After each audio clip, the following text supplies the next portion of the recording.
This book is that which is called the upright book. It has at this time been ascertained by us that when the holy city Jerusalem was destroyed by Titus, all the military heads went in to rob and plunder, and that amongst the officers of Titus was one whose name was Sidras, who went in to search and found in Jerusalem a house of great extent, and took away all the spoils which he found there. When he wished to go out of the house, he looked at the wall and fancied that he saw treasures there. So he broke down the wall and the building and found a cask full of various books of the law, the prophets, and the hagiographa, also books of the kings of Israel and of the kings of other nations, as well as many other books of Israel, together with the books of Mishnah, adopted and established. Many rolls were also lying there. He also found there all sorts of provision and wine in abundance, and discovered an old man sitting there who was reading in those books. When the officer saw this great sight, he was greatly astonished, and said to the old man, "Why dost thou sit alone in this place without any person remaining with thee?" So the old man answered, "For many years past was I aware of this second destruction of Jerusalem, so I built this house and made for myself a balcony. And I brought with me these books to read, and I brought also sufficient provision, thinking thereby to save my life." And God caused the old man to find favor in the eyes of the officer, who brought him forth with respect, with all his books, and they went from city to city and from country to country until they reached Sevilla. And the officer found that this old man was possessed of wisdom and understanding, and acquainted with various kinds of science, upon discovering which he raised and honored him, was constantly in his house, and was taught by him all sorts of wisdom. And they built for themselves a lofty and capacious house in the suburbs of Sevilla, and placed there all those books. This house is yet in Sevilla unto this day, and they wrote there all the events that would hereafter take place amongst the kings of the world, unto the coming of our Messiah. And it came to pass that when God carried us away with a mighty captivity by the hands of the kings of Edom, from city to city and from country to country in bitter anxiety, this book called The Generations of Adam, together with other books, came into our hands, for they came from that house in Sevilla, and they came afterward to our city of Napuli, which city is under the sway of the king of Spain, whose glory may be exalted. And when we saw these books that they were books of all wisdom, we resolved in our minds to print them like all the books that came to our hands. Now this book is the best and most valuable of all, and of this book 12 copies have reached us, and we searched in them and found them all of one copy. There was no difference, nothing added, and nothing deficient, nor any alteration in letters, words, or events, for they were all alike as it were of one copy. Since therefore we saw in this book great merit urging us to this resolve, we are determined to print it. And it is found written that this book is called the Book of Jasher, because all its transactions are in that order as they had taken place in the world, as regards priority and succession.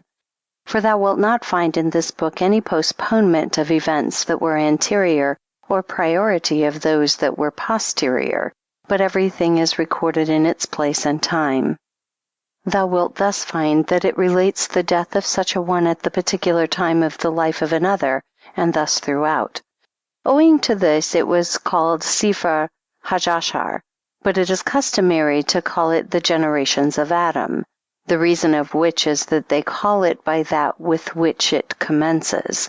But the chief name thereof is the Book Jasher, owing to the reasons we have assigned. Now it is found that this book is translated into Greek, entitled Lo Libris doulos Divicius. It is also found written in the book of the Asmoneans, which has come down to us, that in the days of Ptolemy, king of Egypt, he ordered his servants to go and gather all the books of laws and all the books of chronicles which they could find in the world, so that he might become wise through them, and by examining them become acquainted with the subjects and events of the world, and to compile from them a book in all matters of jurisdiction regarding the affairs of life, thereby to exercise pure justice. So they went and collected for him 965 books, and brought to him, when he commanded them to go again, and seek to complete the number of 1,000 books, and they did so. After this, some of the persecutors of Israel stood up before him and said, O king, why wilt thou trouble thyself in this manner? Send to the Jews in Jerusalem, that they shall bring unto thee the book of their law, which was written from them from the mouth of the Lord by their prophets, from which thou mayest become wise and regulate all judgments and law according to thy desire. So the king hearkened to their words, and sent to the Jews upon this matter, who sent to him this book, for they could not give unto him the book of the Lord, for they said, We cannot give the law of the Lord to a stranger. Now when this book came to the hands of Ptolemy, he read it, and it pleased him greatly, and he searched therein in his wisdom, and he examined it and found therein what he had desired. And he neglected all the other books which they had collected for him, and he blessed him who had advised him to this thing. After some time the persecutors of Israel became aware of this, that the Israelites had not sent the book of the law to the king, and they came and said unto him, O king, the Israelites have treated thee with contempt, for they did not send to thee the book of the law which we had mentioned to thee, but they sent to thee another book which they had in their hands. Therefore send to them that they may forward unto thee the book of their law, for from that book thou wilt obtain thy desire much more than from the book which they have sent to thee. So when the king heard their words, he became exceedingly wroth against the Israelites, and his anger burned within him until he sent again to them for them to forward to him the book of the law. Fearing that they might still continue to scorn him, he acted prudently with them and sent to 70 of their elders and placed them in 70 houses, that each should write the book of the law, so that no alteration might be found in them. And the divine spirit rested upon them, and they wrote for him 70 books, and they were all of one version, without addition or diminution. At this the king rejoiced greatly, and he honored the elders together with all the Jews, and he sent offerings and gifts to Jerusalem, as it is written there. At his death the Israelites acted cunningly with his son, and took from his treasures the book of the law, but left this book there, and took it not away, in order that every future king might know the wonders of the Lord, blessed be his name, and that he had chosen Israel from all nations, and that there is no God beside him. This book is therefore in Egypt unto this day, and from that time it became circulated throughout the earth, until it reached us in our captivity this day in the city of Napuli, which is under the rule of the king of Spain. Now thou wilt find in this book that some of the kings of Edom, of Chittim, and the kings of Africa who were in those days are mentioned, although it might appear that such was not the aim or intent of this book. But the reason of this was to show to every person obtaining this book the contrast between the wars of Israel and the wars of the Gentiles. For the conquest of Gentile kings one over the other was by accident, which is not so in the conquest of the kings of Israel over the Gentiles, which is by a miracle from our blessed Lord, as long as the Israelites trust in his exalted name. Now the uses of this book are many, all of which lead us to confidence in God, whose name be exalted, and to our adherence unto him and his ways. The first use is the additional information it affords us upon the subjects of the creation of man and the deluge, recording also the years of the 20 generations and their misdeeds. Also at what period they were born, and when they died, by which means our hearts may be inclined to adhere to the Lord when we see the mighty works which he performed in days of old. The second use is in the additional account respecting the birth of Abraham, and how it was that he cleaved to the Lord, and the transactions that took place between him and Nimrod, and thus also of the account of the builders of the Tower of Babel, how that the Lord drove them to the four corners of the earth, and how they established the countries and lands called after their names unto this day, by which means we may draw nigh to our Creator. The third use is the explanation it gives us how the patriarchs adhered to the Lord, and of their transactions, which convince us of their fear of God. The fourth use is in what it records of the affairs of Sodom and the iniquities of its people, and in what consisted their sins as well as their punishment, by which means we may refrain from all evil doings. The fifth use is in the account of the faith of Isaac and Jacob in the Lord, and the prayers of weeping of Sarah at the binding of Isaac for a sacrifice, which is of great use in inclining our hearts to the service of the Lord. The sixth use is in the information it affords us upon the subject of the wars of the sons of Jacob with the people of Shechem and the 7 cities of the Amorites. This will rouse our hearts to faith in our God, for how could 10 men destroy 7 cities if their hearts had not been impressed with faith in the Lord? The 7th use is in the information it gives us of all the events that happened to Joseph in Egypt, with Potiphar and his wife, and with the king of Egypt, for this will also rouse our hearts to the fear of the Lord, and to remove ourselves from all sin, so that it may be well with us in the latter end. The 8th use is in the account it furnishes us of what happened to Moses in Cush and in Midian, by which we may understand the wonders of the Lord which he performs for the righteous, and that we may thereby adhere to him. The 9th use is in its recording of what happened to the Israelites in Egypt, and when the commencement of their servitude took place, and how they served the Egyptians in all manner of hard work, and to what purpose all this tended. How after this God was favorable to them through their trusting in him, and there is no doubt of this, that he who reads the events of Egypt from this book on the nights of the Passover will receive a great reward. As our rabbins of blessed memory say, he that is occupied in relating the exit from Egypt is to be praised, in which this book is included, for this is the true narration which ought to be read after the Haggadah, for such person reading this may be assured that he will be greatly rewarded.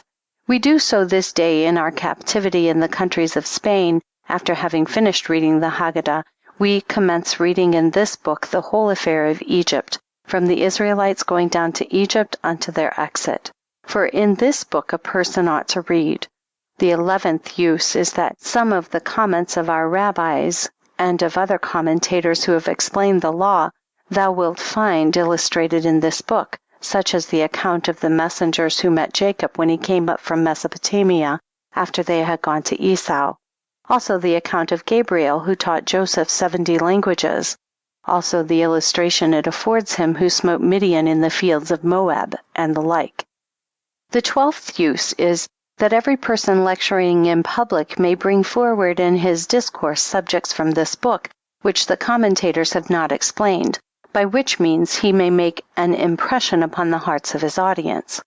The 13th use is that all merchants and travelers who have an opportunity to study the law may read this book and receive their reward, for therein is the reward of the soul as well as the delight of the body, in the discovery of new matter not recorded in any other book, and by these means will man understand to know the Lord and cleave unto him. Now because we have seen the merit of this book and the great usefulness thereof, we have undertaken to print it without addition or diminution, and from this time we have commenced to print it in a book, that such books may be in the hands of the members of our covenant, the men of our captivity, in order that it may be farther circulated throughout every generation, and every city, family, and country, so that they may understand the wonders of the Lord which he performed for our ancestors, and his bounties towards them from the days of old, and that he chose us from all nations.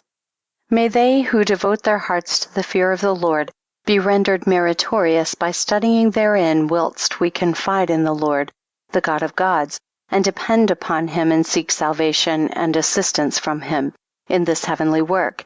And may he prosper us in the right path, and deliver us from errors, and cleanse us from secret faults. As his anointed said, who can understand his errors? Cleanse thou me from secret faults.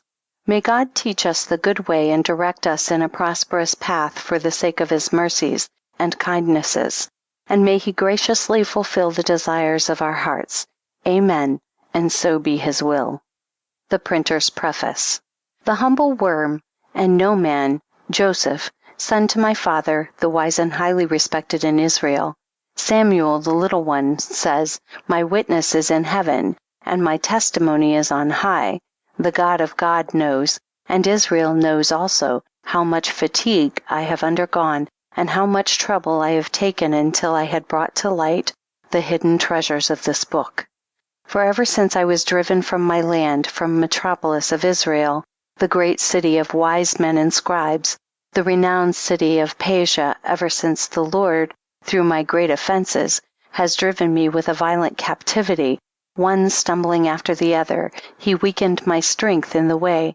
The iron entered my soul until I reached the Italian harbor, the royal city Livorno, or Leghorn, which is under the sway of our Lord, the most serene Grand Duke Don Ferdinand de Medici, for neither by day nor by night could I remain silent. I was continually in thought, my soul was humbled in me, and sleep was removed from mine eyes. When I reflected how energetically my father, the crown of my head, strove with his purse and labor to transcribe this book, as was his constant custom from his love of the study of the law, to lavish money and wealth, principal and interest, for the purchase and the transcribing, for my own use of books without end, in order that I might obtain wisdom and instruction, to comprehend the words of understanding, as all of the inhabitants of my city can testify and declare. O God, remember him favorably to rest in glory with the righteous who are in the Garden of Eden. Amen. For this loss is felt only by me.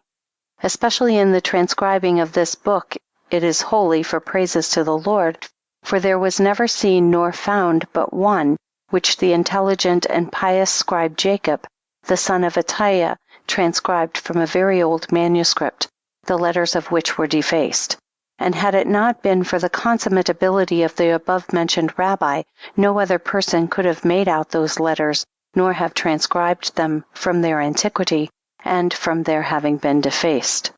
Now my father of blessed memory found favor in his eyes to obtain this book on loan, in order that he might also get one transcribed by the hands of a certain scribe, and in the year 5373, through my great sins, I went out of the pale of my birthplace, and from my father's house, owing to the terrors of famine, pestilence, and slaughter.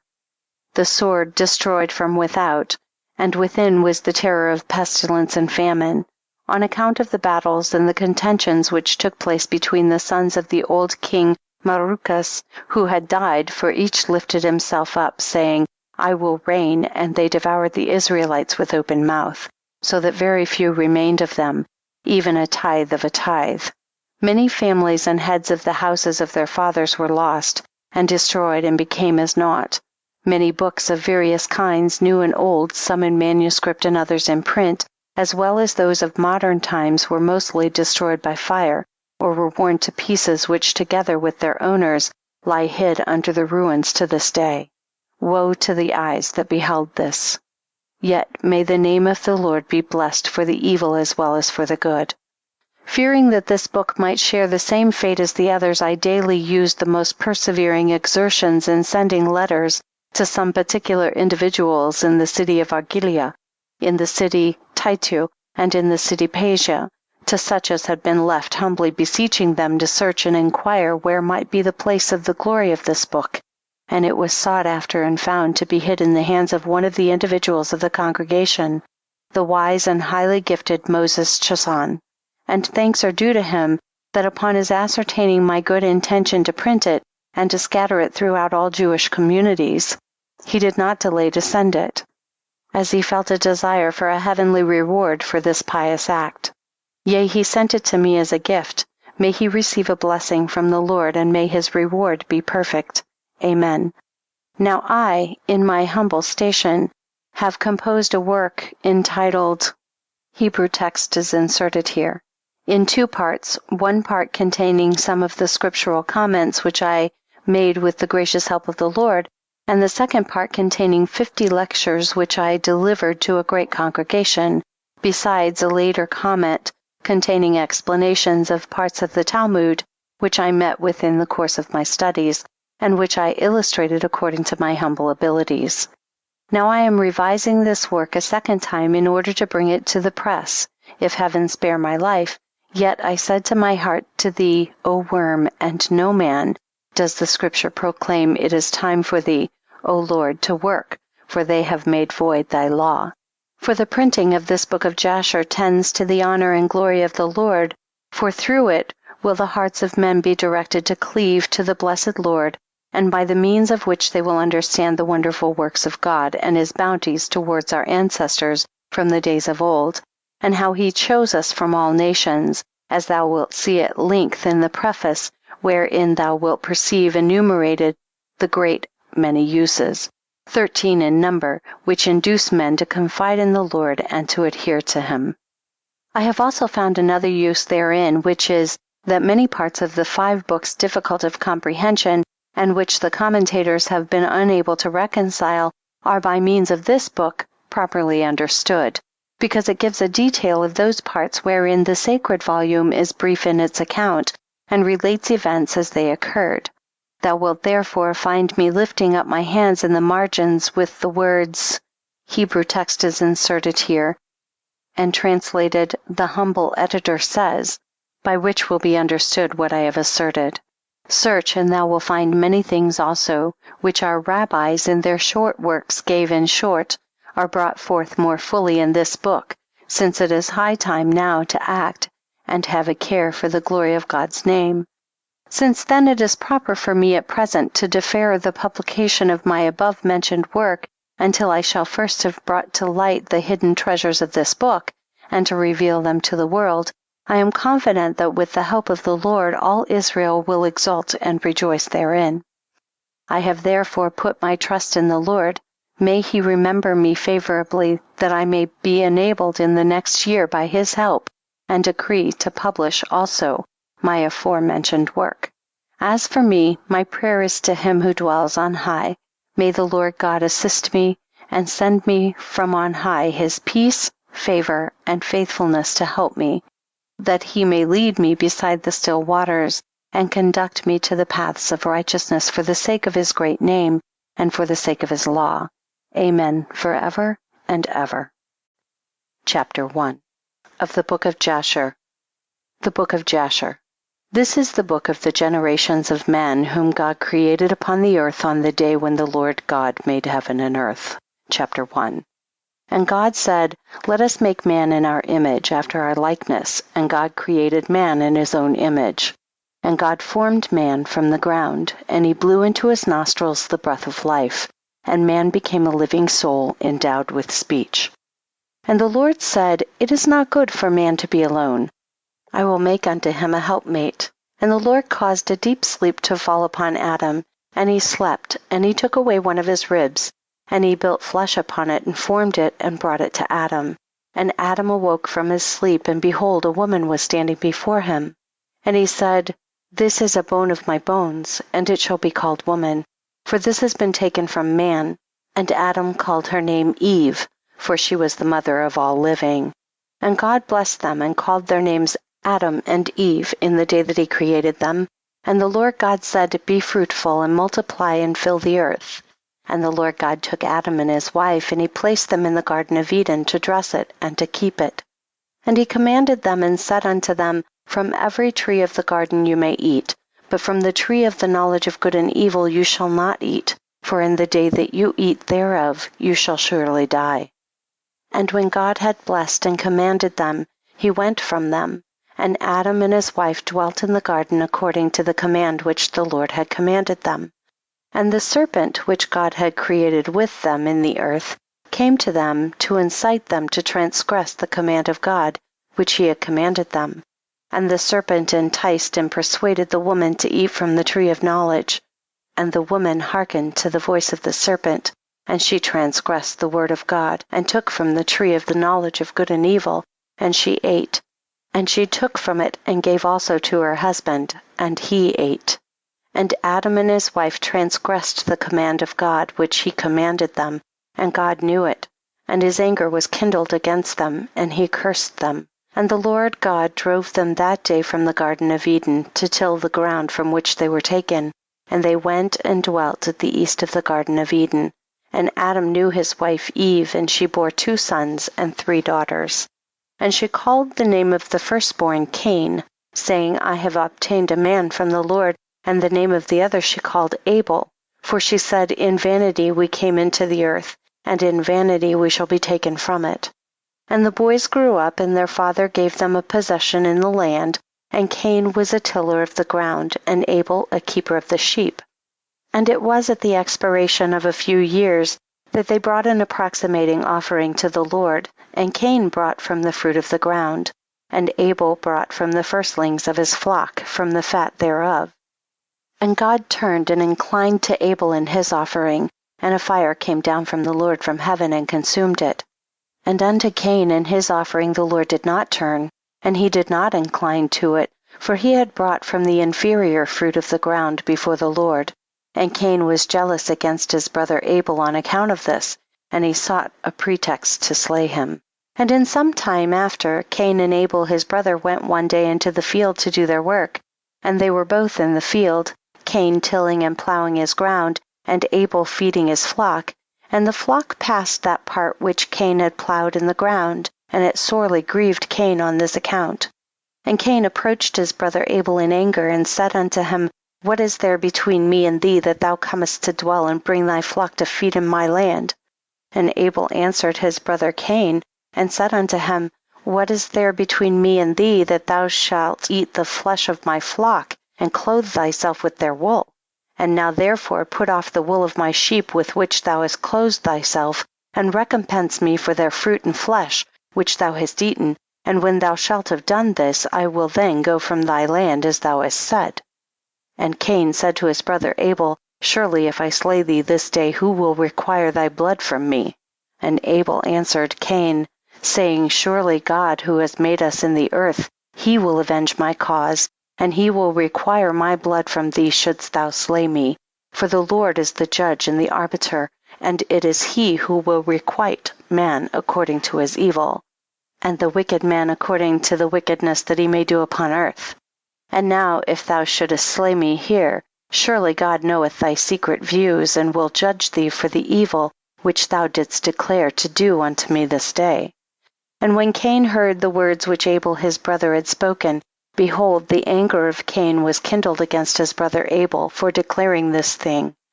And Cain hastened and rose up, and took the iron part of his plowing instrument, with which he suddenly smote his brother, and he slew him. And Cain spilt the blood of his brother Abel upon the earth, and the blood of Abel streamed upon the earth before the flock. And after this Cain repented, having slain his brother, and he was sadly grieved, and he wept over him, and it vexed him exceedingly. And Cain rose up and dug a hole in the field wherein he put his brother's body, and he turned the dust over it. And the Lord knew what Cain had done to his brother. And the Lord appeared to Cain and said unto him, Where is Abel thy brother that was with thee? And Cain dissembled and said, I do not know. Am I my brother's keeper? And the Lord said unto him, What hast thou done? The voice of thy brother's blood crieth unto me from the ground where thou hast slain him. For thou hast slain thy brother, and hast dissembled before me, and didst imagine in thy heart that I saw thee not, nor knew all thy actions. But thou didst this thing, and didst slay thy brother for naught, and because he spoke rightly to thee. And now, therefore, cursed be thou from the ground which opened its mouth to receive thy brother's blood from thy hand, and wherein thou didst bury him. And it shall be, when thou shalt till it, it shall no more give to thee its strength, as in the beginning. For thorns and thistles shall the ground produce, and thou shalt be moving and wandering in the earth until the day of thy death. And at that time Cain went out from the presence of the Lord from the place where he was, and he went moving and wandering in the land towards the east of Eden, he and all belonging to him.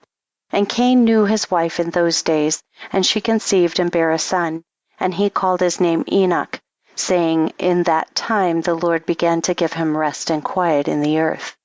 And at that time Cain also began to build a city, and he built the city, and he called the name of the city Enoch, according to the name of his son, for in those days the Lord had given him rest upon the earth, and he did not move about and wander as in the beginning.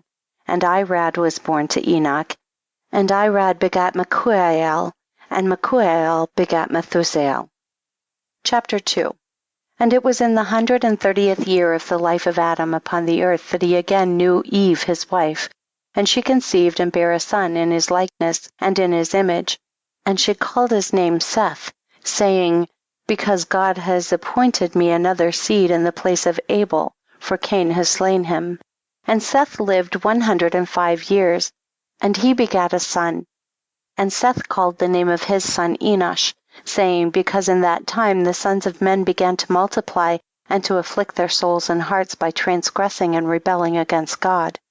And it was in the days of Enosh that the sons of men continued to rebel and transgress against God, to increase the anger of the Lord against the sons of men.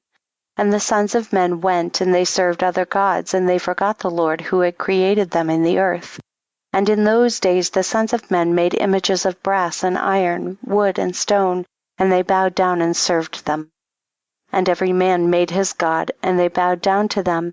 And the sons of men forsook the Lord all the days of Enosh and his children, and the anger of the Lord was kindled on account of their works and abominations which they did in the earth. And the Lord caused the waters of the river Gihon to overwhelm them, and he destroyed and consumed them. And he destroyed the third part of the earth, and notwithstanding this, the sons of men did not turn from their evil ways, and their hands were yet extended to do evil in the sight of the Lord. And in those days there was neither sowing nor reaping in the earth, and there was no food for the sons of men, and the famine was very great in those days. And the seed which they sowed in those days in the ground became thorns, thistles, and briars. For from the days of Adam was this declaration concerning the earth of the curse of God, which he cursed the earth, on account of the sin which Adam sinned before the Lord. And it was when men continued to rebel and transgress against God, and to corrupt their ways, that the earth also became corrupt. And Enosh lived 90 years, and he begat Canaan. And Canaan grew up, and he was 40 years old, and he became wise, and had knowledge and skill in all wisdom, and he reigned over all the sons of men, and he led the sons of men to wisdom and knowledge. For Canaan was a very wise man, and had understanding in all wisdom, and with his wisdom he ruled over spirits and demons. And Canaan knew by his wisdom that God would destroy the sons of men for having sinned upon the earth, and that the Lord would in the latter days bring upon them the waters of the flood. And in those days Canaan wrote upon tablets of stone what was to take place in time to come, and he put them in his treasures. And Canaan reigned over the whole earth, and he turned some of the sons of men to the service of God. And when Canaan was 70 years old, he begat 3 sons and 2 daughters. And these are the names of the children of Canaan. The name of the firstborn, Malalel, the second, Enan, the third, Mered, and their sisters were Adah and Zillah. These are the 5 children of Canaan that were born to him. And Lamech, the son of Methuselah, became related to Canaan by marriage, and he took his 2 daughters for his wives. And Adah conceived and bare a son to Lamech, and she called his name Jabal. And she again conceived and bare a son, and called his name Jubal. And Zillah her sister was barren in those days, and had no offspring. For in those days the sons of men began to trespass against God, and to transgress the commandments which he had commanded to Adam to be fruitful and multiply in the earth. And some of the sons of men caused their wives to drink a draught that would render them barren, in order that they might retain their figures, and whereby their beautiful appearance might not fade. And when the sons of men caused some of their wives to drink, Zillah drank with them. And the childbearing women appeared abominable in the sight of their husbands, as widows, whilst their husbands lived, for to the barren ones only they were attached. And in the end days and years, when Zillah became old, the Lord opened her womb. And she conceived and bare a son, and she called his name Tubal-Cain, saying, After I had withered away have I obtained him from the Almighty God. And she conceived again and bare a daughter, and she called her name Naamah, for she said, After I had withered away have I obtained pleasure and delight. And Lamech was old, and advanced in years, and his eyes were dim, that he could not see. And Tubal-Cain his son was leading him. And it was one day that Lamech went into the field, and Tubal-Cain his son was with him. And whilst they were walking in the field, Cain the son of Adam advanced towards them. For Lamech was very old and could not see much, and Tubal-Cain his son was very young. And Tubal-Cain told his father to draw his bow, and with the arrows he smote Cain, who was yet far off, and he slew him, for he appeared to them to be an animal. And the arrows entered Cain's body, although he was distant from them, and he fell to the ground and died. And the Lord requited Cain's evil according to his wickedness which he had done to his brother Abel, according to the word of the Lord which he had spoken. And it came to pass when Cain had died, that Lamech and Tubal went to see the animal which they had slain, and they saw, and behold, Cain their grandfather was fallen dead upon the earth. And Lamech was very much grieved at having done this, and in clapping his hands together he struck his son and caused his death.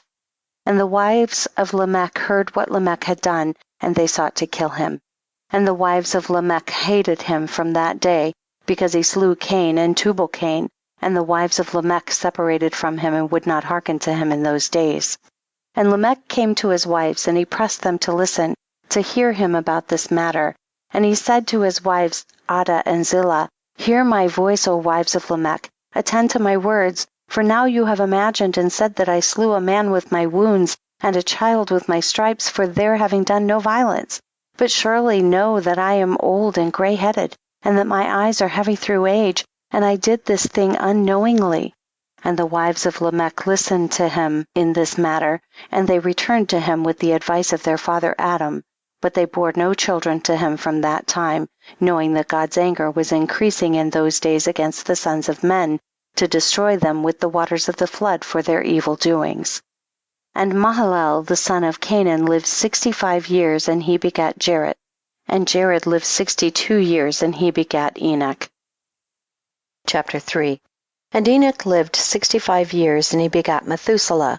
And Enoch walked with God after having begat Methuselah, and he served the Lord and despised the evil ways of men. And the soul of Enoch was wrapped up in the instruction of the Lord, in knowledge and in understanding, and he wisely retired from the sons of men, and secreted himself away from them for many days. And it was at the expiration of many years, whilst he was serving the Lord, and praying before him in his house, that an angel of the Lord called to him from heaven, and he said, Here am I.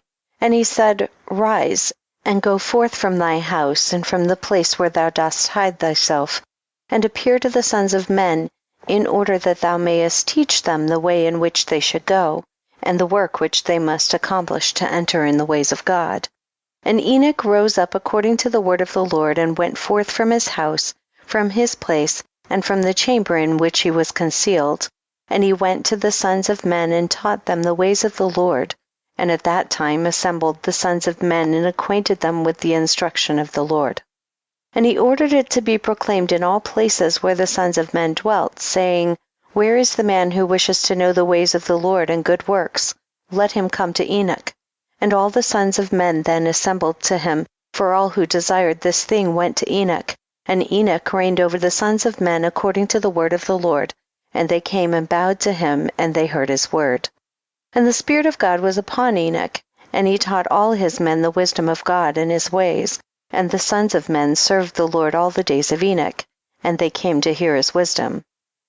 And all the kings of the sons of men, both first and last, together with their princes and judges, came to Enoch when they heard of his wisdom. And they bowed down to him, and they also required of Enoch to reign over them, to which he consented. And they assembled in all 130 kings and princes, and they made Enoch king over them, and they were all under his power and command. And Enoch taught them wisdom, knowledge, and the ways of the Lord, and he made peace amongst them, and peace was throughout the earth during the life of Enoch. And Enoch reigned over the sons of men 243 years, and he did justice and righteousness with all his people, and he led them in the ways of the Lord. And these are the generations of Enoch: Methuselah, Elisha, and Elimelech, 3 sons, and their sisters were Melchah and Naamah. And Methuselah lived 87 years, and he begat Lamech. And it was in the 56th year of the life of Lamech when Adam died. 930 years old was he at his death, and his 2 sons with Enoch and Methuselah his son buried him with great pomp, as at the burial of kings in the cave which God had told him. And in that place all the sons of men made a great mourning and weeping on account of Adam.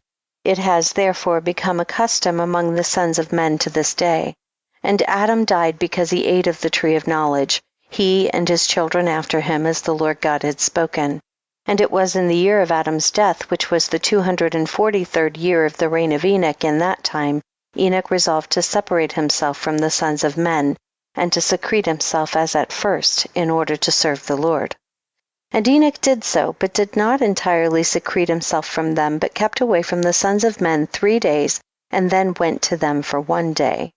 And during the 3 days that he was in his chamber, he prayed to and praised the Lord his God, and the day on which he went and appeared to his subjects, he taught them the ways of the Lord, and all they asked him about the Lord he told them.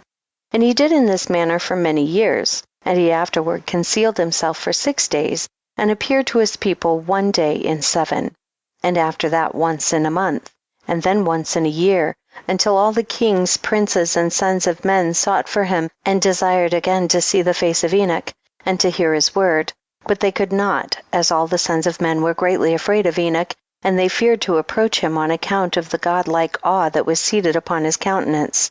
Therefore no man could look at him, fearing he might be punished and die.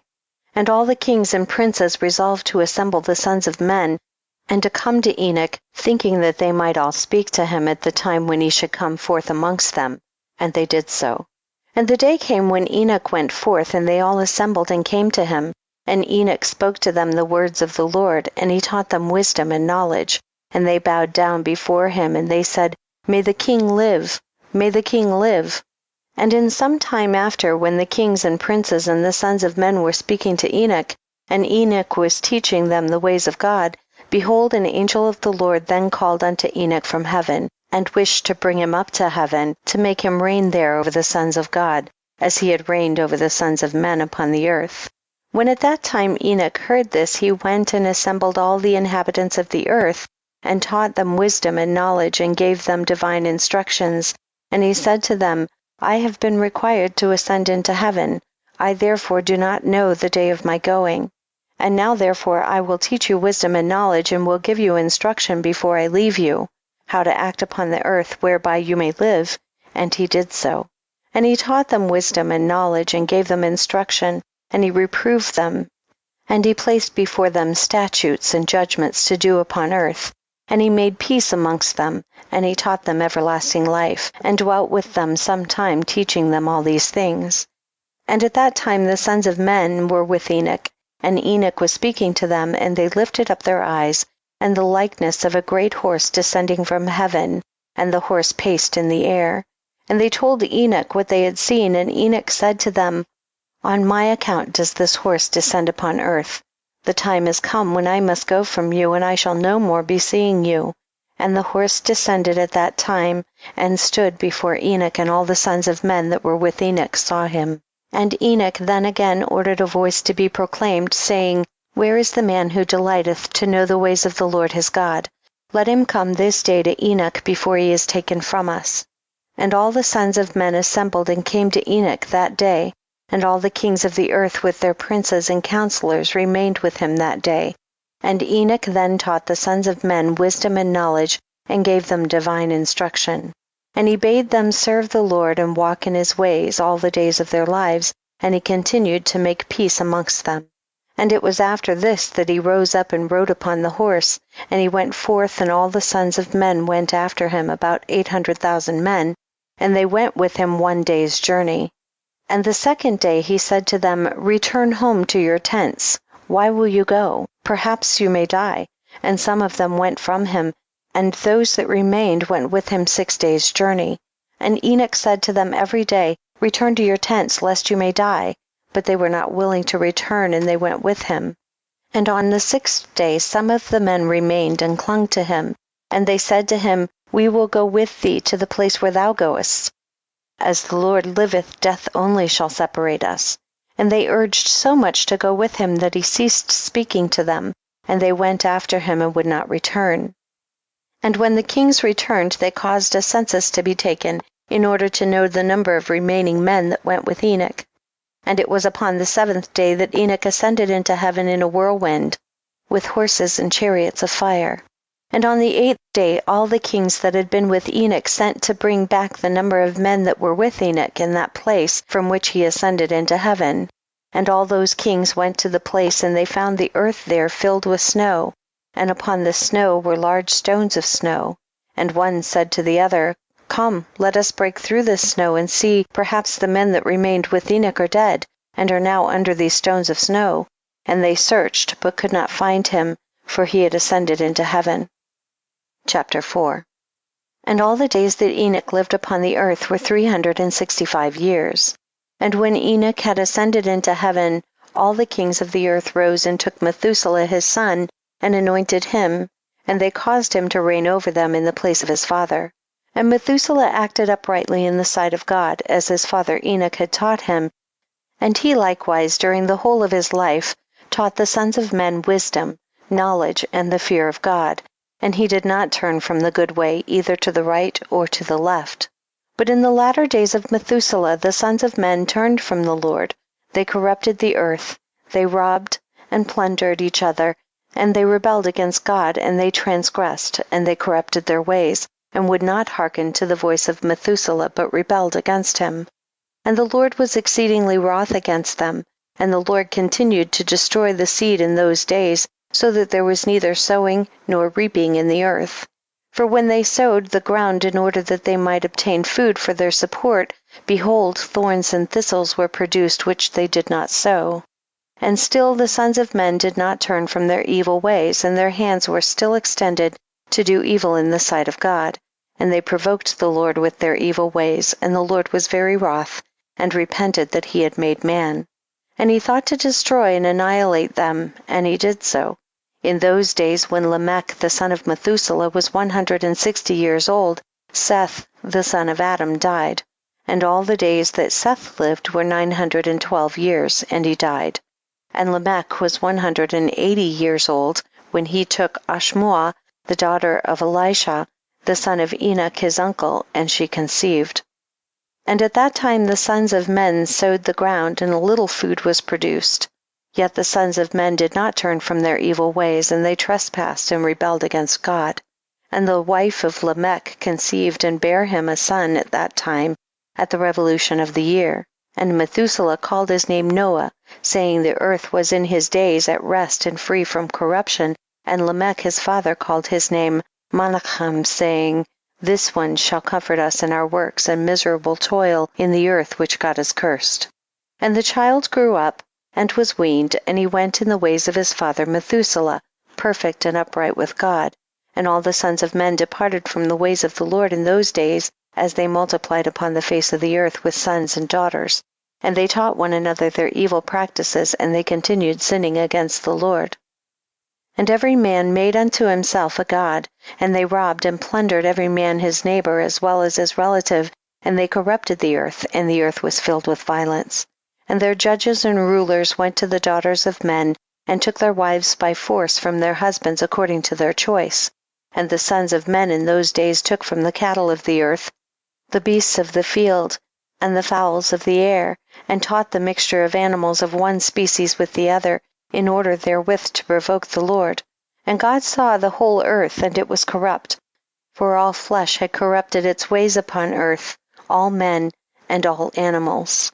And the Lord said, I will blot out man that I created from the face of the earth, yea, from man to the birds of the air, together with cattle and beasts that are in the field, for I repent that I made them.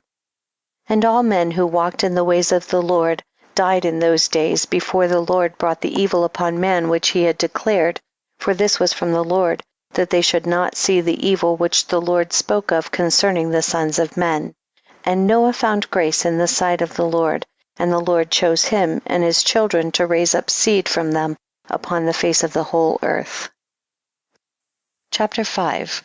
And it was in the 84th year of the life of Noah that Enoch the son of Seth died. He was 905 years old at his death. And in the 179th year of the life of Noah, Canaan the son of Enosh died, and all the days of Canaan were 910 years, and he died. And in the 234th year of the life of Noah, Mahalalel the son of Canaan died, and the days of Mahalalel were 895 years, and he died. And Jared the son of Mahalalel died in those days, in the 336th year of the life of Noah, and all the days of Jared were 962 years, and he died. And all who followed the Lord died in those days, before they saw the evil which God declared to do upon the earth. And after the lapse of many years, in the 480th year of the life of Noah, when all those men who followed the Lord had died away from amongst the sons of men, and only Methuselah was then left, God said unto Noah and Methuselah, saying, Speak ye, and proclaim to the sons of men, saying, Thus saith the Lord, Return from your evil ways and forsake your works, and the Lord will repent of the evil that he declared to do to you, so that it shall not come to pass. For thus saith the Lord, behold, I give you a period of 120 years. If you will turn to me and forsake your evil ways, then will I also turn away from the evil which I told you, and it shall not exist, saith the Lord. And Noah and Methuselah spoke all the words of the Lord to the sons of men day after day, constantly speaking to them. But the sons of men would not hearken to them, nor incline their ears to their words, and they were stiff-necked.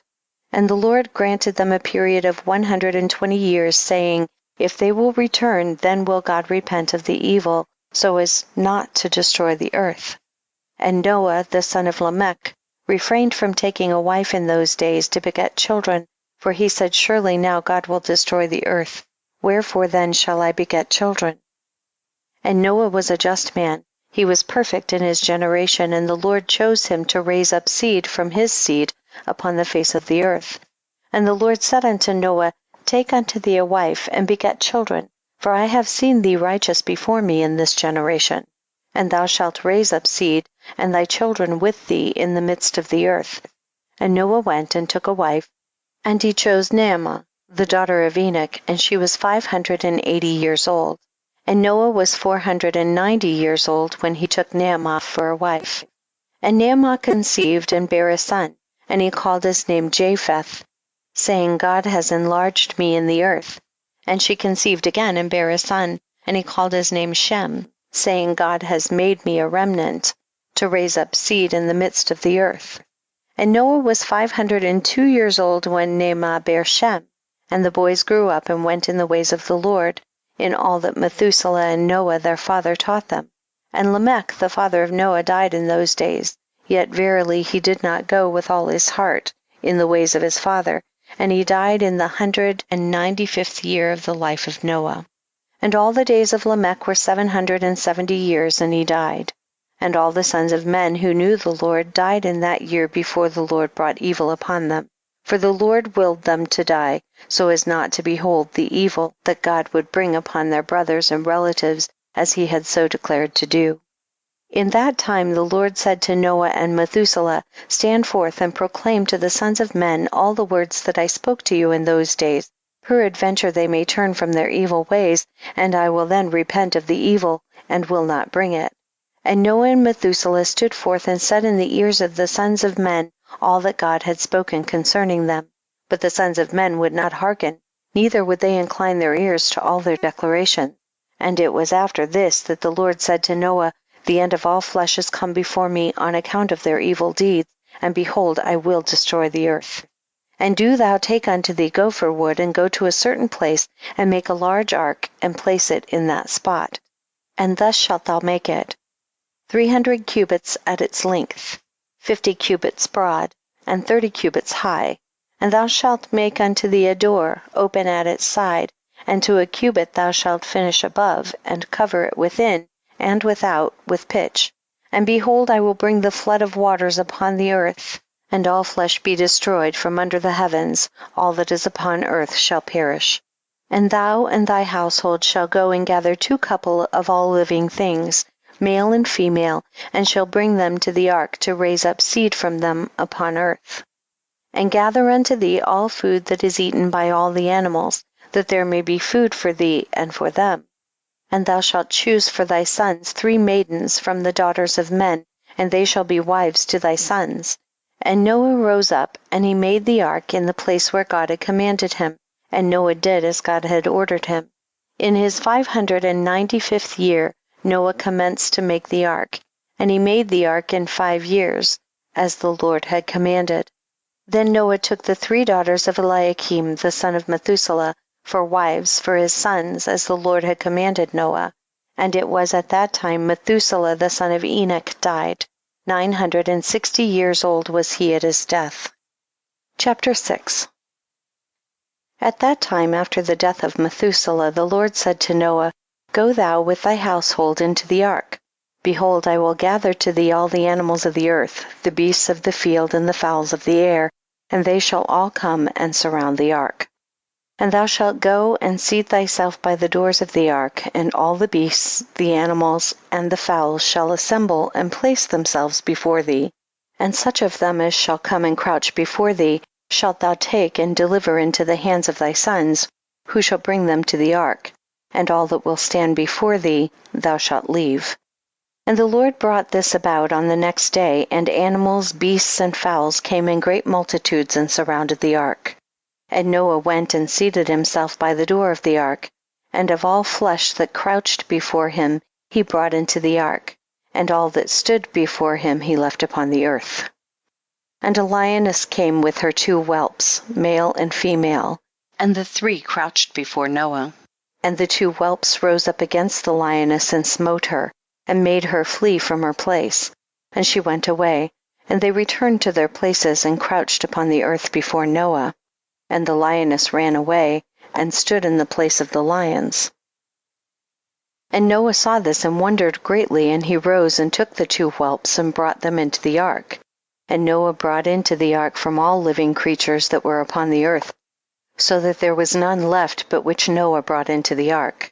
2 and 2 came to Noah into the ark, but from the clean animals and clean fowls he brought 7 couples, as God had commanded him. And all the animals and beasts and fowls were still there, and they surrounded the ark at every place. And the rain had not descended till 7 days after. And on that day the Lord caused the whole earth to shake, and the sun darkened, and the foundations of the world raged, and the whole earth was moved violently.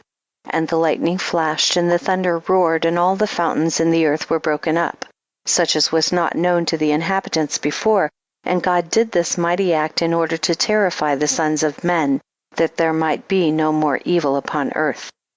And still the sons of men would not return from their evil ways, and they increased the anger of the Lord at that time, and did not even direct their hearts to all this.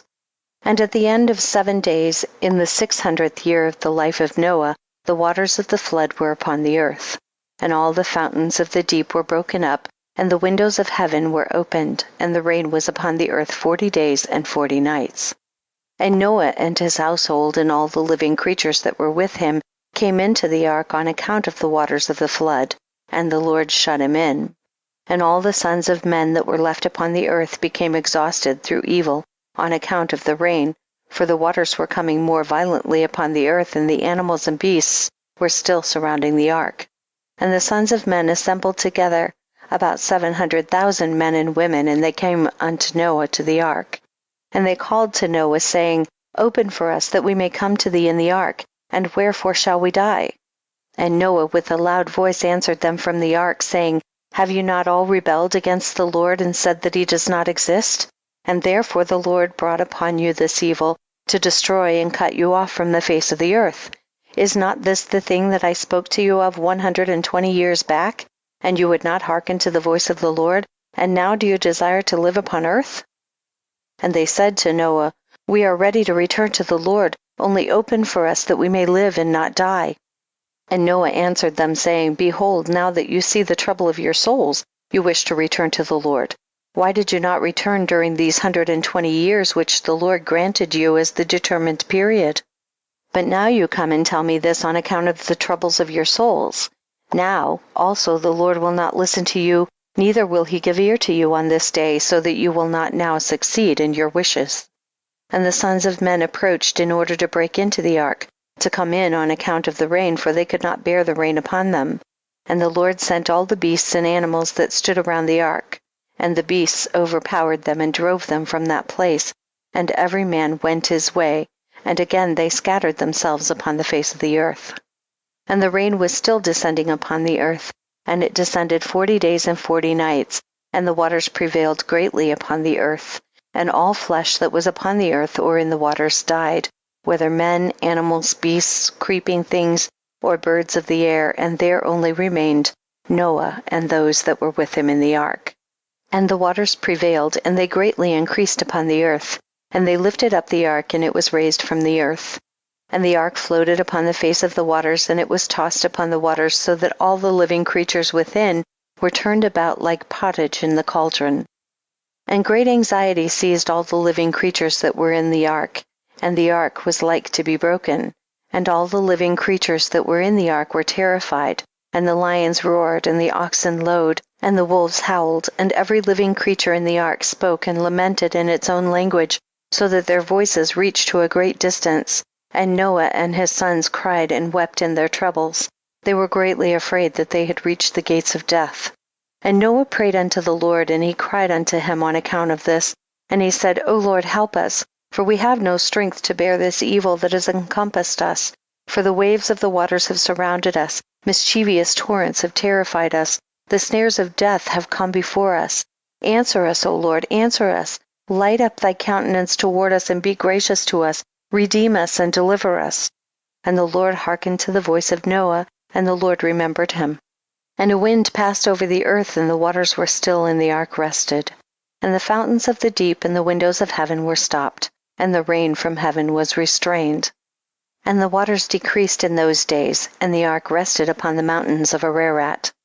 And Noah then opened the windows of the ark, and Noah still called out to the Lord at that time, and he said, O Lord, who didst form the earth and the heavens and all that are therein, bring forth our souls from this confinement and from the prison wherein thou hast placed us, for I am much wearied with sighing. And the Lord hearkened to the voice of Noah, and said to him, When thou shalt have completed a full year, thou shalt then go forth. And at the revolution of the year, when a full year was completed to Noah's dwelling in the ark, the waters were dried from off the earth, and Noah put off the covering of the ark. At that time, on the 27th day of the 2nd month, the earth was dry, but Noah and his sons and those that were with him did not go out from the ark until the Lord told them.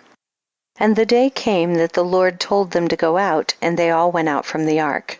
And they went and returned every one to his way and to his place, and Noah and his sons dwelt in the land that God had told them, and they served the Lord all their days, and the Lord blessed Noah and his sons on their going out from the ark.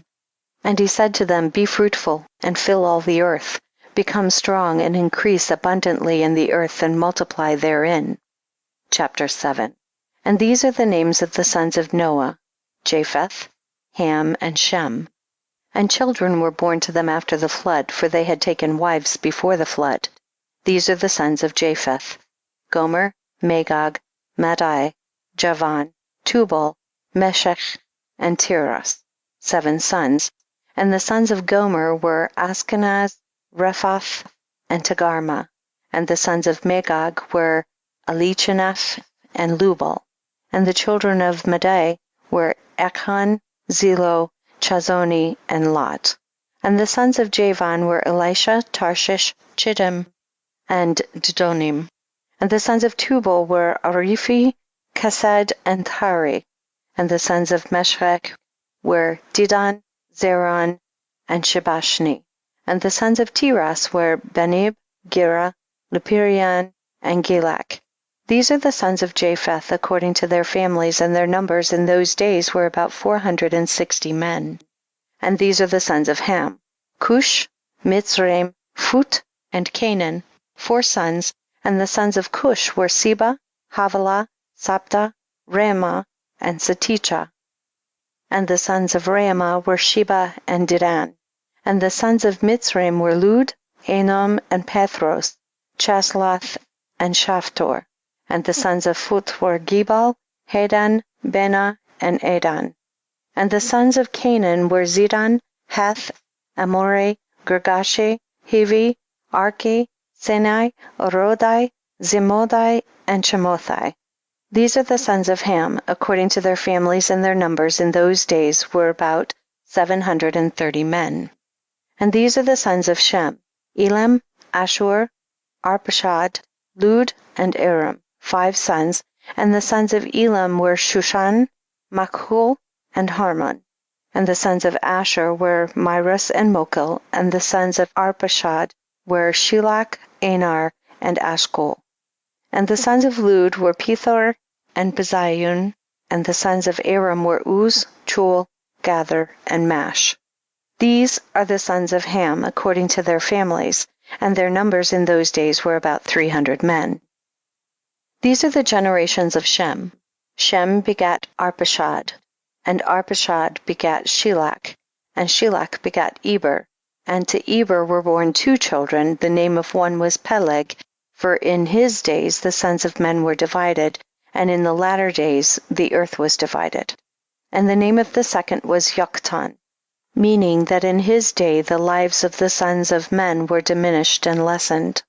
These are the sons of Yoktan: Amadad, Shelaph, Chazarmaveth, Yerach, Hadurum, Ozel, Diklah, Obal, Abimael, Sheba, Ophir, Havilah, and Jobab. All these are the sons of Yoktan.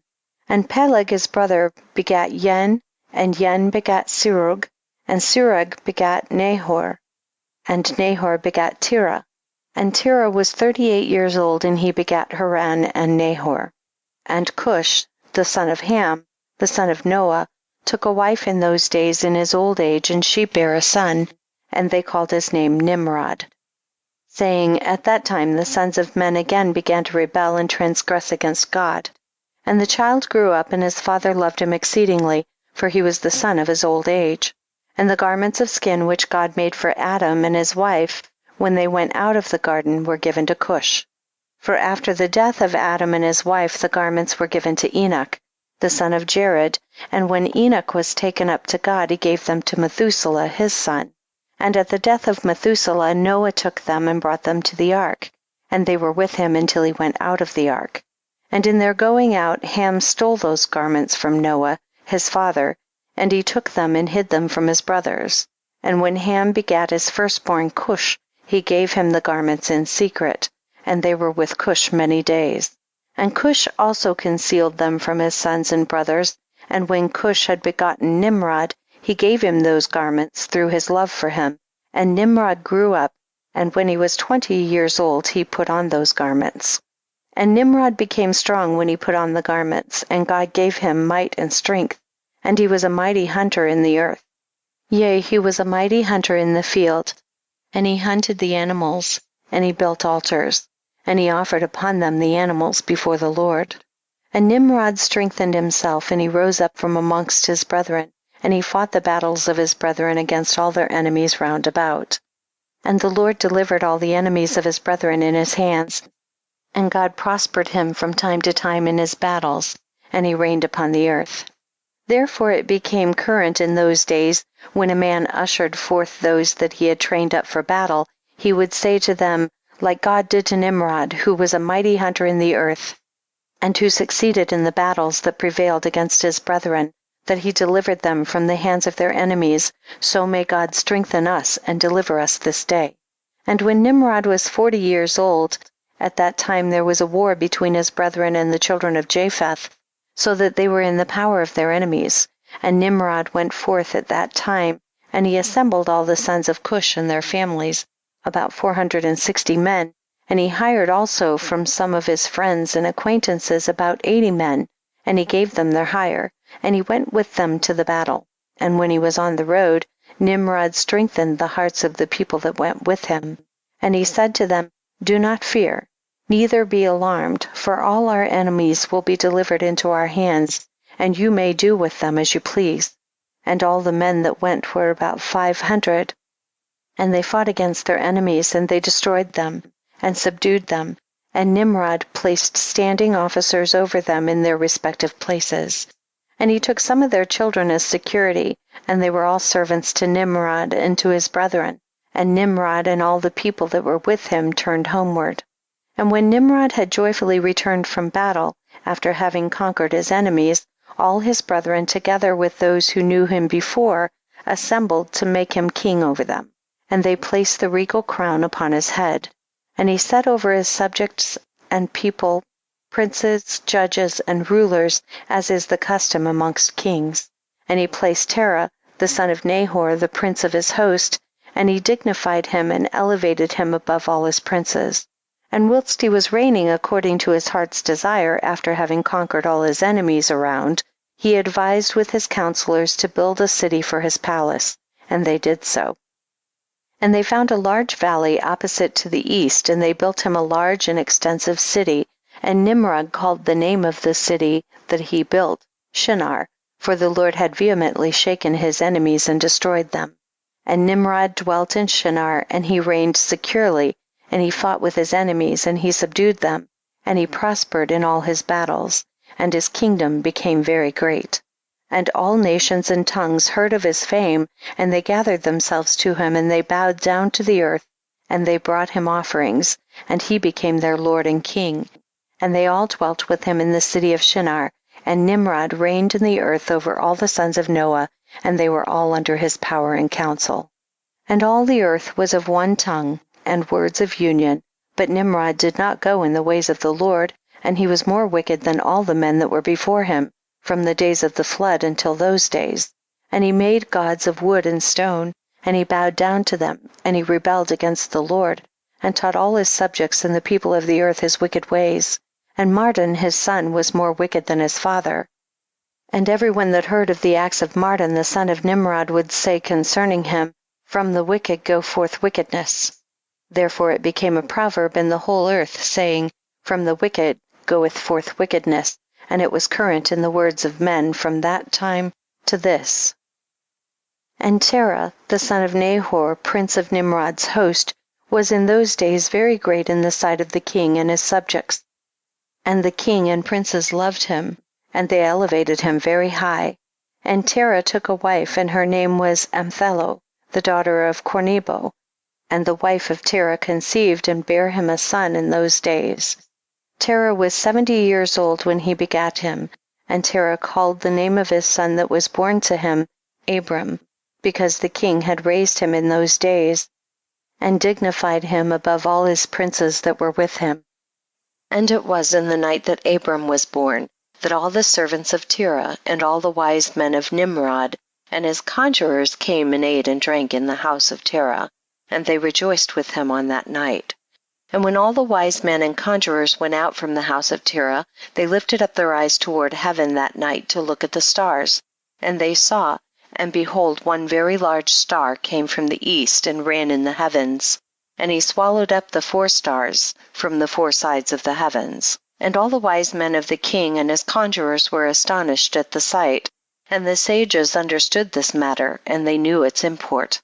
And they said to each other, this only betokens the child that has been born to Terah this night, who will grow up and be fruitful and multiply and possess all the earth, he and his children forever, and he and his seed will slay great kings and inherit their lands. And the wise men and conjurers went home that night, and in the morning all these wise men and conjurers rose up early, and assembled in an appointed house. And they spoke and said to each other, behold, the sight that we saw last night is hidden from the king, it has not been made known to him. And should this thing get known to the king in the latter days, he will say to us, why have you concealed this matter from me? And then we shall all suffer death. Therefore let us go and tell the king the sight which we saw, and the interpretation thereof, and we shall then remain clear. And they did so. And they all went to the king and bowed down to him to the ground, and they said, may the king live, may the king live. We heard that a son was born to Terah, the son of Nahor, the prince of thy host, and we yesternight came to his house, and we ate and drank and rejoiced with him that night. And when thy servants went out from the house of Terah to go to our respective homes to abide there for the night, we lifted up our eyes to heaven and saw a great star coming from the east, and the same star ran with great speed, and swallowed up 4 great stars from the 4 sides of the heavens. And thy servants were astonished at the sight which we saw, and were greatly terrified. And we made our judgment upon the sight, and knew by our wisdom the proper interpretation thereof, that this thing applies to the child that is born to Terah, who will grow up and multiply greatly and become powerful, and kill all the kings of the earth, and inherit all their lands, he and his seed forever. And now our Lord and King, behold, we have truly acquainted thee with what we have seen according to this child. If it seemeth good to the king to give his father value for this child, we will slay him before he shall grow up and increase in the land, and his evil increase against us, that we and our children perish through his evil. And the king heard their words, and they seemed good in his sight, and he sent and called for Terah, and Terah came before the king. And the king said to Terah, I have been told that a son was yesternight born to thee, and after this manner was observed in the heavens at his birth. And now therefore give me the child that we may slay him before his evil springs up against us, and I will give thee for his value thy house full of silver and gold. And Terah answered the king and said to him, My lord and king, I have heard thy words, and thy servant shall do all that his king desireth. But my lord and king, I will tell thee what happened to me yesternight, that I may see what advice the king will give his servant, and then I will answer the king upon what he has just spoken. And the king said, Speak. And Terah said to the king, Aon, son of Moreg, came to me yesternight, saying, Give unto me the great and beautiful horse that the king gave thee, and I will give thee silver and gold, and straw and provender for its value. And I said to him, Wait till I see the king concerning thy words, and behold, whatever the king saith, that will I do. And now, my lord and king, behold, I have made this thing known to thee, and the advice which my king will give unto his servant, that will I follow. And the king heard the words of Terah, and his anger was kindled, and he considered him in the light of a fool. And the king answered Terah, and he said to him, Art thou so silly, ignorant, or deficient in understanding to do this thing, to give thy beautiful horse for silver and gold, or even for straw and provender? Art thou so short of silver and gold that thou shouldest do this thing, because thou canst not obtain straw and provender to feed thy horse? And what is silver and gold to thee, or straw and provender, that thou shouldest give away that fine horse which I gave thee, like which there is none to be had on the whole earth?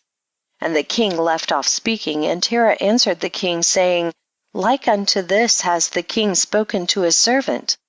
I beseech thee, my lord and king, what is this which thou didst say unto me, saying, Give thy son that we may slay him, and I will give thee silver and gold for his value? What shall I do with silver and gold after the death of my son? Who shall inherit me? Surely then at my death the silver and gold will return to my king who gave it. And when the king heard the words of Terah and the parable which he brought concerning the king, it grieved him greatly, and he was vexed at this thing, and his anger burned within him. And Terah saw that the anger of the king was kindled against him, and he answered the king, saying, All that I have is in the king's power. Whatever the king desireth to do to his servant, let him do. Yea, even my son, he is in the king's power, without value in exchange, he and his 2 brothers that are older than he. And the king said to Terah, No, but I will purchase thy younger son for a price. And Terah answered the king, saying, I beseech thee, my lord and king, to let thy servant speak a word before thee, and let the king hear the word of his servant. And Terah said, Let my king give me 3 days' time till I consider this matter within myself, and consult with my family concerning the words of my king. And he pressed the king greatly to agree to this. And the king hearkened to Terah, and he did so, and he gave him 3 days' time. And Terah went out from the king's presence, and he came home to his family, and spoke to them all the words of the king, and the people were greatly afraid. And it was in the 3rd day that the king sent to Terah, saying, Send me thy son for a price, as I spoke to thee, and shouldst thou not do this, I will send and slay all thou hast in thy house, so that thou shalt not even have a dog remaining. And Terah hastened, as the thing was urgent from the king, and he took a child from one of his servants, which his handmaid had borne to him that day, and Terah brought the child to the king and received value for him.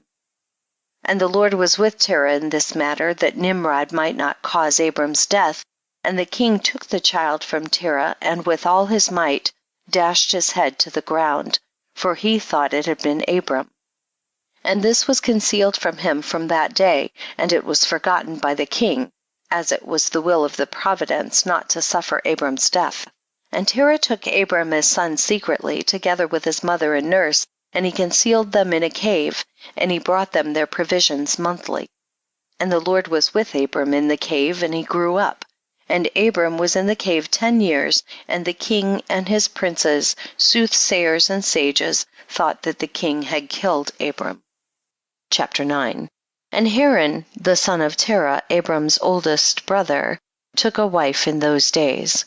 Haran was 39 years old when he took her, and the wife of Haran conceived and bare a son, and he called his name Lot. And she conceived again and bare a daughter, and she called her name Milcah. And she again conceived and bare a daughter, and she called her name Sarai. Haran was 42 years old when he begot Sarai, which was in the 10th year of the life of Abram. And in those days Abram and his mother and nurse went out from the cave, as the king and his subjects had forgotten the affair of Abram. And when Abram came out from the cave, he went to Noah and his son Shem, and he remained with them to learn the instruction of the Lord and his ways. And no man knew where Abram was, and Abram served Noah and Shem his son for a long time. And Abram was in Noah's house 39 years, and Abram knew the Lord from 3 years old, and he went in the ways of the Lord until the day of his death, as Noah and his son Shem had taught him. And all the sons of the earth in those days greatly transgressed against the Lord, and they rebelled against him, and they served other gods. And they forgot the Lord who had created them in the earth, and the inhabitants of the earth made unto themselves, at that time, every man his god, gods of wood and stone, which could neither speak, hear, nor deliver, and the sons of men served them, and they became their gods. And the king and all his servants, and Terah with all his household, were then the first of those that served gods of wood and stone. And Terah had 12 gods of large size made of wood and stone, after the 12 months of the year, and he served each one monthly, and every month Terah would bring his meat offering and drink offering to his gods. Thus did Terah all the days. And all that generation were wicked in the sight of the Lord, and they thus made every man his god, but they forsook the Lord who had created them. And there was not a man found in those days in the whole earth who knew the Lord, for they served each man his own god, except Noah and his household, and all those who were under his counsel knew the Lord in those days. And Abram the son of Terah was waxing great in those days in the house of Noah, and no man knew it, and the Lord was with him. And the Lord gave Abram an understanding heart, and he knew all the works of that generation were vain, and that all their gods were vain, and were of no avail.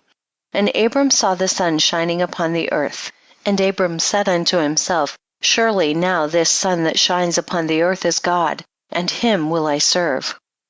And Abram served the sun in that day, and he prayed to him, and when evening came the sun set as usual, and Abram said within himself, Surely this cannot be God. And Abram still continued to speak within himself, Who is he who made the heavens and the earth? Who created upon the earth? Where is he? And night darkened over him, and he lifted up his eyes towards the west, north, south, and east. And he saw that the sun had vanished from the earth, and the day became dark. And Abram saw the stars and moon before him, and he said, Surely this is the God who created the whole earth as well as man. And behold, these his servants are gods around him. And Abram served the moon, and prayed to it all that night. And in the morning when it was light, and the sun shone upon the earth as usual, Abram saw all the things that the Lord God had made upon the earth. And Abram said unto himself, Surely these are not gods that made the earth and all mankind, but these are the servants of God. And Abram remained in the house of Noah, and there knew the Lord and his ways, and he served the Lord all the days of his life. And all that generation forgot the Lord, and served other gods of wood and stone, and rebelled all their days. And King Nimrod reigned securely, that all the earth was under his control, and all the earth was of one tongue and words of union. And all the princes of Nimrod and his great men took counsel together, Phut, Mitzrayim, Cush, and Canaan with their families, and they said to each other, Come, let us build ourselves a city, and in it a strong tower, and its top reaching heaven, and we will make ourselves famed, so that we may reign upon the whole earth, in order that the evil of our enemies may cease from us, that we may reign mightily over them, and that we may not become scattered over the earth on account of their wars. And they all went before the king, and they took the king these words, and the king agreed with them in this affair, and he did so. And all the families assembled, consisting of about 600,000 men, and they went to seek an extensive piece of ground to build the city and the tower. And they sought in the whole earth, and they found none like one valley at the east end of Shinar, about 2 days' walk, and they journeyed there, and they dwelt there. And they began to make bricks and burn fires to build the city and the tower that they had imagined to complete. And the building of the tower was unto them a transgression and a sin. And they began to build it, And whilst they were building against the Lord God of heaven, they imagined in their hearts to war against him, and to ascend into heaven. And all these people and all the families divided themselves in 3 parts. The first said, "We will ascend into heaven and fight against him." The second said, "We will ascend to heaven and place our own gods there and serve them." And the third part said, "We will ascend to heaven and smite him with bows and spears." And God knew all their works and all their evil thoughts, and he saw the city and the tower which they were building. And when they were building, they built themselves a great city and a very high and strong tower. And on account of its height, the mortar and bricks did not reach the builders in their ascent to it, until those who went up had completed a full year. And after that they reached to the builders and gave them the mortar and bricks. Thus was it done daily. And behold, these ascended and others descended the whole day. And if a brick should fall from their hands and get broken, they would all weep over it. And if a man fell and died, none of them would look at him. And the Lord knew their thoughts, and it came to pass when they were building, they cast the arrows toward the heavens, and all the arrows fell upon them filled with blood. And when they saw them, they said to each other, "Surely we have slain all those that are in heaven." For this was from the Lord in order to cause them to err, and in order to destroy them from off the face of the ground. And they built the tower and the city, and they did this thing daily until many days and years were elapsed. And God said to the 70 angels who stood foremost before him, to those who were near to him, saying, "Come, let us descend and confuse their tongues, that one man shall not understand the language of his neighbor." And they did so unto them. And from that day following they forgot each man his neighbor's tongue, and they could not understand to speak in one tongue. And when the builder took from the hands of his neighbor lime or stone which he did not order, the builder would cast it away and throw it upon his neighbor that he would die. And they did so many days, and they killed many of them in this manner. And the Lord smote the 3 divisions that were there, and he punished them according to their works and designs. Those who said, "We will ascend to heaven and serve our gods," became like apes and elephants. And those who said, "We will smite the heaven with arrows," the Lord killed them, one man through the hand of his neighbor. And the 3rd division of those who said, "We will ascend to heaven and fight against him," the Lord scattered them throughout the earth. And those who were left amongst them, when they knew and understood the evil which was coming upon them, they forsook the building, and they also became scattered upon the face of the whole earth. And they ceased building the city and the tower. Therefore he called that place Babel, for there the Lord confounded the language of the whole earth. Behold, it was at the east of the land of Shinar. And as to the tower which the sons of men built, the earth opened its mouth and swallowed up 1/3 part thereof. And a fire also descended from heaven and burnt another 1/3, and the other 1/3 is left to this day. And it is of that part which was aloft, and its circumference is 3 days' walk. And many of the sons of men died in that tower, a people without number. Chapter 10.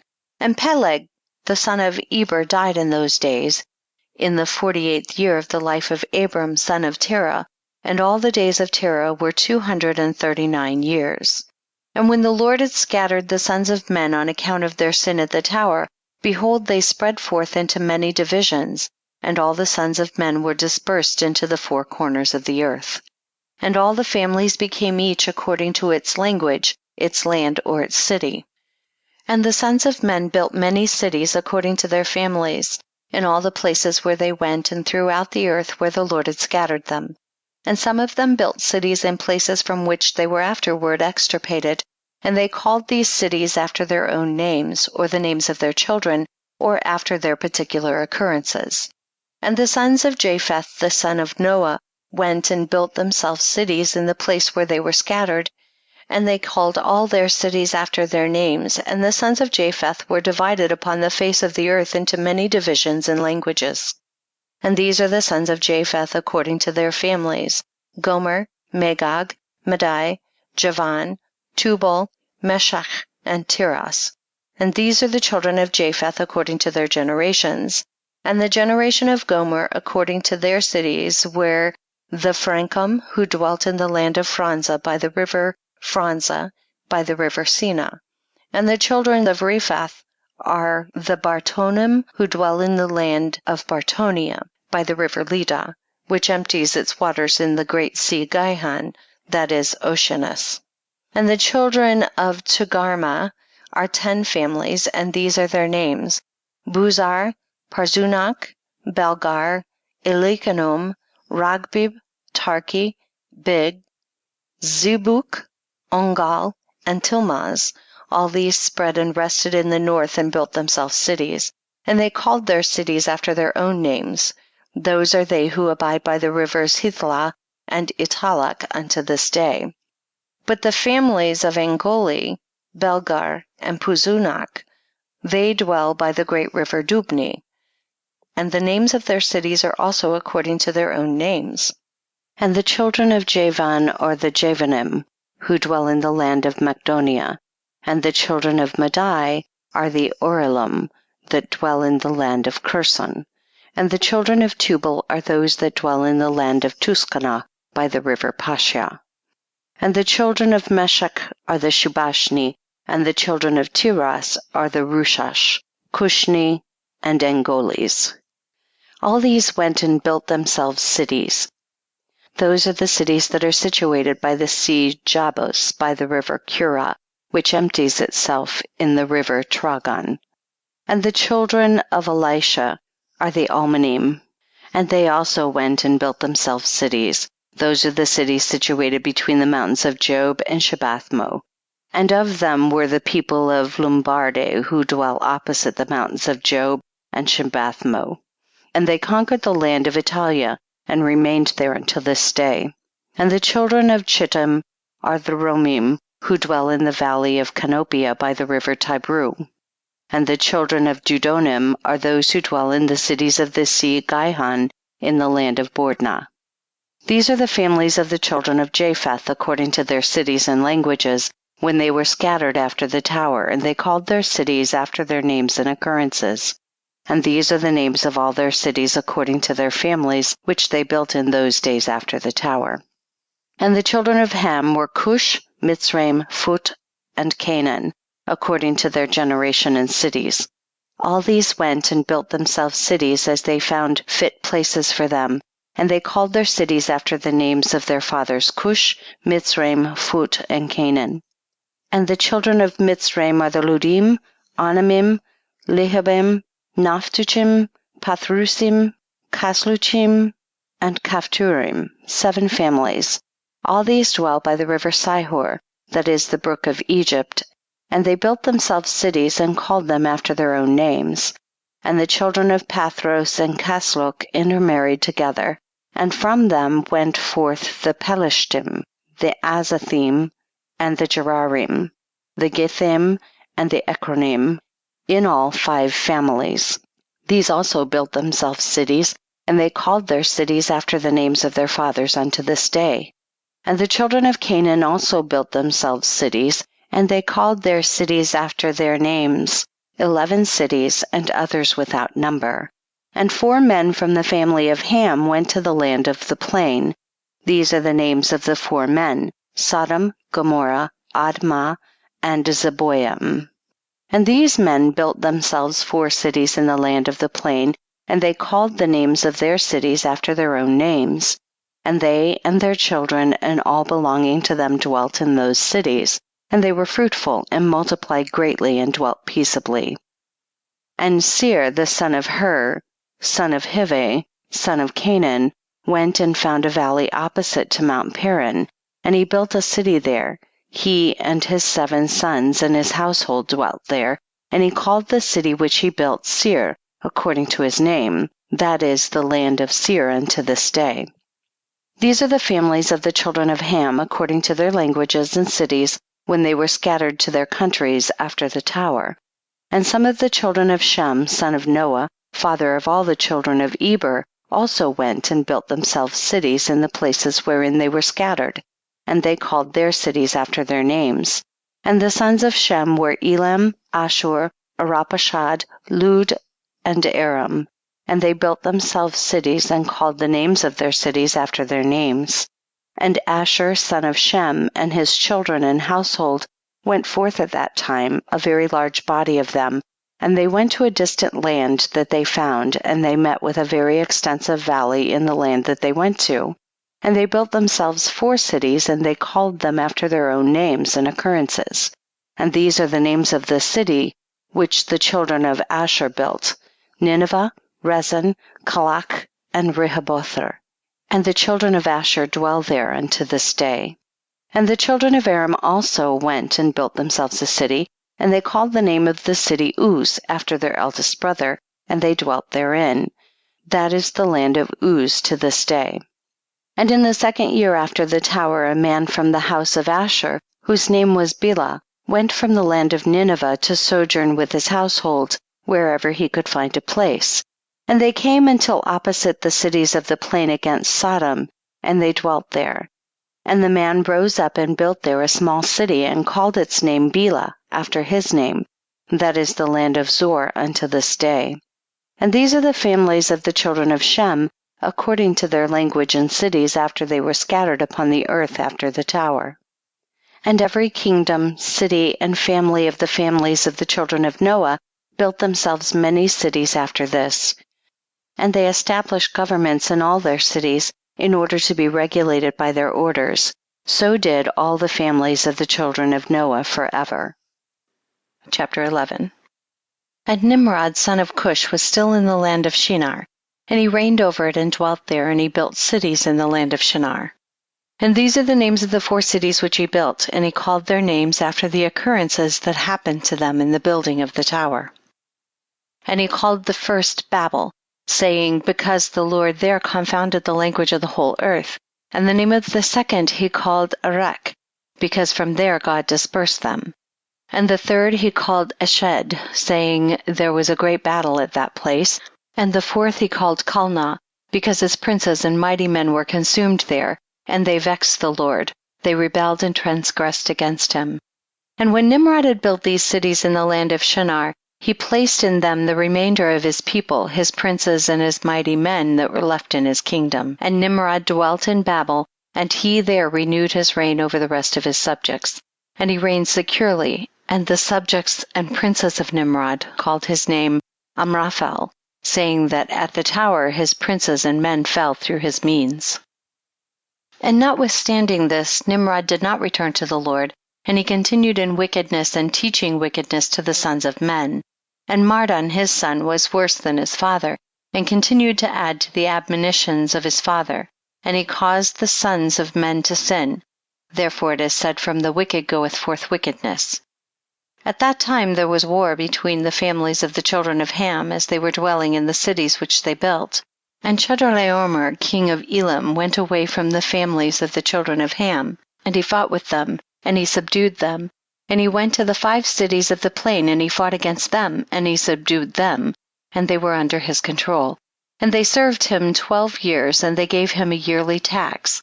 At that time died Nahor son of Serug in the 49th year of the life of Abram son of Terah. And in the 50th year of the life of Abram son of Terah, Abram came forth from the house of Noah and went to his father's house. And Abram knew the Lord, and he went in his ways and instructions, and the Lord his God was with him. And Terah his father was in those days still captain of the host of King Nimrod, and he still followed strange gods. And Abraham came to his father's house and saw 12 gods standing there in their temples, and the anger of Abram was kindled when he saw these images in his father's house. And Abram said, as the Lord liveth, these images shall not remain in my father's house. So shall the Lord who created me do unto me, if in 3 days' time I do not break them all. And Abram went from them, and his anger burned within him. And Abram hastened and went from the chamber to his father's outer court, and he found his father sitting in the court, and all his servants with him. And Abram came and sat before him. And Abram asked his father, saying, Father, tell me, where is God who created heaven and earth, and all the sons of men upon the earth? And who created thee and me? And Terah answered his son Abram and said, Behold, those who created us are all with us in the house. And Abram said to his father, My lord, shew them to me, I pray thee. And Terah brought Abram into the chamber of the inner court, and Abram saw, and behold, the whole room was full of gods of wood and stone, 12 great images, and others less than they without number. And Terah said to his son, Behold, these are they which made all thou seest upon earth, and which created me, and thee, and all mankind. And Terah bowed down to his gods, and he then went away from them. And Abram his son went away with him. And when Abram had gone from them, he went to his mother and sat before her. And he said to his mother, Behold, my father has shown me those who made heaven and earth, and all the sons of men. Now therefore hasten and fetch a kid from the flock, and make of it savory meat, that I may bring it to my father's gods, as an offering for them to eat.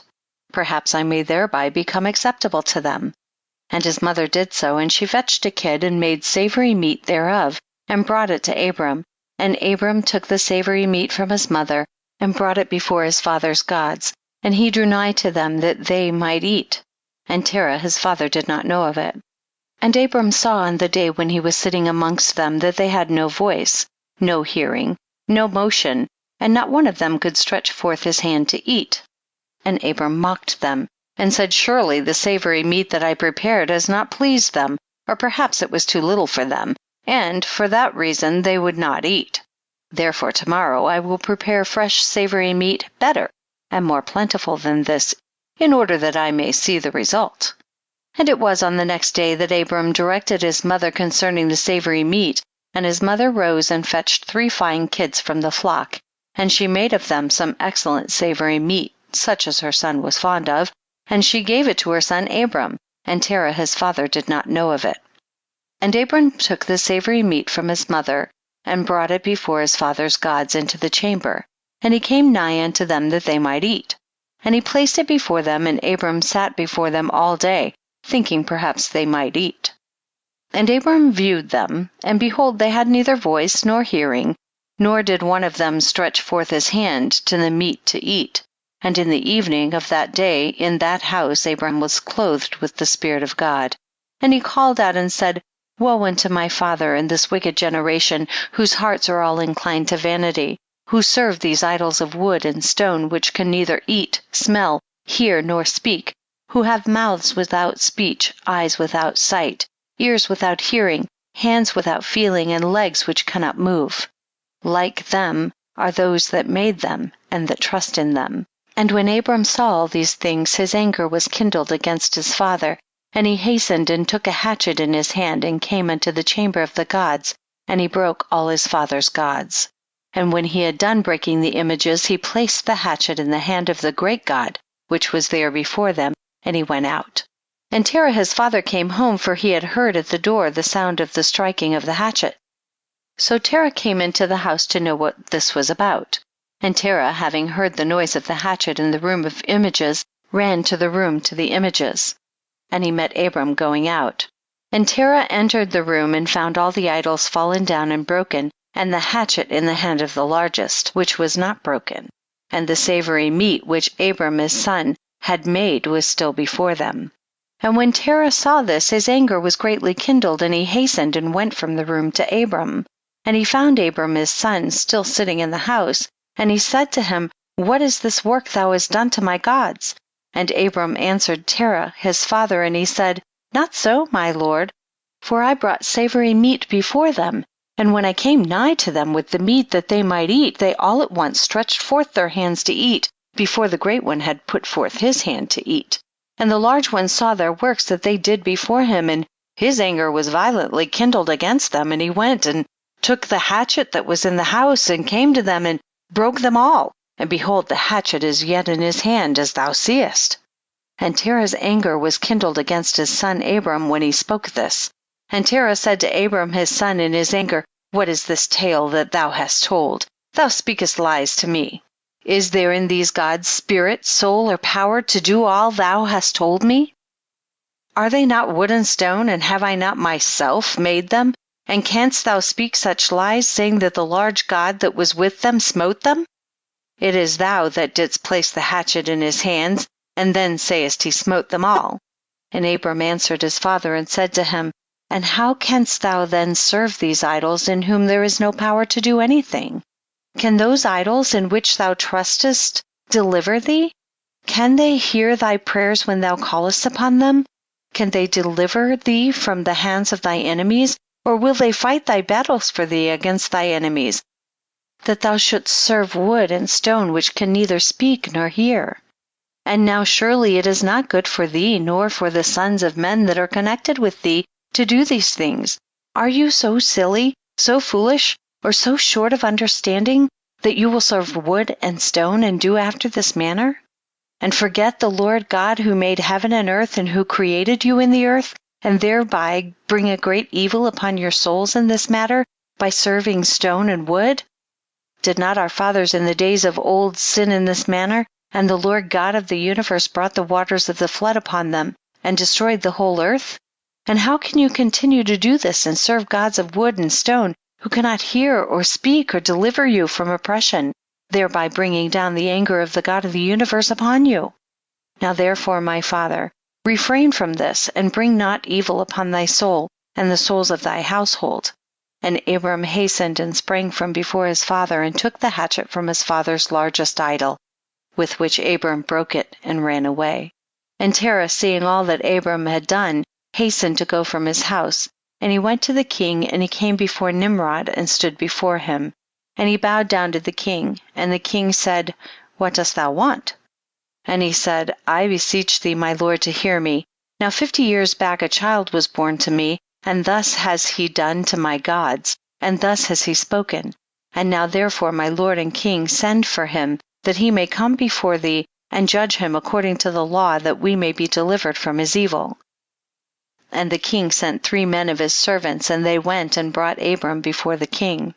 And Nimrod and all his princes and servants were that day sitting before him, and Terah sat also before them. And the king said to Abram, What is this that thou hast done to thy father and to his gods? And Abram answered the king in the words that he spoke to his father, and he said, The large God that was with them in the house did to them what thou hast heard. And the king said to Abram, Had they power to speak and eat and do as thou hast said? And Abram answered the king, saying, And if there be no power in them, why dost thou serve them, and cause the sons of men to err through thy follies? Dost thou imagine that they can deliver thee, or do anything small or great, that thou shouldst serve them? And why wilt thou not serve the God of the whole universe, who created thee, and in whose power it is to kill and to keep alive? O foolish, simple, and ignorant king, woe unto thee forever! I thought thou wouldst teach thy servants the upright way, but thou hast not done this, but hast filled the whole world with thy sins and the sins of thy people who have followed thy ways. Dost thou not know, or hast thou not heard, that this evil which thou doest, our ancestors sinned therein in days of old, and the eternal God brought the waters of the flood upon them and destroyed them all, and also destroyed the whole earth on their account? And wilt thou and thy people rise up now and do like unto this work, in order to bring down the anger of the Lord God upon the universe, and to bring evil upon thee and the whole earth? Now therefore put away this evil deed which thou doest, and serve the God of the universe, as thy soul is in his hands, and then it will be well with thee. And if thy wicked heart will not hearken to my words, to cause thee to forsake thy evil ways, and to serve the eternal God, then thou wilt die in shame in the latter days, thou, thy people, and all who are connected with thee, hearing thy words or walking in thy evil ways. And when Abram had ceased speaking before the king and princes, Abram lifted up his eyes to the heavens, and he said, The Lord seeth all the wicked, and he will judge them. Chapter 12. And when the king heard the words of Abram, he ordered him to be put into prison. And Abram was 10 days in prison. And at the end of those days the king ordered that all the kings, princes, and governors of different provinces, and the sages should come before him. And they sat before him, and Abram was still in the house of confinement. And the king said to the princes and sages, Have you heard what Abram the son of Terah has done to his father? Thus has he done to him, and I ordered him to be brought before me, and thus has he spoken. His heart did not misgive him, neither did he stir in my presence. And behold, now he is confined in the prison. And therefore decide what judgment is due to this man who reviled the king, who spoke and did all the things that you heard? And they all answered the king, saying, The man who revileth the king should be hanged upon a tree. But having done all the things that he said, and having despised our gods, he must therefore be burned to death. For this is the law in this matter. If it pleaseth the king to do this, let him order his servants, kindle a fire, both night and day, in thy brick furnace, and then we will cast this man into it. And the king did so. And he commanded his servants that they should prepare a fire for 3 days and 3 nights in the king's furnace, that is, in Casdim. And the king ordered them to take Abram from prison and bring him out to be burned. And all the king's servants, princes, lords, governors, and judges, and all the inhabitants of the land, about 900,000 men, stood opposite the furnace to see Abram. And all the women and little ones crowded upon the roofs and towers to see what was doing with Abram, and they all stood together at a distance, and there was not a man left that did not come on that day to behold the scene. And when Abram was come, the conjurers of the king and the sages saw Abram, and they cried out to the king, saying, Our sovereign lord, surely this is the man whom we know to have been the child at whose birth the great star swallowed the 4 stars, which we declared to the king now 50 years since. And behold, now his father has also transgressed thy command, and mocked thee by bringing thee another child, which thou didst kill. And when the king heard their words, he was exceedingly wroth, and he ordered Terah to be brought before him. And the king said, Hast thou heard what the conjurers have spoken? Now tell me truly, how didst thou? And if thou shalt speak truth, thou shalt be acquitted. And seeing that the king's anger was so much kindled, Terah said to the king, My lord and king, thou hast heard the truth, and what the sages have spoken is right. And the king said, How couldst thou do this thing, to transgress my orders, and to give me a child that thou didst not beget, and to take value for him? And Terah answered the king, Because my tender feelings were excited for my son at that time, and I took a son of my handmaid, and I brought him to the king. And the king said, Who advised thee to this? Tell me, do not hide aught from me, and then thou shalt not die.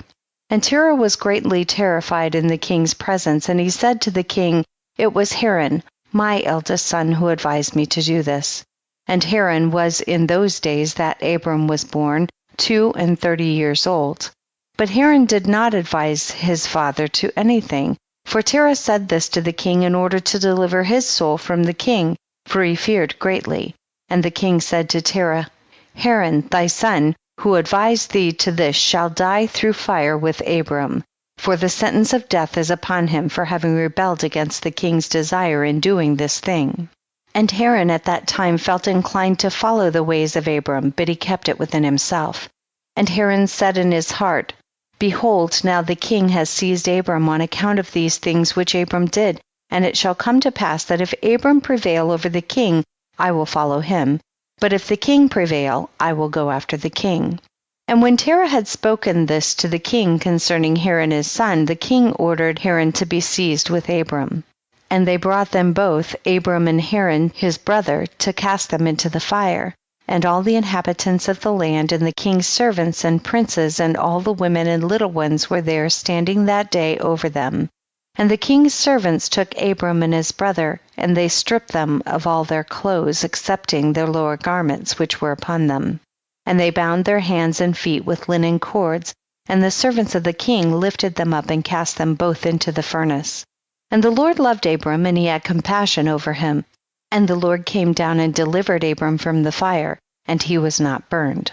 But all the cords with which they bound him were burned, while Abram remained, and walked about in the fire. And Haran died when they had cast him into the fire, and he was burned to ashes, for his heart was not perfect with the Lord.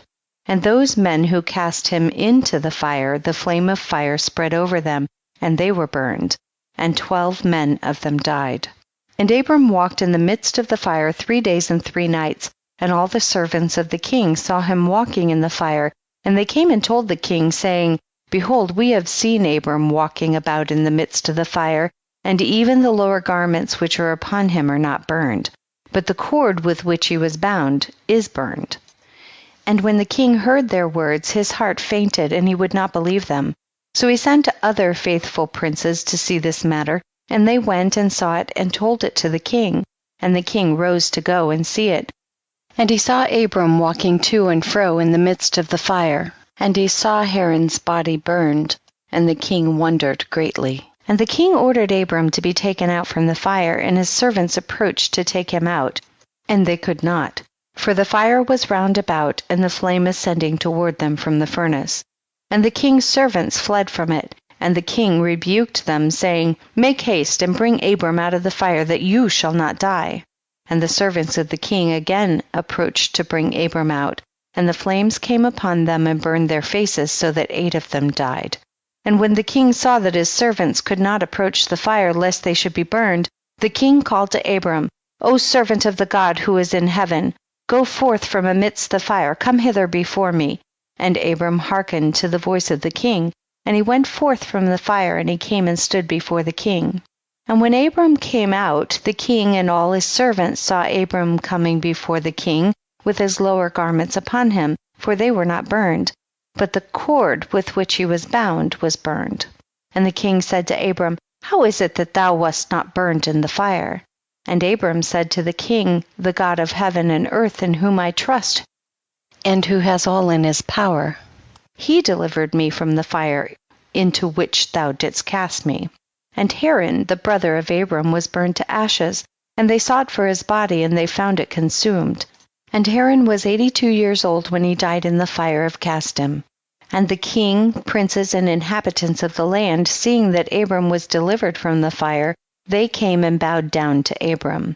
And Abram said to them, Do not bow down to me, but bow down to the God of the world who made you, and serve him, and go in his ways, for it is he who delivered me from out of this fire, and it is he who created the souls and spirits of all men, and formed man in his mother's womb, and brought him forth into the world, and it is he who will deliver those who trust in him from all pain. And this thing seemed very wonderful in the eyes of the king and princes, that Abram was saved from the fire, and that Haran was burned. And the king gave Abram many presents, and he gave him his 2 head servants from the king's house. The name of the one was Oni, and the name of the other was Eliezer. And all the king's princes and servants gave Abram many gifts of silver and gold and pearl, and the king and his princes sent him away, and he went in peace. And Abram went forth from the king in peace, and many of the king's servants followed him, and about 300 men joined him. And Abram returned on that day and went to his father's house, he and the men that followed him. And Abram served the Lord his God all the days of his life, and he walked in his ways and followed his law. And from that day forward Abram inclined the hearts of the sons of men to serve the Lord. And at that time Nahor and Abram took unto themselves wives, the daughters of their brother Haran. The wife of Nahor was Milcah, and the name of Abram's wife was Sarai. And Sarai, wife of Abram, was barren. She had no offspring in those days. And at the expiration of 2 years from Abram's going out of the fire, that is in the 52nd year of his life, behold, King Nimrod sat in Babel upon the throne. And the king fell asleep and dreamed that he was standing with his troops and hosts in a valley opposite the king's furnace. And he lifted up his eyes and saw a man in the likeness of Abram coming forth from the furnace, and that he came and stood before the king with his drawn sword, and then sprang to the king with his sword, when the king fled from the man, for he was afraid. And while he was running, the man threw an egg upon the king's head, and the egg became a great river. And the king dreamed that all his troops sank in that river, and died. And the king took flight with 3 men who were before him, and he escaped. And the king looked at these men, and they were clothed in princely dresses as the garments of kings, and had the appearance and majesty of kings. And while they were running, the river again turned to an egg before the king. And there came forth from the egg a young bird, which came before the king, and flew at his head, and plucked out the king's eye. And the king was grieved at the sight, and he awoke out of his sleep, and his spirit was agitated, and he felt a great terror. And in the morning the king rose from the couch in fear, and he ordered all the wise men and magicians to come before him, when the king related his dream to them.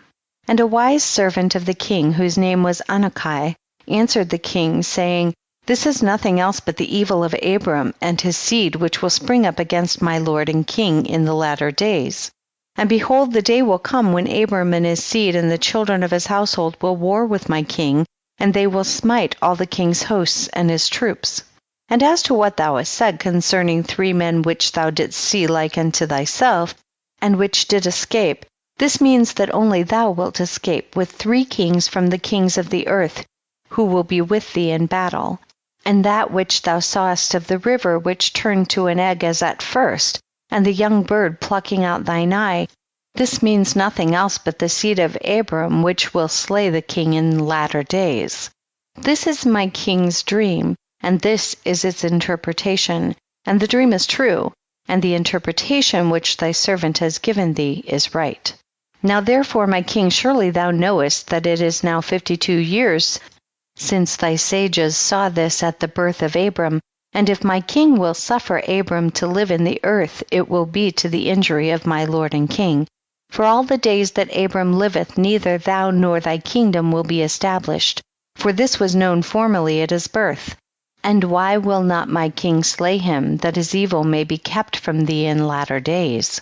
And Nimrod hearkened to the voice of Anukai, and he sent some of his servants in secret to go and seize Abram, and bring him before the king to suffer death.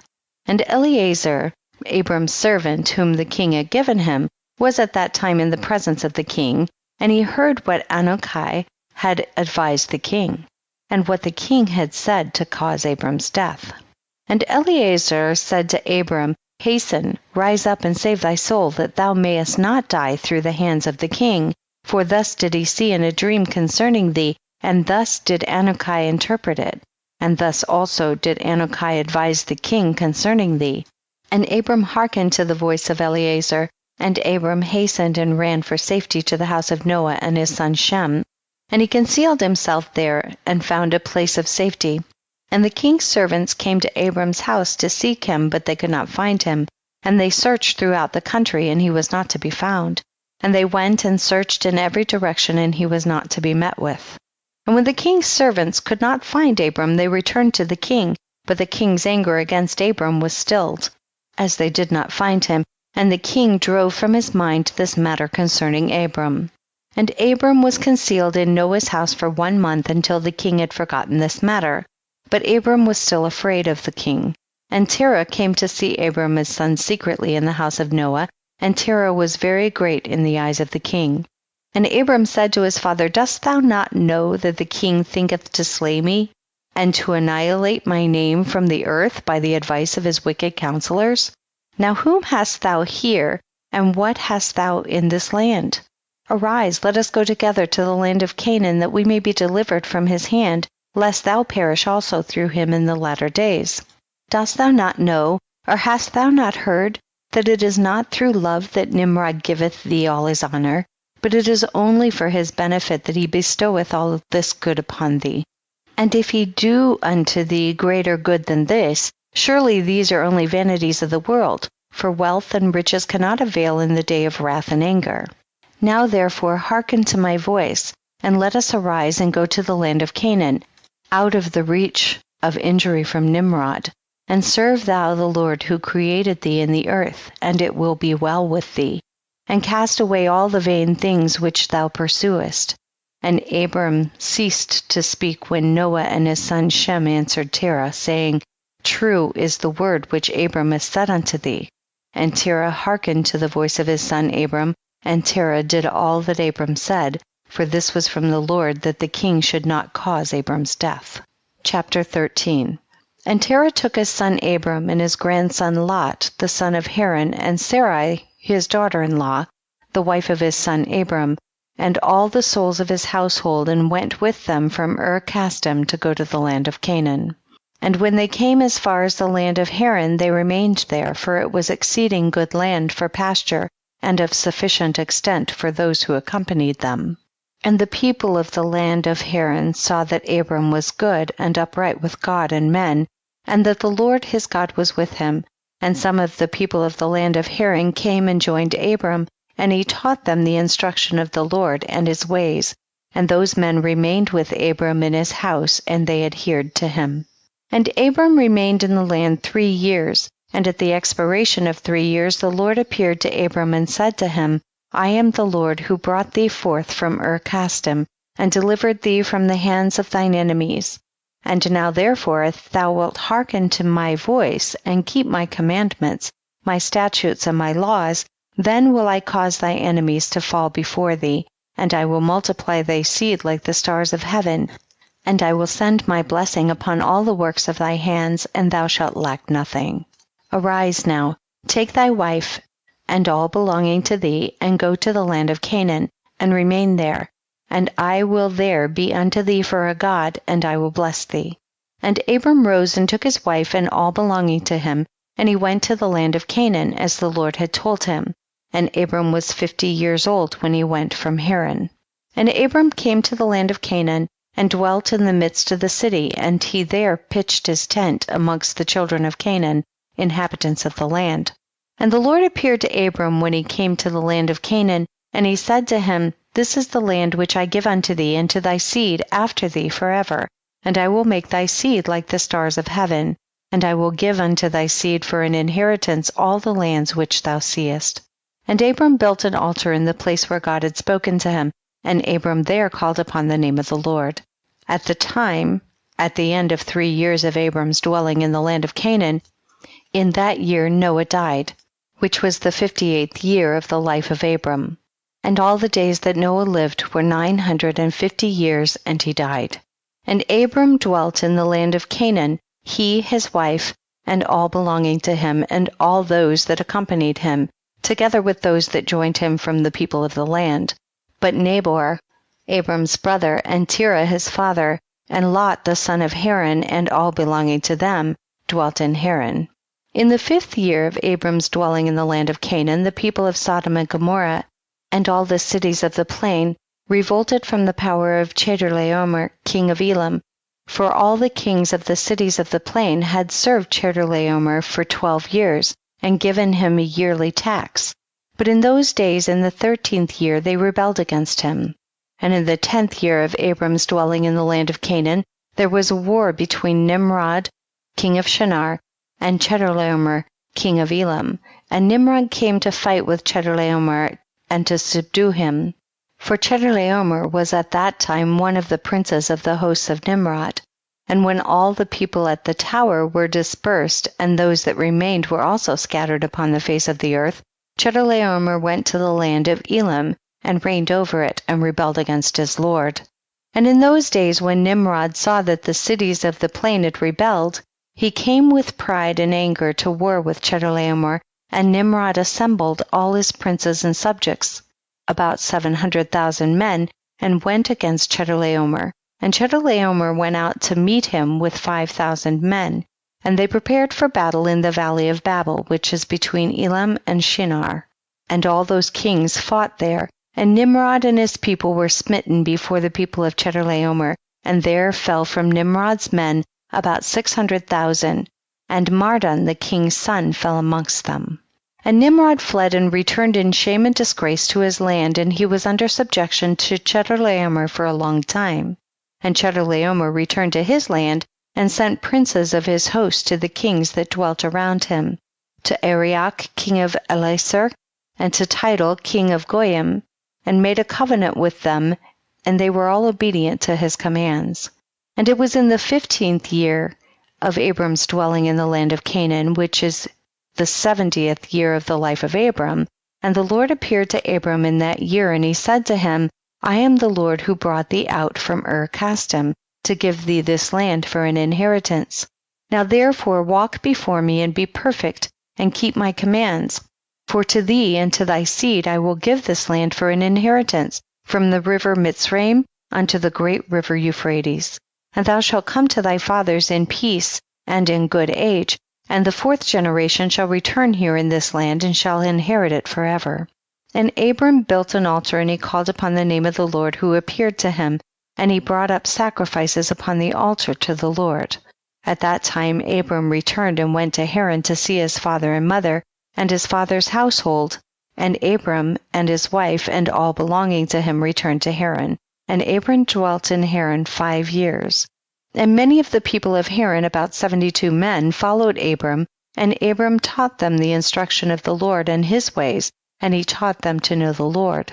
In those days the Lord appeared to Abram in Haran, and he said to him, Behold, I spoke unto thee these 20 years back, saying, Go forth from thy land, from thy birthplace, and from thy father's house, to the land which I have shown thee, to give it to thee and to thy children. For there in that land will I bless thee, and make thee a great nation, and make thy name great, and in thee shall the families of the earth be blessed.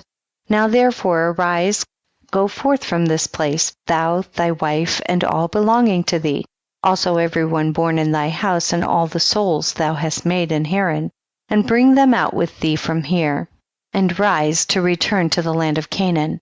And Abram arose and took his wife Sarai, and all belonging to him, and all that were born to him in his house, and the souls which they had made in Haran, and they came out to go to the land of Canaan. And Abram went and returned to the land of Canaan according to the word of the Lord, and Lot the son of his brother Haran went with him. And Abram was 75 years old when he went forth from Haran to return to the land of Canaan. And he came to the land of Canaan according to the word of the Lord to Abram, and he pitched his tent, and he dwelt in the plain of Mamre. And with him was Lot his brother's son, and all belonging to him. And the Lord again appeared to Abram and said, To thy seed will I give this land.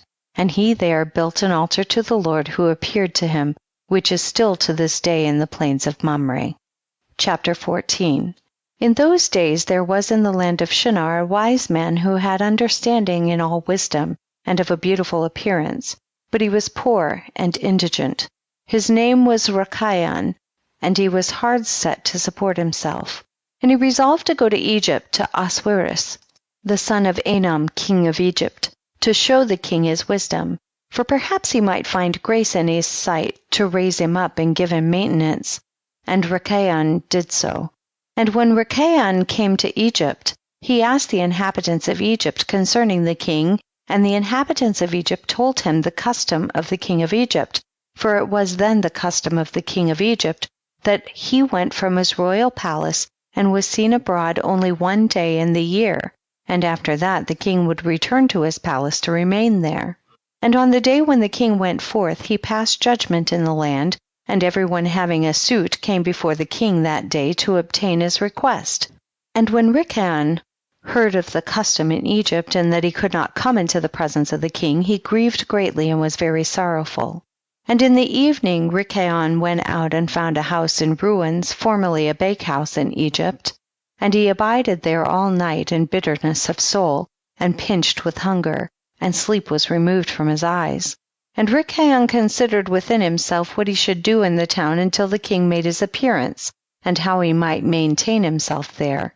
And he rose in the morning and walked about, and met in his way those who sold vegetables and various sorts of seeds with which they supplied the inhabitants. And Rechayan wished to do the same in order to get a maintenance in the city, but he was unacquainted with the custom of the people, and he was like a blind man among them. And he went and obtained vegetables to sell them for his support. And the rabble assembled about him and ridiculed him, and took his vegetables from him and left him nothing.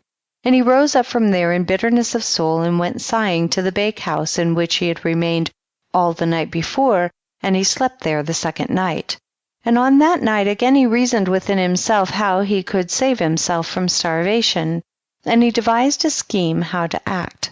And he rose up in the morning and acted ingeniously, and went and hired 30 strong men of the rabble, carrying their war instruments in their hands, and he led them to the top of the Egyptian sepulchre, and he placed them there. And he commanded them, saying, Thus saith the king, Strengthen yourselves, and be valiant men, and let no man be buried here until 200 pieces of silver be given, and then he may be buried. And those men did according to the order of Rechayan to the people of Egypt the whole of that year. And in 8 months' time Rechayan and his men gathered great riches of silver and gold, and Rechayan took a great quantity of horses and other animals, and he hired more men, and he gave them horses, and they remained with him. And when the year came around, at the time the king went forth into the town, all the inhabitants of Egypt assembled together to speak to him concerning the work of Rechayan and his men. And the king went forth on the appointed day, and all the Egyptians came before him and cried unto him, saying, May the king live forever. What is this thing thou doest in the town to thy servants, not to suffer a dead body to be buried until so much silver and gold be given? Was there ever the like unto this done in the whole earth from the days of former kings, yea, even from the days of Adam unto this day, that the dead should not be buried only for a set price? We know it to be the custom of kings to take a yearly tax from the living, but thou dost not only do this, but from the dead also thou exactest a tax day by day. Now, O king, we can no more bear this, for the whole city is ruined on this account, and dost thou not know it? And when the king heard all that they had spoken, he was very wroth, and his anger burned within him at this affair, for he had known nothing of it. And the king said, Who and where is he that dares to do this wicked thing in my land without my command? Surely you will tell me. And they told him all the works of Rikayon and his men, and the king's anger was aroused, and he ordered Rikayon and his men to be brought before him. And Rikayon took about 1,000 children, sons and daughters, and clothed them in silk and embroidery, and he set them upon horses, and sent them to the king by means of his men. And he also took a great quantity of silver and gold and precious stones, and a strong and beautiful horse as a present for the king, with which he came before the king and bowed down to the earth before him. And the king, his servants, and all the inhabitants of Egypt wondered at the work of Rikayon, and they saw his riches and the present that he had brought to the king. And it greatly pleased the king, and he wondered at it. And when Rikayon sat before him, the king asked him concerning all his works. And Rikayon spoke all his words wisely before the king, his servants, and all the inhabitants of Egypt. And when the king heard the words of Rikayon and his wisdom, Rikayon found grace in his sight, and he met with grace and kindness from all the servants of the king and from all the inhabitants of Egypt, on account of his wisdom and excellent speeches, and from that time they loved him exceedingly. And the king answered and said to Rikayon, Thy name shall no more be called Rikayon, but Pharaoh shall be thy name, since thou didst exact a tax from the dead. And he called his name Pharaoh. And the king and his subjects loved Rikayon for his wisdom, and they consulted with all the inhabitants of Egypt to make him prefect under the king. And all the inhabitants of Egypt and its wise men did so, and it was made a law in Egypt. And they made Rikayon Pharaoh prefect under Ahasuerus king of Egypt. And Rikayon Pharaoh governed over Egypt, daily administering justice to the whole city. But Ahasuerus the king would judge the people of the land one day in the year, when he went out to make his appearance. And Rikayon Pharaoh cunningly usurped the government of Egypt, and he exacted a tax from all the inhabitants of Egypt. And all the inhabitants of Egypt greatly loved Rikayon Pharaoh, and they made a decree to call every king that should reign over them and their seed in Egypt, Pharaoh. Therefore all the kings that reigned in Egypt from that time forward were called Pharaoh unto this day. Chapter 15. And in that year there was a heavy famine throughout the land of Egypt, and the inhabitants of the land could not remain on account of the famine, for it was very grievous. And Abram and all belonging to him rose and went down to Egypt on account of the famine.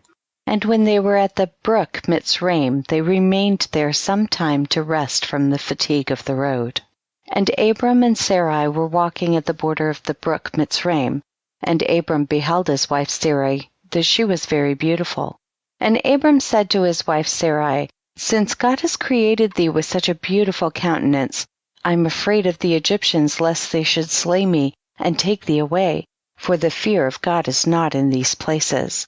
Surely then thou shalt do this, say thou art my sister to all that may ask thee, in order that it may be well with me, and that we may live and not be put to death. And Abram commanded the same to all those that came with him to Egypt on account of the famine. Also his nephew Lot he commanded, saying, If the Egyptians ask thee concerning Sarai, say she is the sister of Abram. And yet with all these orders Abram did not put confidence in them, but he took Sarai and placed her in a chest and concealed it amongst their vessels. For Abram was greatly concerned about Sarai on account of the wickedness of the Egyptians. And Abram and all belonging to him rose up from the brook Mitzrayim and came to Egypt. And they had scarcely entered the gates of the city when the guards stood up to them, saying, Give tithe to the king from what you have, and then you may come into the town. And Abram and those that were with him did so. And Abram with the people that were with him came to Egypt. And when they came, they brought the chest in which Sarai was concealed, and the Egyptians saw the chest. And the king's servants approached Abram, saying, What hast thou here in this chest which we have not seen? Now open thou the chest, and give tithe to the king of all that it contains.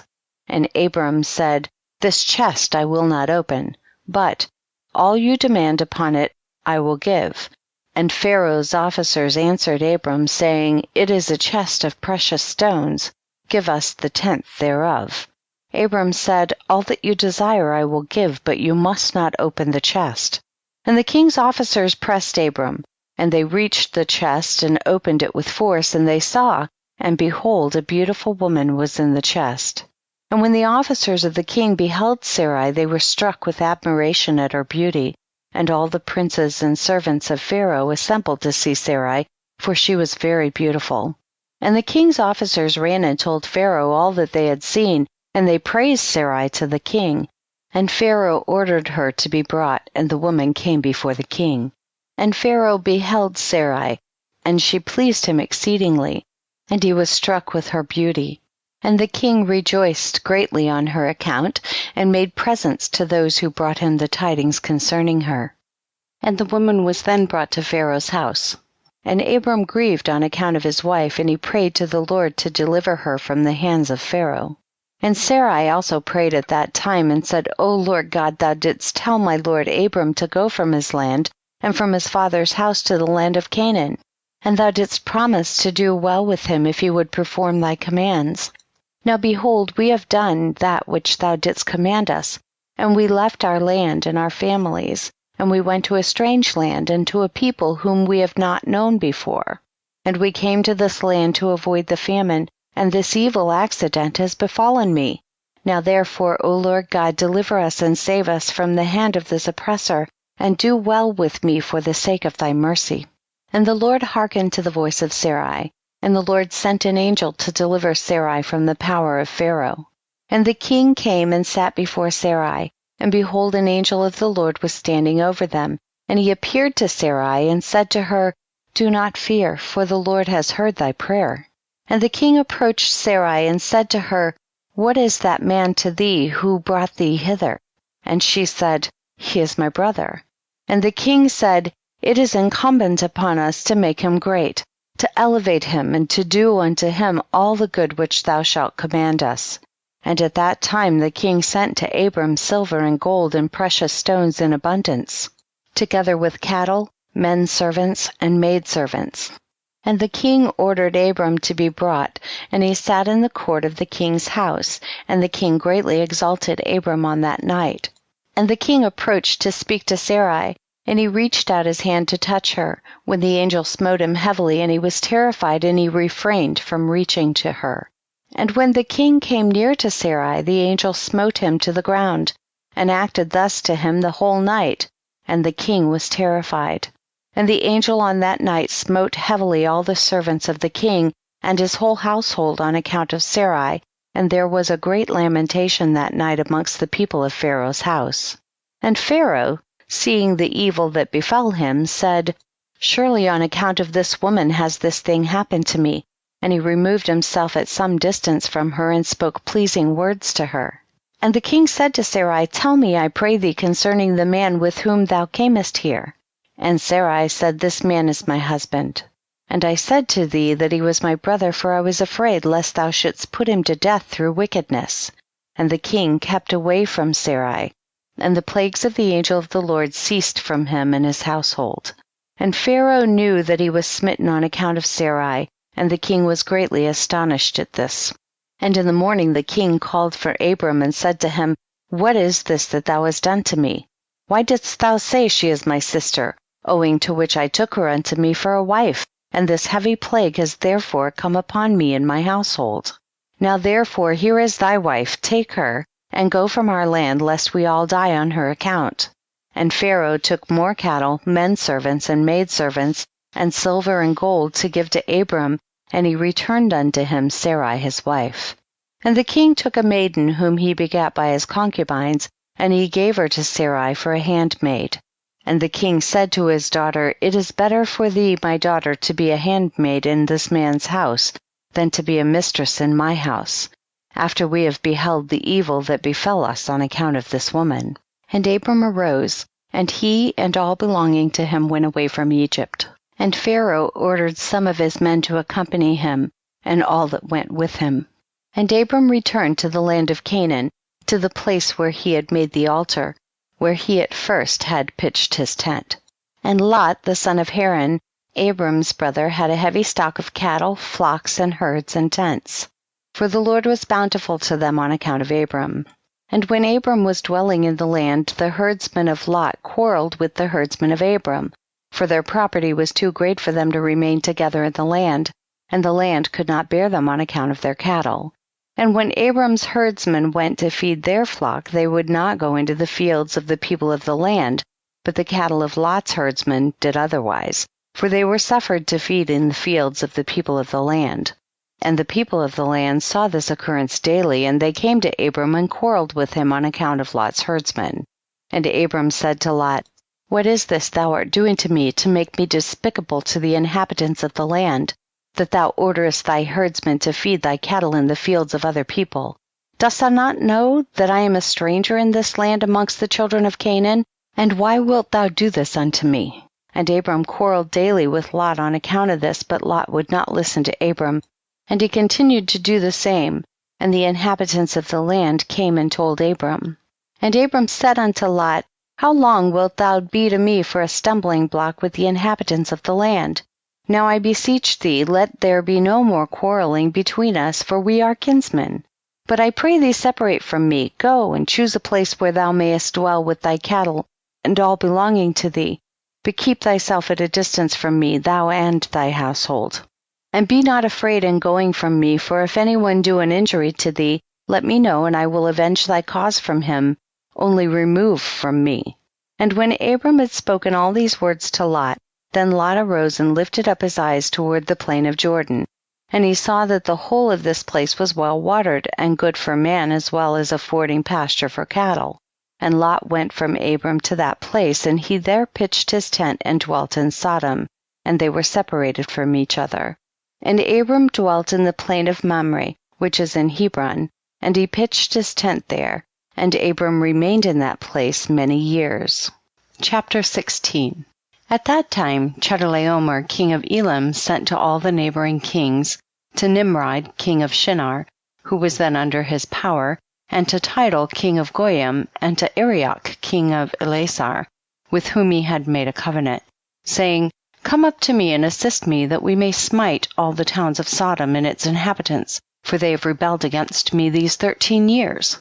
And these 4 kings went up with all their camps, about 800,000 men, and they went as they were, and smote every man they found in their road. And the 5 kings of Sodom and Gomorrah, Shinab, king of Admah, Shemebar, king of Zeboim, Bera, king of Sodom, Bersha, king of Gomorrah, and Bela, king of Zoar, went out to meet them, and they all joined together in the valley of Siddim. And these 9 kings made war in the valley of Siddim, and the kings of Sodom and Gomorrah were smitten before the kings of Elam. And the valley of Siddim was full of lime pits, and the kings of Elam pursued the kings of Sodom. And the kings of Sodom with their camps fled and fell into the lime pits, and all that remained went to the mountain for safety. And the 5 kings of Elam came after them and pursued them to the gates of Sodom, and they took all that there was in Sodom. And they plundered all the cities of Sodom and Gomorrah, and they also took Lot, Abram's brother's son, and his property. And they seized all the goods of the cities of Sodom, and they went away. And Eunuch, Abram's servant, who was in the battle, saw this, and told Abram all that the kings had done to the cities of Sodom, and that Lot was taken captive by them. And Abram heard this, and he rose up with about 318 men that were with him, and he that night pursued these kings and smote them, and they all fell before Abram and his men, and there was none remaining but the 4 kings who fled, and they went each his own road. And Abram recovered all the property of Sodom, and he also recovered Lot and his property, his wives and little ones, and all belonging to him, so that Lot lacked nothing. And when he returned from smiting these kings, he and his men passed the valley of Siddim, where the kings had made war together. And Bera, king of Sodom, and the rest of his men that were with him, went out from the lime pits into which they had fallen to meet Abram and his men. And Adonizedek, king of Jerusalem, the same was Shem, went out with his men to meet Abram and his people with bread and wine, and they remained together in the valley of Melech. And Adonizedek blessed Abram, and Abram gave him 1/10 from all that he had brought from the spoil of his enemy, for Adonizedek was a priest before God. And all the kings of Sodom and Gomorrah who were there with their servants approached Abram and begged of him to return them their servants, whom he had made captive, and to take unto himself all the property. And Abram answered the kings of Sodom, saying, As the Lord liveth, who created heaven and earth, and who redeemed my soul from all affliction, and who delivered me this day from my enemies, and gave them into my hand, I will not take anything belonging to you, that you may not boast tomorrow, saying, Abram became rich from our property that he saved. For the Lord my God, in whom I trust, said unto me, Thou shalt lack nothing, for I will bless thee in all the works of thy hands. And now therefore, behold, here is all belonging to you, take it and go. As the Lord liveth, I will not take from you from a living soul down to a shoe tie or thread, excepting the expense of the food of those who went out with me to battle, as also the portions of the men who went with me, Anar, Ashkol, and Mamre, they and their men, as well as those also who had remained to watch the baggage, they shall take their portion of the spoil. And the kings of Sodom gave Abram according to all that he had said, and they pressed him to take of whatever he chose, but he would not. And he sent away the kings of Sodom and the remainder of their men, and he gave them orders about Lot, and they went to their respective places. And Lot, his brother's son, he also sent away with his property, and he went with them, and Lot returned to his home, to Sodom, and Abram and his people returned to their home, to the plains of Mamre, which is in Hebron. At that time the Lord again appeared to Abram in Hebron, and he said to him, Do not fear, thy reward is very great before me, for I will not leave thee, until I shall have multiplied thee and blessed thee, and made thy seed like the stars in heaven, which cannot be measured nor numbered. And I will give unto thy seed all these lands that thou seest with thine eyes. To them will I give them for an inheritance forever. Only be strong, and do not fear. Walk before me, and be perfect. And in the 78th year of the life of Abram, in that year died Ro, son of Peleg. And all the days of Ro were 239 years, and he died. And Sarai, the daughter of Haran, Abram's wife, was still barren in those days. She did not bear to Abram either son or daughter. And when she saw that she bare no children, she took her handmaid Hagar, whom Pharaoh had given her, and she gave her to Abram her husband for a wife. For Hagar learned all the ways of Sarai, as Sarai taught her. She was not in any way deficient in following her good ways. And Sarai said to Abram, Behold, here is my handmaid Hagar. Go to her, that she may bring forth upon my knees, that I may also obtain children through her.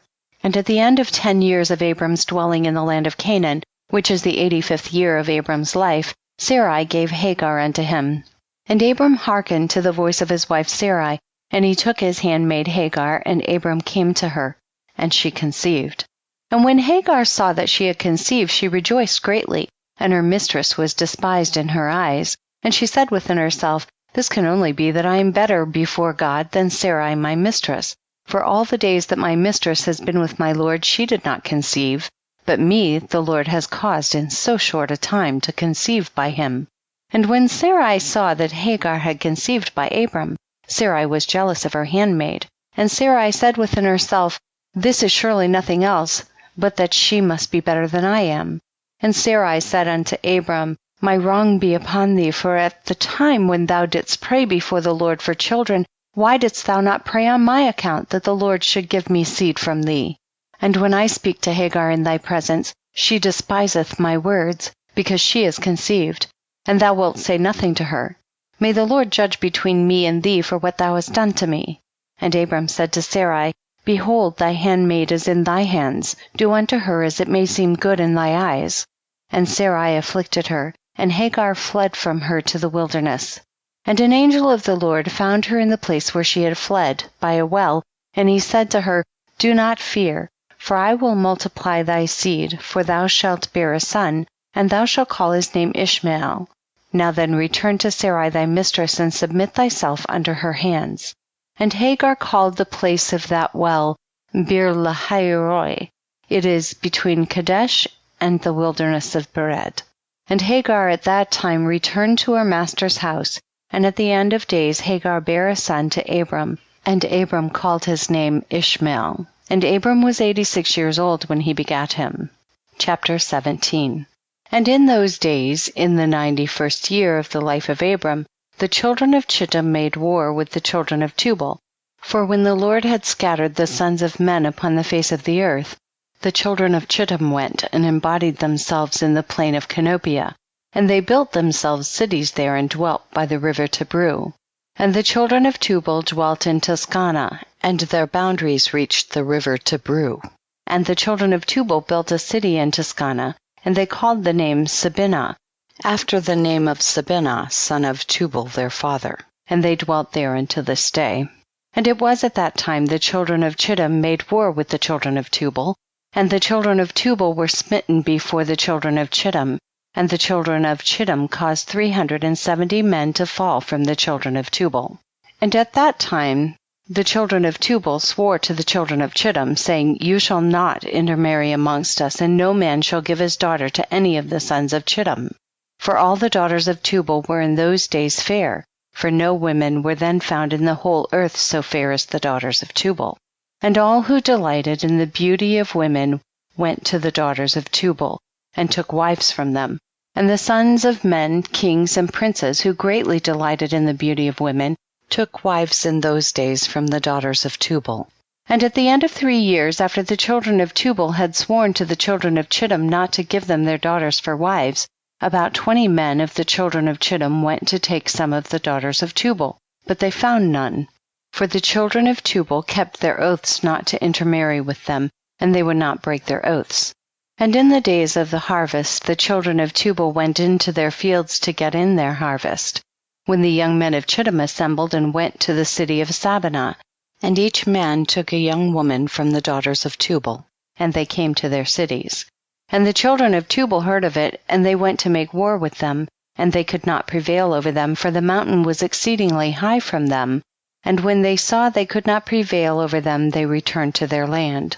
And at the revolution of the year, the children of Tubal went and hired about 10,000 men from those cities that were near them, and they went to war with the children of Chittim.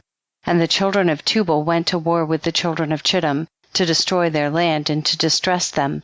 And in this engagement the children of Tubal prevailed over the children of Chittim, and the children of Chittim, seeing that they were greatly distressed, lifted up the children which they had by the daughters of Tubal upon the wall which had been built, to be before the eyes of the children of Tubal.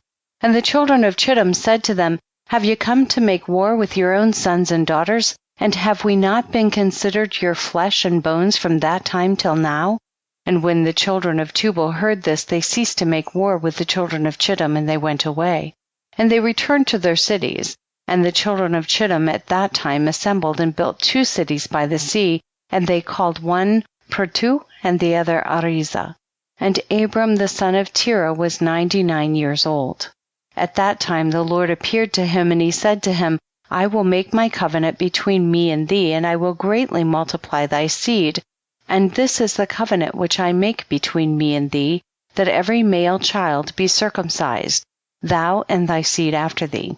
At 8 days old shall it be circumcised, and this covenant shall be in your flesh for an everlasting covenant. And now therefore thy name shall no more be called Abram, but Abraham, and thy wife shall no more be called Sarai, but Sarah. For I will bless you both, and I will multiply your seed after you, that you shall become a great nation, and kings shall come forth from you. Chapter 18. And Abram rose and did all that God had ordered him, and he took the men of his household, and those bought with his money, and he circumcised them as the Lord had commanded him, and there was not one left whom he did not circumcise. And Abram and his son Ishmael were circumcised in the flesh of their foreskin. 13 years old was Ishmael when he was circumcised in the flesh of his foreskin. And in the 3rd day Abraham went out of his tent and sat at the door to enjoy the heat of the sun during the pain of his flesh. And the Lord appeared to him in the plain of Mamre, and sent 3 of his ministering angels to visit him, and he was sitting at the door of the tent. And he lifted up his eyes and saw, and lo, 3 men were coming from a distance, and he rose up and ran to meet them. And he bowed down to them and brought them into his house. And he said to them, If now I have found favor in your sight, turn in and eat a morsel of bread. And he pressed them, and they turned in, and he gave them water, and they washed their feet, and he placed them under a tree at the door of the tent. And Abraham ran and took a calf, tender and good, and he hastened to kill it, and gave it to his servant Eliezer to dress. And Abraham came to Sarah into the tent, and he said to her, Make ready quickly 3 measures of fine meal, knead it, and make cakes to cover the pot containing the meat. And she did so. And Abraham hastened and brought before them butter and milk, beef and mutton, and gave it before them to eat before the flesh of the calf was sufficiently done, and they did eat. And when they had done eating, one of them said to him, I will return to thee according to the time of life, and Sarah thy wife shall have a son. And the men afterward departed and went their ways to the places to which they were sent. In those days all the people of Sodom and Gomorrah and of the whole 5 cities were exceedingly wicked and sinful against the Lord, and they provoked the Lord with their abominations, and they strengthened in acting abominably and scornfully before the Lord, and their wickedness and crimes were in those days great before the Lord. And they had in their land a very extensive valley, about half a day's walk, and in it there were fountains of water and a great deal of herbage surrounding the water. And all the people of Sodom and Gomorrah went there 4 times in the year with their wives and children, and all belonging to them, and they rejoiced there with timbrels and dances. And in the time of rejoicing they would all rise and lay hold of their neighbors' wives, and some the virgin daughters of their neighbors, and they enjoyed them. And each man saw his wife and daughter in the hands of his neighbor, and did not say a word. And they did so from morning to night, and they afterward returned home, each man to his house, and each woman to her tent. So they always did 4 times in the year. Also when a stranger came into their cities and brought goods which he had purchased with a view to dispose of there, the people of these cities would assemble, men, women, and children, young and old, and go to the man and take his goods by force, giving a little to each man until there was an end to all the goods of the owner which he had brought into the land. And if the owner of the goods quarreled with them, saying, What is this work which you have done to me? Then they would approach to him one by one, and each would show him the little which he took, and taunt him, saying, I only took that little which thou didst give me. And when he heard this from them all, he would arise and go from them in sorrow and bitterness of soul, when they would all arise and go after him, and drive him out of the city with great noise and tumult. And there was a man from the country of Elam, who was leisurely going on the road, seated upon his ass, which carried a fine mantle of divers colors, and the mantle was bound with a cord upon the ass. And the man was on his journey, passing through the street of Sodom, when the sun set in the evening, and he remained there in order to abide during the night, but no one would let him into his house. And at that time there was in Sodom a wicked and mischievous man, one skillful to do evil, and his name was Hadad. And he lifted up his eyes and saw the traveler in the street of the city, and he came to him and said, Whence comest thou, and whither dost thou go? And the man said to him, I am traveling from Hebron to Elam, where I belong, and as I passed the sun set, and no one would suffer me to enter his house, though I had bread and water, and also straw and provender for my ass, and am short of nothing. And Hadad answered and said to him, All that thou shalt want shall be supplied by me, but in the street thou shalt not abide all night. And Hadad brought him to his house. And he took off the mantle from the ass with the cord, and brought them to his house. And he gave the ass straw and provender, whilst the traveler ate and drank in Hadad's house, and he abided there that night. And in the morning the traveler rose up early to continue his journey, when Hadad said to him, Wait, comfort thy heart with a morsel of bread, and then go. And the man did so. And he remained with him, and they both ate and drank together during the day, when the man rose up to go. And Hadad said to him, Behold, now the day is declining. Thou hadst better remain all night, that thy heart may be comforted. And he pressed him so that he tarried there all night. And on the second day he rose up early to go away, when Hadad pressed him, saying, Comfort thy heart with a morsel of bread, and then go. And he remained and ate with him also the second day, and then the man rose up to continue his journey. And Hadad said to him, Behold, now the day is declining. Remain with me to comfort thy heart, and in the morning rise up early and go thy way. And the man would not remain, but rose and saddled his ass. And whilst he was saddling his ass, the wife of Hadad said to her husband, Behold, this man has remained with us for 2 days, eating and drinking, and he has given us nothing. And now shall he go away from us without giving anything? And Hadad said to her, Be silent. And the man saddled his ass to go. And he asked Hadad to give him the cord and mantle, to tie it upon the ass. And Hadad said to him, What sayest thou? And he said to him, That thou, my lord, shalt give me the cord and the mantle made with diverse colors, which thou didst conceal with thee in thy house to take care of it. And Hadad answered the man, saying, This is the interpretation of thy dream. The cord which thou didst see means that thy life will be lengthened out like a cord. And having seen the mantle colored with all sorts of colors, means that thou shalt have a vineyard in which thou wilt plant trees of all fruits. And the traveler answered, saying, Not so, my lord, for I was awake when I gave thee the cord, and also a mantle woven with different colors, which thou didst take off the ass and put them by for me. And Hadad answered and said, Surely I have told thee the interpretation of thy dream, and it is a good dream, and this is the interpretation thereof.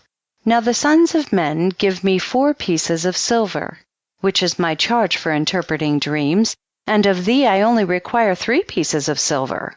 And the man was provoked at the words of Hadad, and he cried bitterly. And he brought Hadad to Se'arach, judge of Sodom. And the man laid his cause before Se'arach the judge, when Hadad replied, saying, It is not so, but thus the matter stands. And the judge said to the traveler, This man Hadad telleth thee truth, for he is famed in the cities for the accurate interpretation of dreams. And the man cried at the word of the judge, and he said, Not so, my lord, for it was in the day that I gave him the cord and mantle which was upon the ass, in order to put them by in his house. And they both disputed before the judge, the one saying thus the matter was, and the other declaring otherwise. And Hadad said to the man, Give me 4 pieces of silver that I charge for my interpretations of dreams. I will not make any allowance. And give me the expense of the 4 meals that thou didst eat in my house. And the man said to Hadad, Truly I will pay thee for what I ate in thy house, only give me the cord and mantle which thou didst conceal in thy house. And Hadad replied before the judge and said to the man, Did I not tell thee the interpretation of thy dream? The cord means that thy days shall be prolonged like a cord, and the mantle that thou wilt have a vineyard which thou wilt plant all kinds of fruit trees. This is the proper interpretation of thy dream. Now give me the 4 pieces of silver that I require as a compensation, for I will make thee no allowance. And the man cried at the words of Hadad, and they both quarreled before the judge, and the judge gave orders to his servants, who drove them rashly from the house. And they went away quarreling from the judge. When the people of Sodom heard them, and they gathered about them, and they exclaimed against the stranger, and they drove him rashly from the city. And the man continued his journey upon his ass with bitterness of soul, lamenting and weeping. And whilst he was going along, he wept at what had happened to him in the corrupt city of Sodom. Chapter 19. And the cities of Sodom had 4 judges to 4 cities, and these were their names: Se'arach in the city of Sodom, Sharkad in Gomorrah, Zabnak in Admah, and Menon in Zeboim. And Eliezer, Abram's servant, applied to them different names, and he converted Se'arach to Shakra, Sharkad to Shakrura, Zabnak to Kezobim, and Menon to Metzlodin. And by desire of their 4 judges, the people of Sodom and Gomorrah had beds erected in the streets of the cities. And if a man came to these places, they laid hold of him and brought him to one of their beds, and by force made him to lie in them. And as he lay down, 3 men would stand at his head and 3 at his feet, and measure him by the length of the bed. And if the man was less than the bed, these 6 men would stretch him at each end, and when he cried out to them, they would not answer him. And if he was longer than the bed, then they would draw together the 2 sides of the bed at each end until the man had reached the gates of death. And if he continued to cry out to them, they would answer him, saying, Thus shall it be done to a man that cometh into our land. And when men heard all these things that the people of the cities of Sodom did, they refrained from coming there. And when a poor man came to their land, they would give him silver and gold, and cause a proclamation in the whole city not to give him a morsel of bread to eat. And if the stranger should remain there some days and die from hunger, not having been able to obtain a morsel of bread, then at his death all the people of the city would come and take their silver and gold which they had given to him. And those that could recognize the silver or gold which they had given him took it back, and at his death they also stripped him of his garments, and they would fight about them. And he that prevailed over his neighbor took them. And they would after that carry him and bury him under some of the shrubs in the deserts. So they did all the days to anyone that came to them and died in their land. And in the course of time, Sarah sent Eliezer to Sodom to see Lot and inquire after his welfare. And Eliezer went to Sodom, and he met a man of Sodom fighting with a stranger. And the man of Sodom stripped the poor man of all his clothes and went away. And this poor man cried to Eliezer and supplicated his favor on account of what the man of Sodom had done to him. And he said to him, Why dost thou act thus to the poor man who came to thy land? And the man of Sodom answered Eliezer, saying, Is this man thy brother? Or have the people of Sodom made thee a judge this day, that thou speakest about this man? And Eliezer strove with the man of Sodom on account of the poor man. And when Eliezer approached to recover the poor man's clothes from the man of Sodom, he hastened and with a stone smote Eliezer in the forehead. And the blood flowed copiously from Eliezer's forehead. And when the man saw the blood, he caught hold of Eliezer, saying, Give me my hire for having rid thee of this bad blood that was in thy forehead, for such is the custom and the law in our land. And Eliezer said to him, Thou hast wounded me, and requirest me to pay thee thy hire? And Eliezer would not hearken to the words of the man of Sodom. And the man laid hold of Eliezer and brought him to Shachar, the judge of Sodom, for judgment. And the man spoke to the judge, saying, I beseech thee, my lord, thus has this man done, for I smote him with a stone, that the blood flowed from his forehead, and he is unwilling to give me my hire. And the judge said to Eliezer, This man speaketh truth to thee, give him his hire, for this is the custom in our land. And Eliezer heard the words of the judge, and he lifted up a stone and smote the judge. And the stone struck on his forehead, and the blood flowed copiously from the forehead of the judge. And Eliezer said, If this then is the custom in your land, give thou unto this man what I should have given him, for this has been thy decision, thou didst decree it. And Eliezer left the man of Sodom with the judge, and he went away. And when the kings of Elam had made war with the kings of Sodom, the kings of Elam captured all the property of Sodom, and they took Lot captive with his property. And when it was told to Abraham, he went and made war with the kings of Elam, and he recovered from their hands all the property of Lot, as well as the property of Sodom. At that time the wife of Lot bare him a daughter, and he called her name Paltith, saying, because God had delivered him and his whole household from the kings of Elam. And Paltith, daughter of Lot, grew up, and one of the men of Sodom took her for a wife. And a poor man came into the city to seek a maintenance, and he remained in the city some days. And all the people of Sodom caused a proclamation of their custom not to give this man a morsel of bread to eat, until he dropped dead upon the earth, and they did so.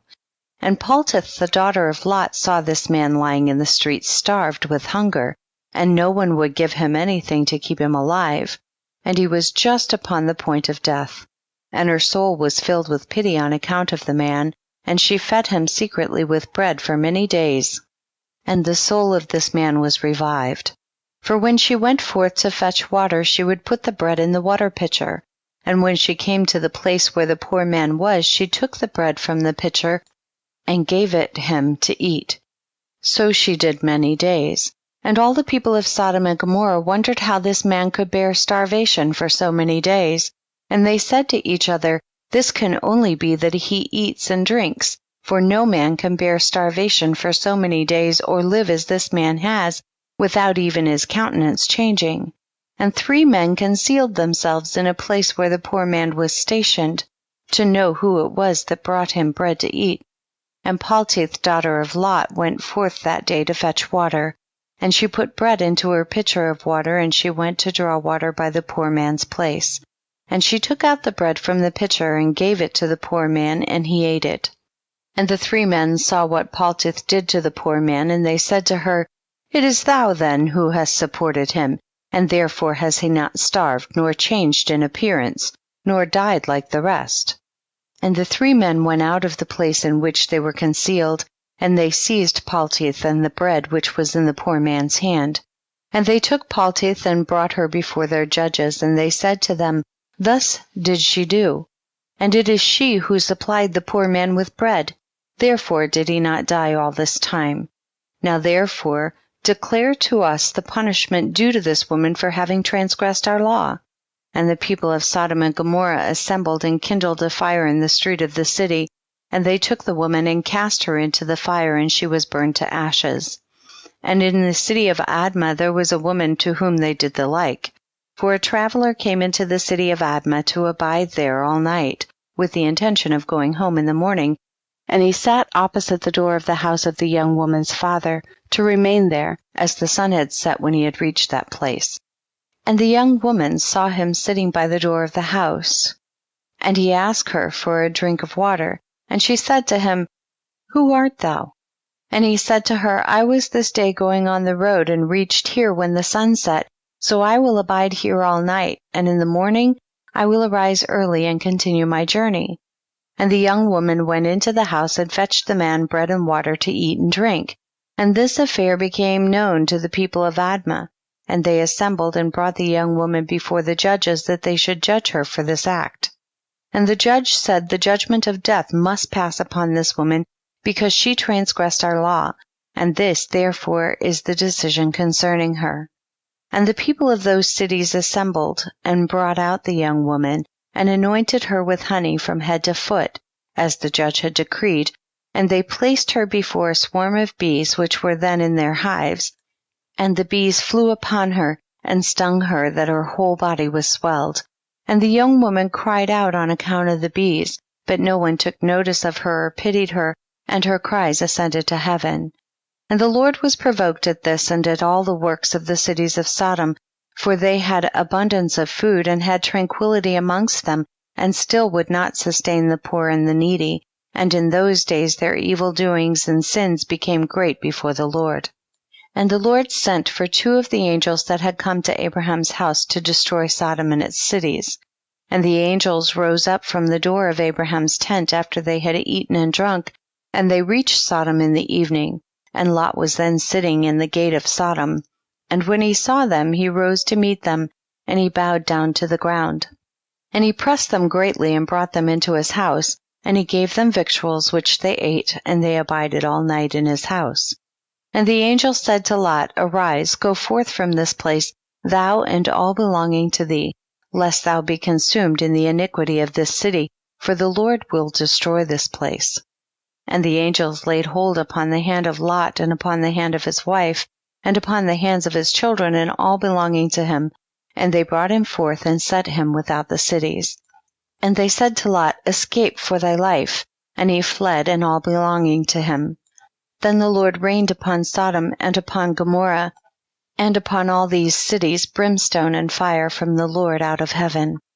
And he overthrew these cities, and all the plain, and all the inhabitants of the cities, and that which grew upon the ground. And Adu, the wife of Lot, looked back to see the destruction of the cities, for her compassion was moved on account of her daughters who remained in Sodom, for they did not go with her. And when she looked back, she became a pillar of salt, and it is yet in that place unto this day. And the oxen which stood in that place daily licked up the salt to the extremities of their feet, and in the morning it would spring forth afresh, and they again licked it up unto this day. And Lot and 2 of his daughters that remained with him fled and escaped to the cave of Adullam, and they remained there for some time. And Abraham rose up early in the morning to see what had been done to the cities of Sodom. And he looked and beheld the smoke of the cities going up like the smoke of a furnace. And Lot and his 2 daughters remained in the cave, and they made their father drink wine, and they lay with him, for they said there was no man upon the earth that could raise up seed from them, for they thought that the whole earth was destroyed. And they both lay with their father, and they conceived and bare sons. And the firstborn called the name of her son Moab, saying, From my father did I conceive him. He is the father of the Moabites unto this day. And the younger also called her son Ben-Ammi. He is the father of the children of Ammon unto this day. And after this Lot and his 2 daughters went away from there, and he dwelt on the other side of the Jordan with his 2 daughters and their sons.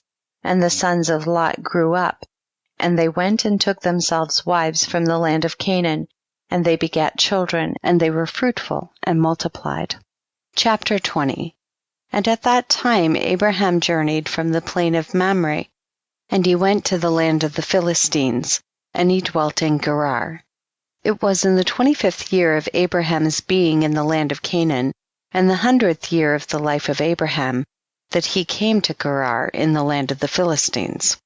And when they entered the land, he said to Sarah his wife, Say thou art my sister to any one that shall ask thee, in order that we may escape the evil of the inhabitants of the land. And as Abraham was dwelling in the land of the Philistines, the servants of Abimelech, king of the Philistines, saw that Sarah was exceedingly beautiful, and they asked Abraham concerning her, and he said, She is my sister. And the servants of Abimelech went to Abimelech, saying, A man from the land of Canaan is come to dwell in the land, and he has a sister that is exceeding fair. And Abimelech heard the words of his servants who praised Sarah to him, and Abimelech sent his officers, and they brought Sarah to the king. And Sarah came to the house of Abimelech, and the king saw that Sarah was beautiful, and she pleased him exceedingly. And he approached her and said to her, What is that man to thee, with whom thou didst come to our land? And Sarah answered and said, He is my brother, and we came from the land of Canaan to dwell wherever we could find a place. And Abimelech said to Sarah, Behold, my land is before thee. Place thy brother in any part of this land that pleases thee, and it will be our duty to exalt and elevate him above all the people of the land, since he is thy brother. And Abimelech sent for Abraham, and Abraham came to Abimelech. And Abimelech said to Abraham, Behold, I have given orders that thou shalt be honored as thou desirest, on account of thy sister Sarah. And Abraham went forth from the king, and the king's present followed him. As at evening time before men lie down to rest, the king was sitting upon his throne, and a deep sleep fell upon him, and he lay upon the throne and slept till morning. And he dreamed that an angel of the Lord came to him with a drawn sword in his hand, and the angel stood over Abimelech, and wished to slay him with the sword. And the king was terrified in his dream, and said to the angel, In what have I sinned against thee, that thou comest to slay me with thy sword? And the angel answered and said to Abimelech, Behold, thou diest on account of the woman which thou didst yesternight bring to thy house. For she is a married woman, the wife of Abraham who came to thy house. Now therefore return that man his wife, for she is his wife. And shouldst thou not return her, know that thou wilt surely die, thou and all belonging to thee. And on that night there was a great outcry in the land of the Philistines. And the inhabitants of the land saw the figure of a man standing with a drawn sword in his hand, and he smote the inhabitants of the land with the sword. Yea, he continued to smite them. And the angel of the Lord smote the whole land of the Philistines on that night, and there was a great confusion on that night and on the following morning. And every womb was closed, and all their issues, and the hand of the Lord was upon them on account of Sarah, wife of Abraham, whom Abimelech had taken.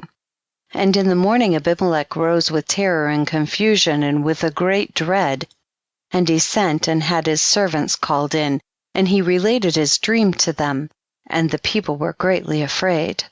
And one man standing amongst the servants of the king answered the king, saying, O sovereign king, restore this woman to her husband, for he is her husband, for the like happened to the king of Egypt when this man came to Egypt. And he said concerning his wife, She is my sister, for such is his manner of doing when he cometh to dwell in the land in which he is a stranger.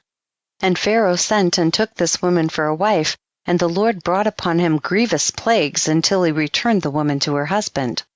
Now therefore, O sovereign king, know what happened yesternight to the whole land, for there was a very great consternation, and great pain and lamentation, and we know that this was on account of the woman which thou didst take. Now therefore restore this woman to her husband, lest it should befall us as it did to Pharaoh king of Egypt and his subjects, and that we may not die. And Abimelech hastened and called and had Sarah called for, and she came before him, and he had Abraham called for, and he came before him. And Abimelech said to them, What is this work you've been doing in saying you are brother and sister, and I took this woman for a wife? And Abraham said, Because I thought I should suffer death on account of my wife. And Abimelech took flocks and herds, and men servants and maid servants, and 1,000 pieces of silver, and he gave them to Abraham, and he returned Sarah to him. And Abimelech said to Abraham, Behold, the whole land is before thee, dwell in it wherever thou shalt choose. And Abraham and Sarah his wife went forth from the king's presence with honor and respect, and they dwelt in the land, even in Gerar. And all the inhabitants of the land of the Philistines and the king's servants were still in pain, through the plague which the angel had inflicted upon them the whole night on account of Sarah. And Abimelech sent for Abraham, saying, Pray now for thy servants to the Lord thy God, that he may put away this mortality from amongst us. And Abraham prayed on account of Abimelech and his subjects, and the Lord heard the prayer of Abraham, and he healed Abimelech and all his subjects. Chapter 21. And it was at that time, at the end of 1 year and 4 months of Abraham's dwelling in the land of the Philistines, in Gerar, that God visited Sarah, and the Lord remembered her, and she conceived and bare a son to Abraham. And Abraham called the name of the son which was born to him, which Sarah bare to him, Isaac. And Abraham circumcised his son Isaac at 8 days old, as God had commanded Abraham to do unto his seed after him. And Abraham was 100 and Sarah 90 years old when Isaac was born to them. And the child grew up, and he was weaned, and Abraham made a great feast upon the day that Isaac was weaned. And Shem and Eber and all the great people of the land, and Abimelech, king of the Philistines, and his servants, and Phicol, the captain of his host, came to eat and drink and rejoice at the feast which Abraham made upon the day of his son Isaac's being weaned. Also Terah, the father of Abraham, and Nahor his brother came from Haran, they and all belonging to them, for they greatly rejoiced on hearing that a son had been born to Sarah. And they came to Abraham, and they ate and drank at the feast which Abraham made upon the day of Isaac's being weaned. And Terah and Nahor rejoiced with Abraham, and they remained with him many days in the land of the Philistines. At that time Serug the son of Ru died, in the 1st year of the birth of Isaac son of Abraham. And all the days of Serug were 239 years, and he died. And Ishmael the son of Abraham was grown up in those days. He was 14 years old when Sarah bare Isaac to Abraham. And God was with Ishmael the son of Abraham, and he grew up, and he learned the use of the bow, and became an archer. And when Isaac was 5 years old, he was sitting with Ishmael at the door of the tent. And Ishmael came to Isaac and seated himself opposite to him. And he took the bow and drew it, and put the arrow in it, and intended to slay Isaac. And Sarah saw the act which Ishmael desired to do to her son Isaac, and it grieved her exceedingly on account of her son. And she sent for Abraham and said to him, Cast out this bondwoman and her son, for her son shall not be heir with my son, for thus did he seek to do unto him this day. And Abraham hearkened to the voice of Sarah, and he rose up early in the morning, and he took 12 loaves and a bottle of water which he gave to Hagar, and sent her away with her son. And Hagar went with her son to the wilderness. And they dwelt in the wilderness of Paran with the inhabitants of the wilderness. And Ishmael was an archer, and he dwelt in the wilderness a long time. And he and his mother afterward went to the land of Egypt, and they dwelt there. And Hagar took a wife for her son from Egypt, and her name was Meribah. And the wife of Ishmael conceived and bare 4 sons and 2 daughters. And Ishmael and his mother and his wife and children afterward went and returned to the wilderness. And they made themselves tents in the wilderness in which they dwelt, and they continued to travel and then to rest monthly and yearly. And God gave Ishmael flocks and herds and tents on account of Abraham his father, and the man increased in cattle. And Ishmael dwelt in deserts and in tents, traveling and resting for a long time, and he did not see the face of his father. And in some time after, Abraham said to Sarah his wife, I will go and see my son Ishmael, for I have a desire to see him, for I have not seen him for a long time. And Abraham rode upon one of his camels to the wilderness to seek his son Ishmael, for he heard that he was dwelling in a tent in the wilderness with all belonging to him. And Abraham went to the wilderness, and he reached the tent of Ishmael about noon, and he asked after Ishmael. And he found the wife of Ishmael sitting in the tent with her children, and Ishmael her husband and his mother were not with them. And Abraham asked the wife of Ishmael, saying, Where has Ishmael gone? And she said, He has gone to the field to hunt. And Abraham was still mounted upon the camel, for he would not get off to the ground, as he had sworn to his wife Sarah that he would not get off from the camel. And Abraham said to Ishmael's wife, My daughter, give me a little water that I may drink, for I am fatigued from the journey. And Ishmael's wife answered and said to Abraham, We have neither water nor bread. And she continued sitting in the tent, and did not notice Abraham, neither did she ask him who he was. But she was beating her children in the tent, and she was cursing them.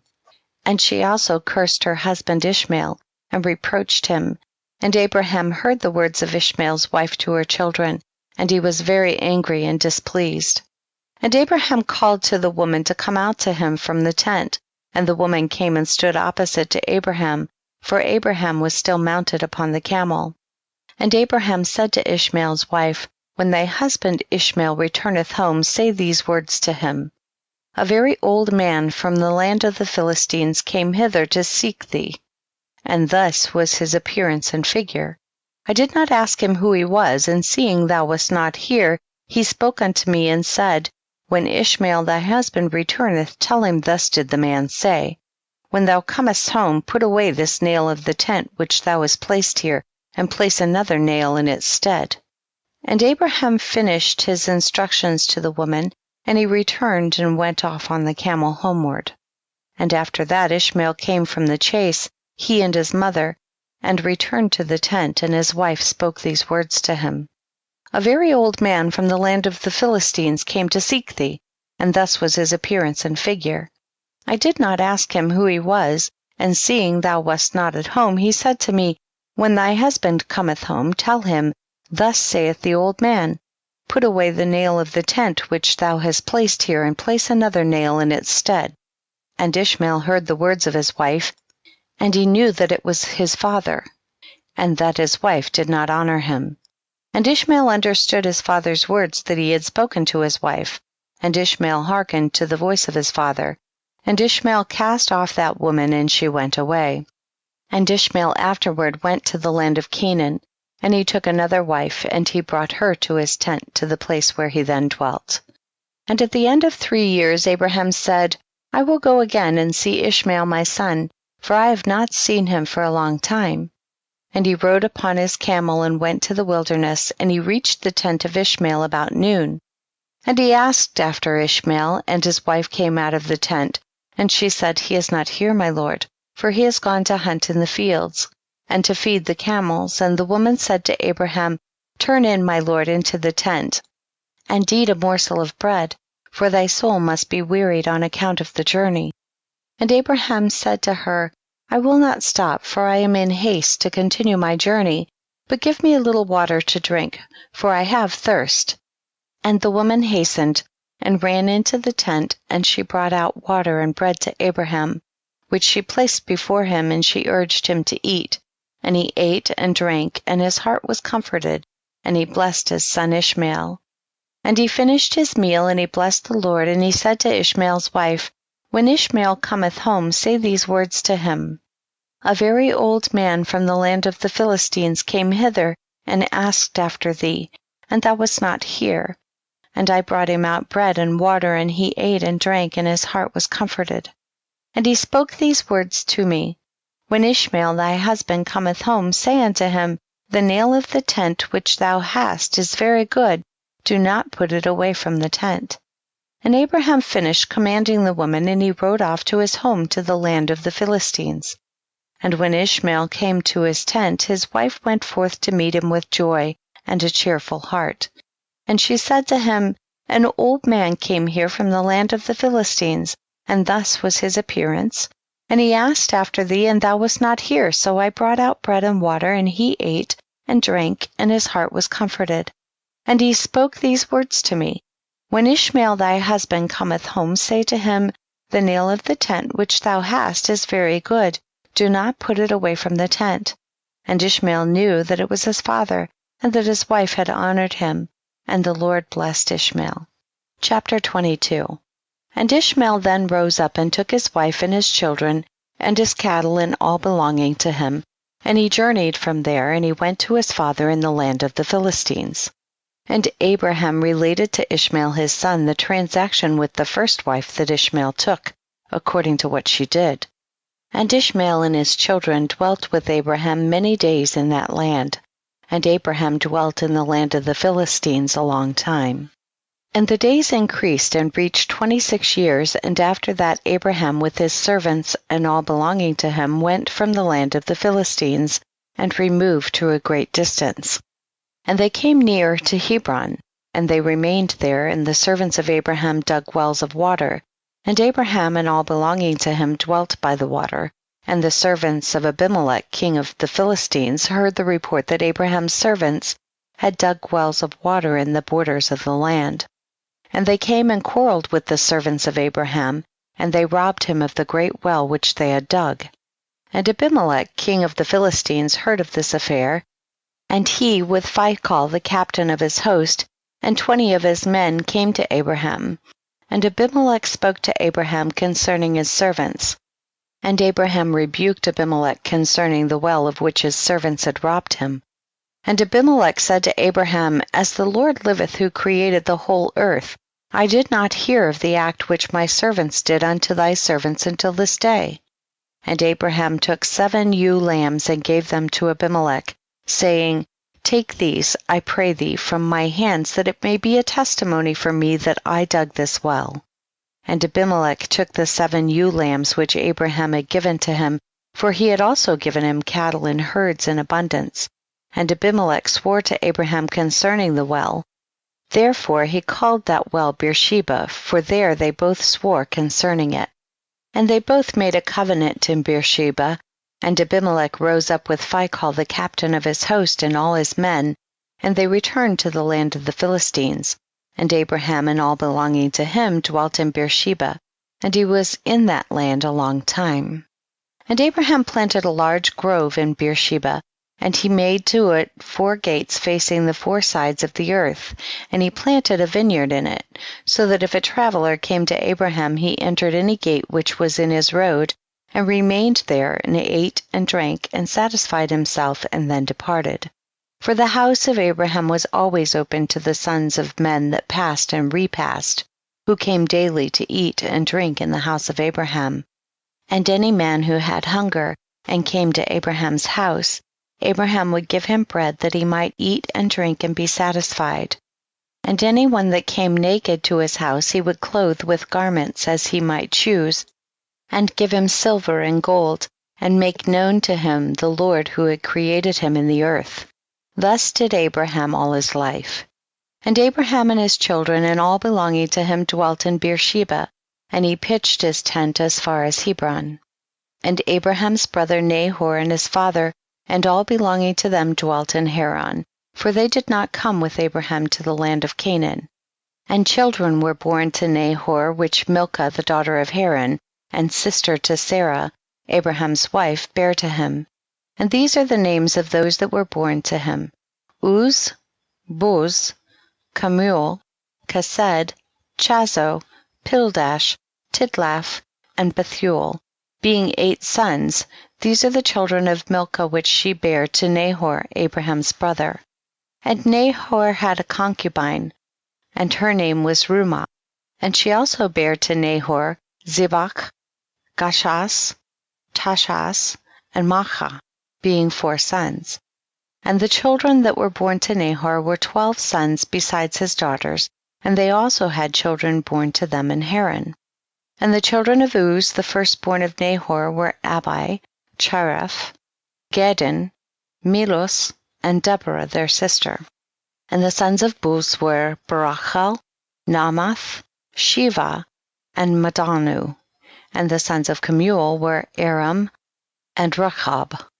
And the sons of Kesed were Anamelech, Meshai, Benan, and Yiphi. And the sons of Chazo were Pildash, Mechai, and Ophir. And the sons of Pildash were Arud, Chamam, Mered, and Malach. And the sons of Yidlaph were Mushan, Kushan, and Mutzi. And the children of Bethuel were Sechar, Laban, and their sister Rebekah. These are the families of the children of Nahor that were born to them in Haran.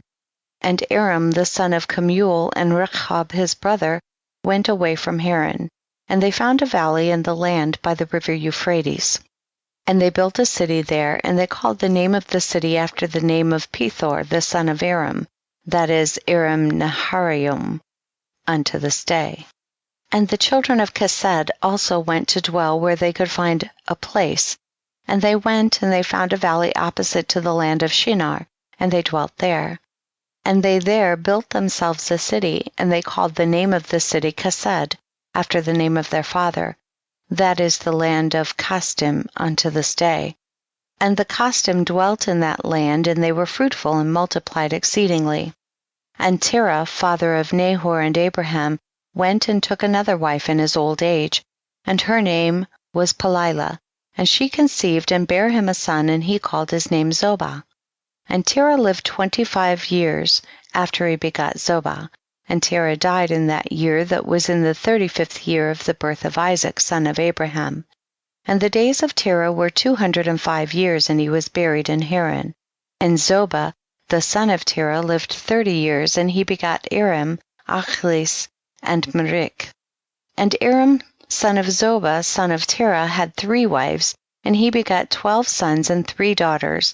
And the Lord gave to Aram, the son of Zobah, riches and possessions, and abundance of cattle, and flocks and herds, and the man increased greatly. And Aram, the son of Zobah, and his brother, and all his household journeyed from Haran, and they went to dwell where they should find a place, for their property was too great to remain in Haran. For they could not stop in Haran together with their brethren, the children of Nahor. And Aram, the son of Zobah, went with his brethren, and they found a valley at a distance toward the eastern country, and they dwelt there. And they also built a city there, and they called the name thereof Aram, after the name of their eldest brother, that is Aram Zobah to this day. And Isaac the son of Abraham was growing up in those days, and Abraham his father taught him the way of the Lord, to know the Lord, and the Lord was with him. And when Isaac was 37 years old, Ishmael his brother was going about with him in the tent. And Ishmael boasted of himself to Isaac, saying, I was 13 years old when the Lord spoke to my father to circumcise us, and I did according to the word of the Lord, which he spoke to my father. And I gave my soul unto the Lord, and I did not transgress his word which he commanded my father. And Isaac answered Ishmael, saying, Why dost thou boast to me about this, about a little bit of thy flesh, which thou didst take from thy body, concerning which the Lord commanded thee? As the Lord liveth, the God of my father Abraham, if the Lord should say unto my father, Take now thy son Isaac, and bring him up an offering before me, I would not refrain, but I would joyfully accede to it. And the Lord heard the word that Isaac spoke to Ishmael, and it seemed good in the sight of the Lord, and he thought to try Abraham in this matter. And the day arrived when the sons of God came and placed themselves before the Lord, and Satan also came with the sons of God before the Lord. And the Lord said unto Satan, Whence comest thou? And Satan answered the Lord and said, From going to and fro in the earth, and from walking up and down in it. And the Lord said to Satan, What is thy word to me concerning all the children of the earth? And Satan answered the Lord and said, I have seen all the children of the earth who serve thee, and remember thee when they require anything from thee. And when thou givest them the thing which they require from thee, they sit at their ease, and forsake thee, and they remember thee no more. Hast thou seen Abraham the son of Terah, who at first had no children, and he served thee and erected altars to thee wherever he came, and he brought up offerings upon them, and he proclaimed thy name continually to all the children of the earth. And now that his son Isaac is born to him, he has forsaken thee. He has made a great feast for all the inhabitants of the land, and the Lord he has forgotten. For amidst all that he has done, he brought thee no offering, neither burnt offering nor peace offering, neither ox, lamb, nor goat of all that he killed on the day that his son was weaned. Even from the time of his son's birth till now, being 37 years, he built no altar before thee, nor brought up any offering to thee, for he saw that thou didst give what he requested before thee, and he therefore forsook thee. And the Lord said to Satan, Hast thou thus considered my servant Abraham? For there is none like him upon the earth, a perfect and an upright man before me, one that feareth God and avoideth evil. As I live, were I to say unto him, Bring up Isaac thy son before me, he would not withhold him from me, much more if I told him to bring up a burnt offering before me from his flocks or herds. And Satan answered the Lord and said, Speak then now unto Abraham as thou hast said, and thou wilt see whether he will not this day transgress and cast aside thy words. Chapter 23. At that time the word of the Lord came to Abraham, and he said unto him, Abraham. And he said, Here I am. And he said to him, Take now thy son, thine only son, whom thou lovest, even Isaac, and go to the land of Moriah, and offer him there for a burnt offering upon the mountains which shall be shown to thee. For there wilt thou see a cloud and the glory of the Lord. And Abraham said within himself, How shall I separate my son Isaac from Sarah his mother, in order to bring him up for a burnt offering before the Lord? And Abraham came into the tent, and he sat before Sarah his wife, and he spoke these words to her, My son Isaac is grown up, and he has not for some time studied the service of his God. Now tomorrow I will go and bring him to Shem, and Eber his son, and there he will learn the ways of the Lord, for they will teach him to know the Lord, as well as to know that when he prayeth continually before the Lord, he will answer him. Therefore there he will know the way of serving the Lord his God. And Sarah said, Thou hast spoken well. Go, my lord, and do unto him as thou hast said, but remove him not at a great distance from me, neither let him remain there too long, for my soul is bound within his soul. And Abraham said unto Sarah, My daughter, let us pray to the Lord our God that he may do good with us. And Sarah took her son Isaac, and he abided all night with her, and she kissed and embraced him, and gave him instructions till morning. And she said to him, O my son, how can my soul separate itself from thee? And she still kissed him and embraced him, and she gave Abraham instructions concerning him. And Sarah said to Abraham, O my lord, I pray thee, take heed of thy son, and place thine eyes over him, for I have no other son nor daughter but him. O forsake him not. If he be hungry, give him bread, and if he be thirsty, give him water to drink. Do not let him go on foot, neither let him sit in the sun. Neither let him go by himself in the road, neither force him from whatever he may desire, but do unto him as he may say to thee. And Sarah wept bitterly the whole night on account of Isaac, and she gave him instructions till morning. And in the morning Sarah selected a very fine and beautiful garment from those garments which she had in the house that Abimelech had given to her. And she dressed Isaac her son therewith, and she put a turban upon his head, and she enclosed a precious stone in the top of the turban. And she gave them provision for the road, and they went forth. And Isaac went with his father Abraham, and some of their servants accompanied them to see them off the road. And Sarah went out with them, and she accompanied them upon the road to see them off. And they said to her, Return to the tent. And when Sarah heard the words of her son Isaac, she wept bitterly. And Abraham her husband wept with her, and their son wept with them a great weeping. Also those who went with them wept greatly. And Sarah caught hold of her son Isaac, and she held him in her arms. And she embraced him and continued to weep with him. And Sarah said, Who knoweth if after this day I shall ever see thee again? And they still wept together. Abraham, Sarah, and Isaac, and all those that accompanied them on the road wept with them. And Sarah afterward turned away from her son, weeping bitterly, and all her men servants and maidservants returned with her to the tent. And Abraham went with Isaac his son to bring him up as an offering before the Lord, as he had commanded him. And Abraham took 2 of his young men with him, Ishmael the son of Hagar, and Eliezer his servant, and they went together with them. And whilst they were walking in the road, the young men spoke these words to themselves. And Ishmael said to Eliezer, Now my father Abraham is going with Isaac to bring him up for a burnt offering to the Lord, as he commanded him. Now when he returneth, he will give unto me all that he possesses, to inherit after him, for I am his firstborn.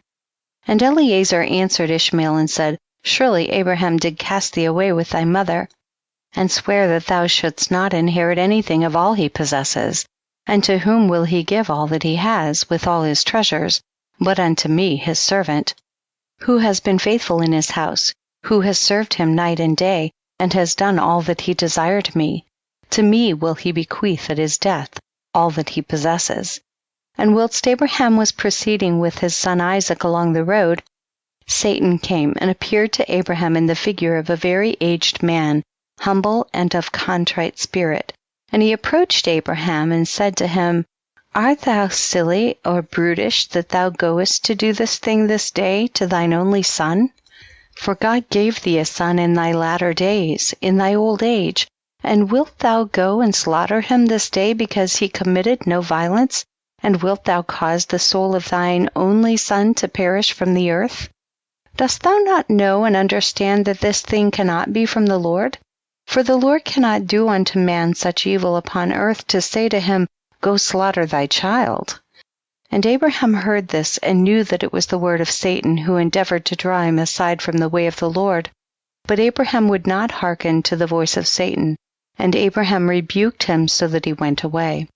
And Satan returned and came to Isaac, and he appeared unto Isaac in the figure of a young man, comely and well favored. And he approached Isaac and said unto him, Dost thou not know and understand that thy old silly father bringeth thee to the slaughter this day for naught? Now therefore, my son, do not listen nor attend to him, for he is a silly old man, and let not thy precious soul and beautiful figure be lost from the earth. And Isaac heard this, and said unto Abraham, Hast thou heard, my father, that which this man has spoken? Even thus has he spoken. And Abraham answered his son Isaac, and said to him, Take heed of him, and do not listen to his words, nor attend to him, for he is Satan, endeavoring to draw us aside this day from the commands of God. And Abraham still rebuked Satan, and Satan went from them. And seeing he could not prevail over them, he hid himself from them, and he went and passed before them in the road. And he transformed himself to a large brook of water in the road. And Abraham and Isaac and his 2 young men reached that place, and they saw a brook large and powerful as the mighty waters. And they entered the brook and passed through it, and the waters at first reached their legs. And they went deeper in the brook, and the waters reached up to their necks, and they were all terrified on account of the water. And whilst they were going over the brook, Abraham recognized that place, and he knew that there was no water there before. And Abraham said to his son Isaac, I know this place in which there was no brook nor water. Now therefore it is this Satan who does all this to us, to draw us aside this day from the commands of God. And Abraham rebuked him, and said unto him, The Lord rebuke thee, O Satan, be gone from us, for we go by the commands of God. And Satan was terrified at the voice of Abraham, and he went away from them, and the place again became dry land as it was at first. And Abraham went with Isaac toward the place that God had told him. And on the third day Abraham lifted up his eyes and saw the place at a distance which God had told him of. And a pillar of fire appeared to him that reached from the earth to heaven, and a cloud of glory upon the mountain, and the glory of the Lord was seen in the cloud. And Abraham said to Isaac, My son, dost thou see in that mountain which we perceive at a distance that which I see upon it? And Isaac answered and said unto his father, I see, and lo, a pillar of fire and a cloud, and the glory of the Lord is seen upon the cloud. And Abraham knew that his son Isaac was accepted before the Lord for a burnt offering.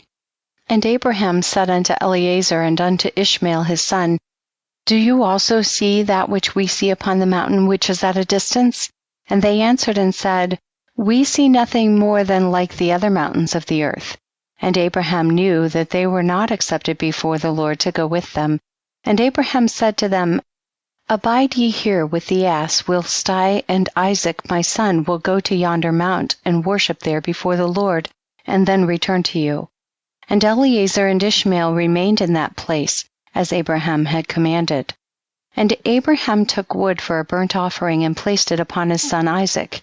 And he took the fire and the knife, and they both went to that place. And when they were going along, Isaac said to his father, Behold, I see here the fire and wood. And where then is the lamb that is to be the burnt offering before the Lord?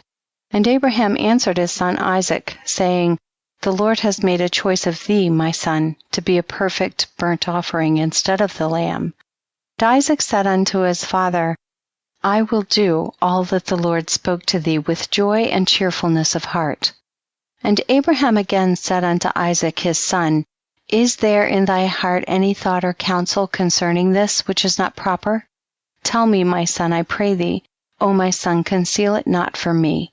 And Isaac answered his father Abraham and said unto him, O my father, as the Lord liveth, and as thy soul liveth, there is nothing in my heart to cause me to deviate either to the right or to the left from the word that he has spoken to thee. Neither limb nor muscle has moved or stirred at this, nor is there in my heart any thought or evil counsel concerning this. But I am of joyful and cheerful heart in this matter, and I say, Blessed is the Lord who has this day chosen me to be a burnt offering before him. And Abraham greatly rejoiced at the words of Isaac, and they went on and came together to that place that the Lord had spoken of. And Abraham approached to build the altar in that place, and Abraham was weeping, and Isaac took stones and mortar until they had finished building the altar. And Abraham took the wood and placed it in order upon the altar which he had built. And he took his son Isaac and bound him in order to place him upon the wood which was upon the altar, to slay him for a burnt offering before the Lord. And Isaac said to his father, Bind me securely, and then place me upon the altar, lest I should turn and move, and break loose from the force of the knife upon my flesh, and thereby profane the burnt offering. And Abraham did so. And Isaac still said to his father, O my father, when thou shalt have slain me and burnt me for an offering, take with thee that which shall remain of my ashes to bring to Sarah my mother, and say to her, This is the sweet-smelling savor of Isaac. But do not tell her this if she should sit near a well, or upon any high place, lest she should cast her soul after me and die. And Abraham heard the words of Isaac, and he lifted up his voice and wept when Isaac spake these words. And Abraham's tears gushed down upon Isaac his son, and Isaac wept bitterly. And he said to his father, Hasten thou, O my father, and do with me the will of the Lord our God, as he has commanded thee. And the hearts of Abraham and Isaac rejoiced at this thing which the Lord had commanded them, but the eye wept bitterly, whilst the heart rejoiced. And Abraham bound his son Isaac, and placed him on the altar upon the wood. And Isaac stretched forth his neck upon the altar before his father, and Abraham stretched forth his hand to take the knife to slay his son, as a burnt offering before the Lord. At that time the angels of mercy came before the Lord, and spake to him concerning Isaac, saying, O Lord, thou art a merciful and compassionate king over all that thou hast created in heaven and in earth, and thou supportest them all. Give therefore ransom and redemption instead of thy servant Isaac, and pity and have compassion upon Abraham and upon Isaac his son, who are this day performing thy commands. Hast thou seen, O Lord, how Isaac the son of Abraham thy servant is bound down to the slaughter like an animal? Now therefore let thy pity be roused for them, O Lord. At that time the Lord appeared unto Abraham and called to him from heaven and said unto him, Lay not thine hand upon the lad, neither do thou anything unto him. For now I know that thou fearest God in performing this act, and in not withholding thy son, thine only son, from me. And Abraham lifted up his eyes and saw, and behold, a ram was caught in a thicket by his horns. That was the ram which the Lord God had created in the earth in the day that he made earth and heaven. For the Lord had prepared this ram from that day to be a burnt offering instead of Isaac. And this ram was advancing to Abraham when Satan caught hold of him and entangled his horns in the thicket, that he might not advance to Abraham, in order that Abraham might slay his son. And Abraham, seeing the ram advancing to him and Satan withholding him, fetched him and brought him before the altar. And he loosened his son Isaac from his binding, and he put the ram in his stead, and Abraham killed the ram upon the altar, and brought it up as an offering in the place of his son Isaac. And Abraham sprinkled some of the blood of the ram upon the altar, and he exclaimed and said, This is in the place of my son, and may this be considered this day as the blood of my son before the Lord. And all that Abraham did on this occasion by the altar, he would exclaim and say, This is in the room of my son, and may it this day be considered before the Lord in the place of my son. And Abraham finished the whole of the service by the altar, and the service was accepted before the Lord, and was accounted as if it had been Isaac. And the Lord blessed Abraham and his seed on that day. And Satan went to Sarah, and he appeared to her in the figure of an old man, very humble and meek. And Abraham was yet engaged in the burnt offering before the Lord. And he said to her, Dost thou not know all the work that Abraham has made with thine only son this day? For he took Isaac and built an altar and killed him, and brought him up as a sacrifice upon the altar. And Isaac cried and wept before his father, but he looked not at him, neither did he have compassion over him. And Satan repeated these words, and he went away from her. And Sarah heard all the words of Satan, and she imagined him to be an old man from amongst the sons of men who had been with her son, and had come and told her these things. And Sarah lifted up her voice and wept and cried out bitterly on account of her son. And she threw herself upon the ground, and she cast dust upon her head, and she said, O my son, Isaac my son, O that I had this day died instead of thee. And she continued to weep, and said, It grieves me for thee, O my son Isaac, O that I had died this day in thy stead. And she still continued to weep, and said, It grieves me for thee, after that I have reared thee, and have brought thee up. Now my joy is turned into mourning over thee. I that had a longing for thee, and cried and prayed to God till I bare thee at 90 years old. And now hast thou served this day for the knife and the fire to be made an offering. But I console myself with thee, my son, in its being the word of the Lord, for thou didst perform the command of thy God. For who can transgress the word of our God, in whose hands is the soul of every living creature? Thou art just, O Lord our God, for all thy works are good and righteous. For I also am rejoiced with thy word which thou didst command, and whilst mine eye weepeth bitterly, my heart rejoiceth. And Sarah laid her head upon the bosom of one of her handmaids, and she became as still as a stone. She afterward rose up and went about making inquiries till she came to Hebron, and she inquired of all those whom she met walking in the road, and no one could tell her what had happened to her son. And she came with her maidservants and men servants to Kiriath Arba, which is Hebron, and she asked concerning her son. And she remained there whilst she sent some of her servants to seek where Abraham had gone with Isaac. They went to seek him in the house of Shem and Eber, and they could not find him, and they sought throughout the land, and he was not there. And behold, Satan came to Sarah in the shape of an old man, and he came and stood before her. And he said unto her, I spoke falsely unto thee, for Abraham did not kill his son, and he is not dead. And when she heard the word, her joy was so exceedingly violent on account of her son, that her soul went out through joy. She died and was gathered to her people.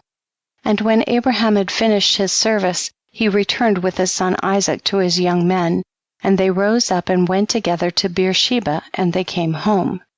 And Abraham sought for Sarah and could not find her, and he made inquiries concerning her, and they said unto him, She went as far as Hebron to seek you both where you had gone, for thus was she informed.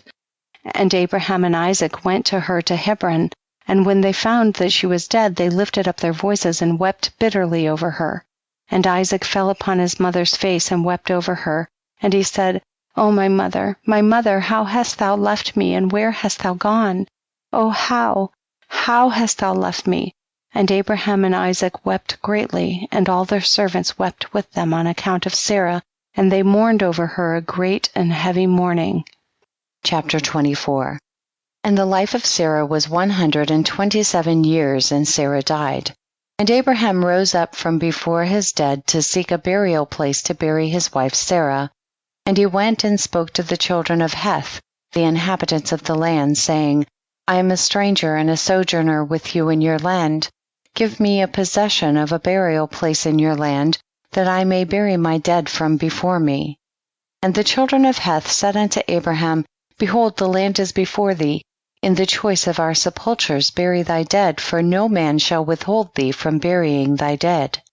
And Abraham said unto them, If you are agreeable to this, go and entreat for me to Ephraim, the son of Zochar, requesting that he may give me the cave of Machpelah, which is in the end of his field, and I will purchase it of him for whatever he desire for it.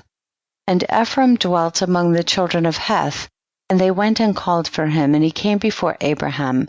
And Ephraim said unto Abraham, Behold, all thou requirest thy servant will do. And Abraham said, No, but I will buy the cave and the field which thou hast for value, in order that it may be for a possession of a burial place forever. And Ephraim answered and said, Behold, the field and the cave are before thee. Give whatever thou desirest. And Abraham said, Only at full value will I buy it from thy hand, and from the hands of those that go in at the gate of thy city, and from the hand of thy seed forever. And Ephraim and all his brethren heard this. And Abraham weighed to Ephraim 400 shekels of silver in the hands of Ephraim, and in the hands of all his brethren. And Abraham wrote this transaction, and he wrote it and testified it with 4 witnesses. And these are the names of the witnesses: Amigal, son of Abishna, the Hittite; Adakoram, son of Ashanach, the Hivite; Abdon, son of Akram, the Gomerite; Bagdil, son of Abudish, the Zidonite. And Abraham took the book of the purchase and placed it in his treasures.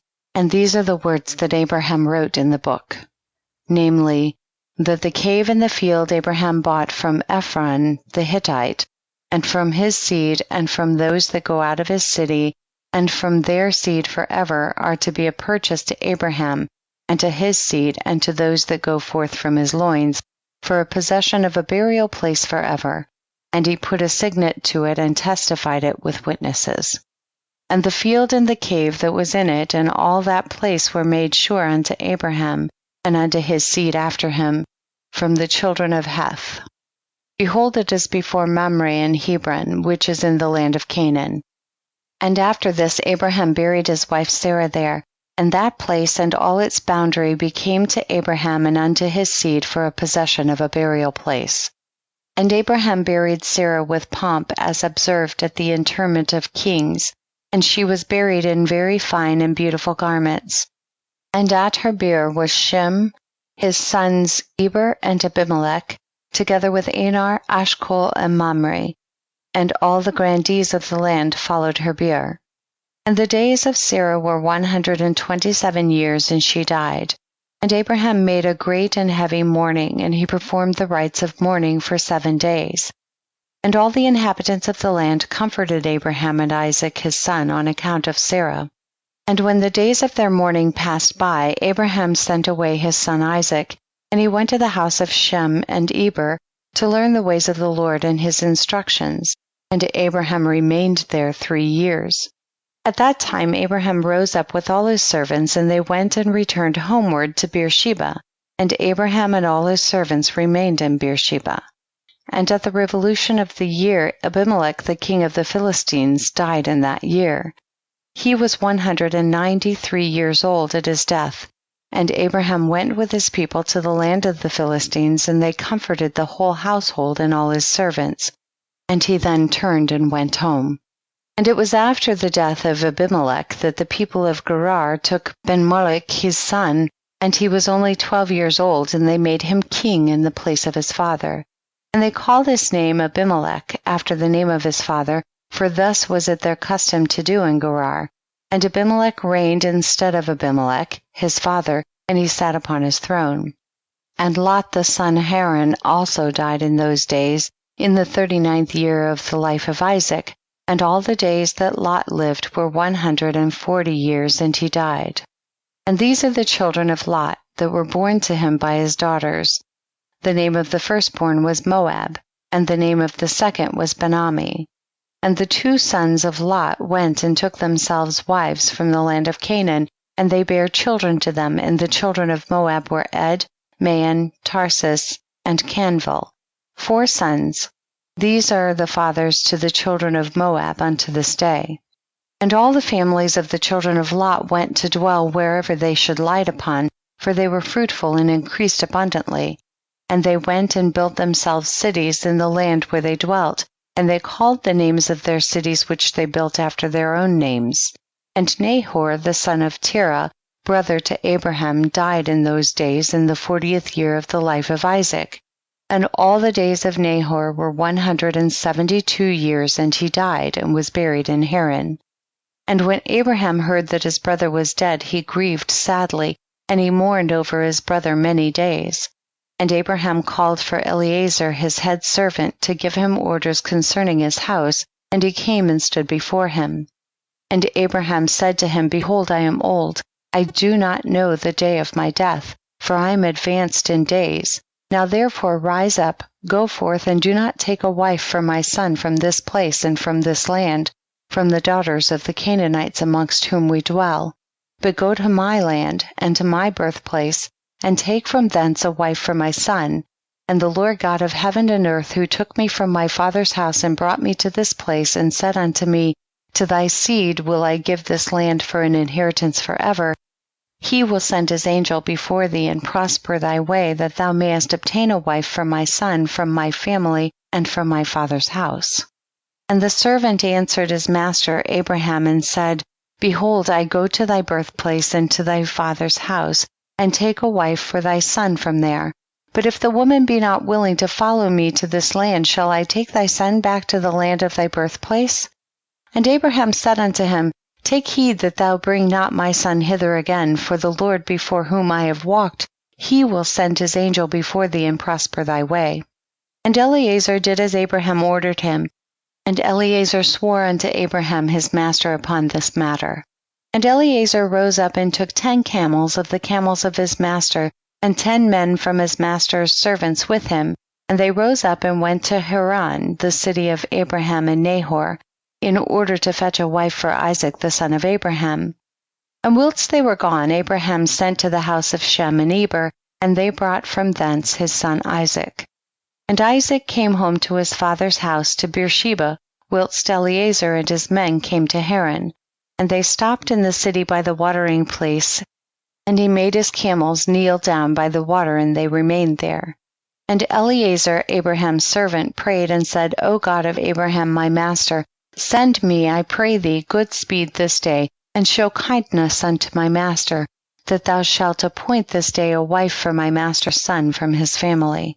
And the Lord hearkened to the voice of Eliezer for the sake of his servant Abraham, and he happened to meet with the daughter of Bethuel, son of Milcah, the wife of Nahor, brother to Abraham, and Eliezer came to her house.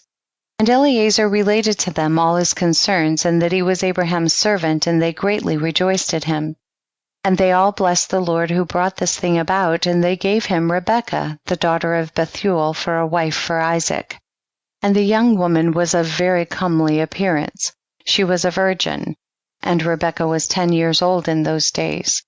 And Bethuel and Laban and his children made a feast on that night, and Eliezer and his men came and ate and drank and rejoiced there on that night. And Eliezer rose up in the morning, he and the men that were with him, and he called to the whole household of Bethuel, saying, Send me away that I may go to my master. And they rose up and sent away Rebekah and her nurse Deborah, the daughter of Uz, and they gave her silver and gold, men servants and maidservants, and they blessed her. And they sent Eliezer away with his men, and the servants took Rebekah, and he went and returned to his master to the land of Canaan. And Isaac took Rebekah, and she became his wife, and he brought her into the tent. And Isaac was 40 years old when he took Rebekah, the daughter of his uncle Bethuel, for a wife. Chapter 25. And it was at that time that Abraham again took a wife in his old age, and her name was Keturah, from the land of Canaan. And she bare unto him Zimrah, Jokshan, Medan, Midian, Yishbak, and Shuach, being 6 sons. And the children of Zemran were Abihan, Molich, and Merim. And the sons of Yokshan were Sheba and Dedan. And the sons of Medan were Amida, Joab, Gochi, Elisha, and Nothach. And the sons of Midian were Ephah, Epher, Chanok, Abida, and Eldah. And the sons of Yishbak were Machiro, Boyodua, and Tader. And the sons of Shuach were Bildad, Mamdad, Munan, and Meban. All these are the families of the children of Keturah, the Canaanitish woman, which she bare unto Abraham the Hebrew. And Abraham sent all these away, and he gave them gifts, and they went away from his son Isaac to dwell wherever they should find a place. And all these went to the mountain at the east, and they built themselves 6 cities in which they dwelt unto this day. But the children of Sheba and Dedan, children of Yokshan with their children, did not dwell with their brethren in their cities, and they journeyed and encamped in the countries and wildernesses unto this day. And the children of Midian, son of Abraham, went to the east of the land of Cush, and they there found a large valley in the eastern country, and they remained there, and built a city, and they dwelt therein. That is the land of Midian unto this day. And Midian dwelt in the city which he built, he and his 5 sons, and all belonging to him. And these are the names of the sons of Midian according to their names in their cities: Ephah, Epher, Chanok, Abida, and Eldah. And the sons of Ephah were Methach, Mishar, Avi, and Zanua. And the sons of Epher were Ephron, Zur, Eliron, and Medan. And the sons of Chanok were Ruel, Rechem, Azi, Elioshub, and Alad. And the sons of Abida were Chur, Melud, Karui, Mokri. And the sons of Eldah were Micah, and Reba, and Melchiah, and Gabol. These are the names of the Midianites according to their families. And afterward the families of Midian spread throughout the land of Midian. And these are the generations of Ishmael the son of Abraham, whom Hagar, Sarah's handmaid, bare unto Abraham. And Ishmael took a wife from the land of Egypt, and her name was Ribah. The same is Meribah. And Ribah bare unto Ishmael Nebaioth, Kedar, Adbeel, Mibsam, and their sister Bosmath. And Ishmael cast away his wife Ribah, and she went from him and returned to Egypt to the house of her father, and she dwelt there, for she had been very bad in the sight of Ishmael, and in the sight of his father Abraham. And Ishmael afterward took a wife from the land of Canaan, and her name was Malchuth, and she bare unto him Nishma, Duma, Masa, Chadad, Tima, Yitar, Naphish, and Kedma. These are the sons of Ishmael, and these are their names, being 12 princes according to their nations. And the families of Ishmael afterward spread forth, and Ishmael took his children and all the property that he had gained, together with the souls of his household, and all belonging to him, and they went to dwell where they should find a place. And they went and dwelt near the wilderness of Paran, and their dwelling was from Havilah unto Shur, that is before Egypt, as thou comest toward Assyria. And Ishmael and his sons dwelt in the land, and they had children born to them, and they were fruitful and increased abundantly. And these are the names of the sons of Nebaioth, the firstborn of Ishmael: Mend, Send, and Maon. And the sons of Kedar, were Elian, Kizim, Shamad, and Eli. And the sons of Adbeel were Chamad and Jabin. And the sons of Mibsam were Obadiah, Abedmelech, and Eush. These are the families of the children of Reba, the wife of Ishmael. And the sons of Mishma, the son of Ishmael, were Shammua, Zacharian, and Obed.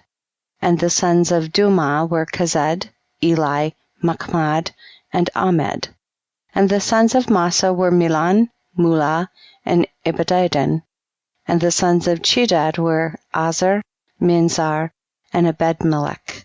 And the sons of Tema were Seir, Sidon, and Yakol. And the sons of Yeter were Merith, Yaish, Alyo, and Pachoth. And the sons of Maphish were Ebed-Tamed, Abiasaph, and Mir. And the sons of Kedma were Kalib, Takti, and Omir.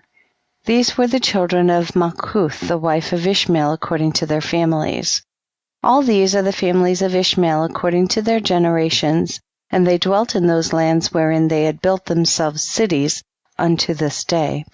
And Rebekah, the daughter of Bethuel, the wife of Abraham's son Isaac, was barren in those days, and she had no offspring. And Isaac dwelt with his father in the land of Canaan. And the Lord was with Isaac. And Arpachshad, the son of Shem, the son of Noah, died in those days, in the 48th year of the life of Isaac. And all the days that Arpachshad lived were 438 years, and he died. Chapter 26. And in the 59th year of the life of Isaac the son of Abraham, Rebekah his wife was still barren in those days. And Rebekah said unto Isaac, Truly I have heard, my lord, that thy mother Sarah was barren in her days until my lord Abraham, thy father, prayed for her, and she conceived by him. Now therefore stand up, pray thou also to God, and he will hear thy prayer and remember us through his mercies. And Isaac answered his wife Rebekah, saying, Abraham has already prayed for me to God to multiply his seed. Now therefore this barrenness must proceed to us from thee. And Rebekah said unto him, But arise now thou also, and pray that the Lord may hear thy prayer and grant me children.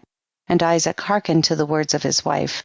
And Isaac and his wife rose up and went to the land of Moriah to pray there and to seek the Lord.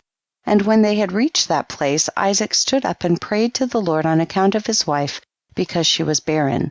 And Isaac said, O Lord God of heaven and earth, whose goodness and mercies fill the earth, thou who didst take my father from his father's house and from his birthplace, and didst bring him unto this land, and didst say unto him, To thy seed will I give the land, and thou didst promise him, and didst declare unto him, I will multiply thy seed as the stars of heaven, and as the sand of the sea. Now may thy words be verified which thou didst speak unto my father. For thou art the Lord our God, our eyes are toward thee to give us seed of men, as thou didst promise us. For thou art the Lord our God, and our eyes are directed toward thee only. And the Lord heard the prayer of Isaac the son of Abraham, and the Lord was entreated of him, and Rebekah his wife conceived. And in about 7 months after the children struggled together within her, and it pained her greatly that she was wearied on account of them. And she said to all the women who were then in the land, Did such a thing happen to you as it has to me? And they said unto her, No. And she said unto them, Why am I alone in this amongst all the women that were upon earth? And she went to the land of Moriah to seek the Lord on account of this. And she went to Shem and Eber his son to make inquiries of them in this matter, and that they should seek the Lord in this thing respecting her. And she also asked Abraham to seek and inquire of the Lord about all that had befallen her. And they all inquired of the Lord concerning this matter, and they brought her word from the Lord, and told her, 2 children are in thy womb, and 2 nations shall rise from them, and 1 nation shall be stronger than the other, and the greater shall serve the younger. And when her days to be delivered were completed, she knelt down, and behold, there were twins in her womb, as the Lord had spoken to her. And the first came out red all over like a hairy garment, and all the people of the land called his name Esau, saying that this one was made complete from the womb. And after that came his brother and his hand took hold of Esau's heel, therefore they called his name Jacob. And Isaac the son of Abraham was 60 years old when he begat them. And the boys grew up to their 15th year, and they came amongst the society of men. Esau was a designing and deceitful man, and an expert hunter in the field. And Jacob was a man perfect and wise, dwelling in tents, feeding flocks, and learning the instructions of the Lord, and the commands of his father and mother. And Isaac and the children of his household dwelt with his father Abraham in the land of Canaan, as God had commanded them. And Ishmael the son of Abraham went with his children, and all belonging to them, and they returned there to the land of Havilah, and they dwelt there. And all the children of Abraham's concubines went to dwell in the land of the east, for Abraham had sent them away from his son, and had given them presents, and they went away. And Abraham gave all that he had to his son Isaac, and he also gave him all his treasures. And he commanded him, saying, Dost thou not know and understand? The Lord is God in heaven and in earth, and there is no other beside him? And it was he who took me from my father's house, and from my birthplace, and gave me all the delights upon earth, who delivered me from the counsel of the wicked, for in him did I trust. And he brought me to this place, and he delivered me from Kasdim. And he said unto me, To thy seed will I give all these lands, and they shall inherit them when they keep my commandments, my statutes and my judgments, that I have commanded thee, and which I shall command them. Now therefore, my son, hearken to my voice, and keep the commandments of the Lord thy God, which I commanded thee. Do not turn from the right way, either to the right or to the left, in order that it may be well with thee and thy children after thee forever. And remember the wonderful works of the Lord, and his kindness that he has shown toward us, in having delivered us from the hands of our enemies. And the Lord our God caused them to fall into our hands. And now therefore keep all that I have commanded thee, and turn not away from the commandments of thy God, and serve none beside him, in order that it may be well with thee and thy seed after thee. And teach thou thy children and thy seed the instruction of the Lord and his commandments, and teach them the upright way in which they should go, in order that it may be well with them forever. And Isaac answered his father and said unto him, That which my Lord has commanded, that will I do, and I will not depart from the commandments of the Lord my God. I will keep all that he commanded me. And Abraham blessed his son Isaac, and also his children. And Abraham taught Jacob the instruction of the Lord and his ways. And it was at that time that Abraham died, in the 15th year of the life of Jacob and Esau the son of Isaac.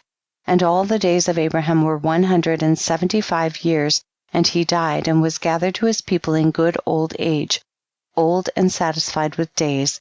And Isaac and Ishmael his sons buried him.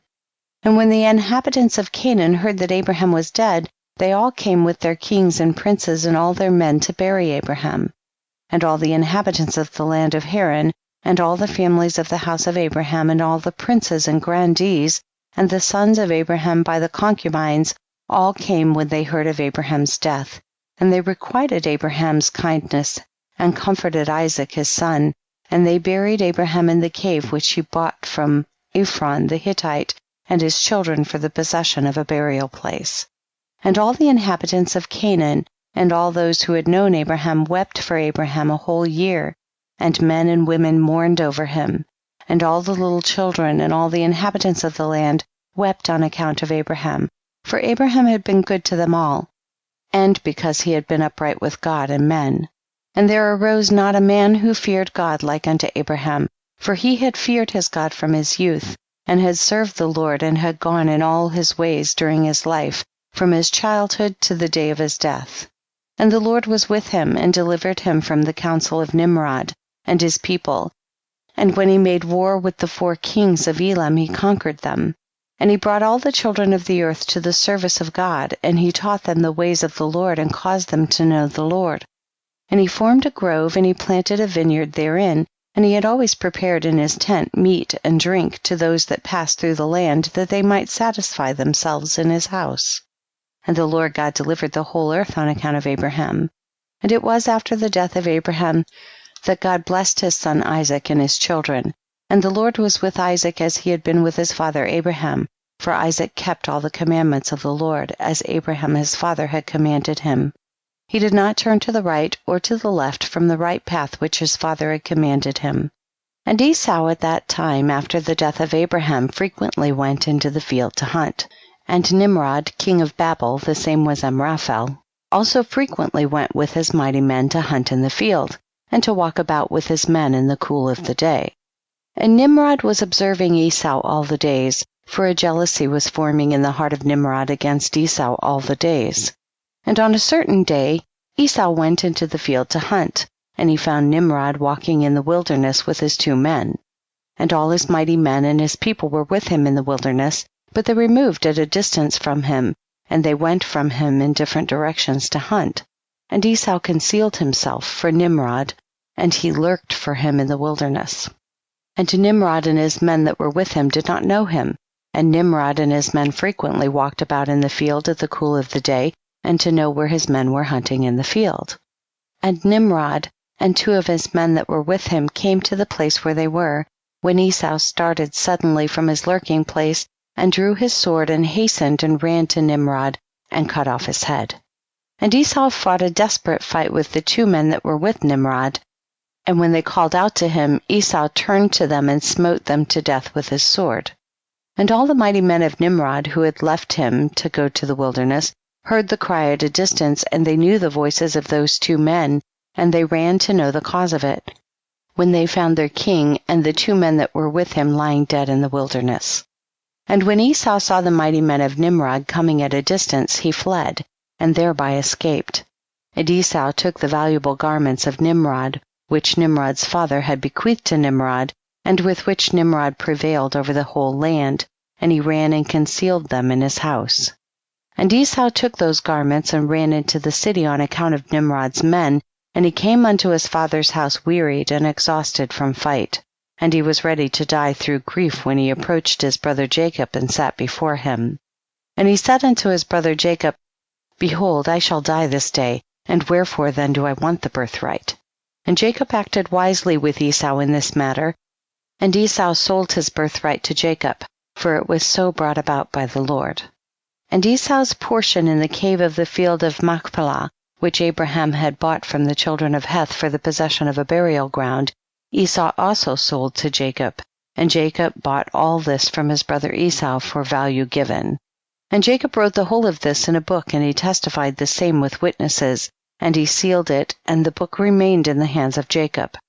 And when Nimrod the son of Cush died, his men lifted him up and brought him in consternation and buried him in his city, and all the days that Nimrod lived were 215 years, and he died.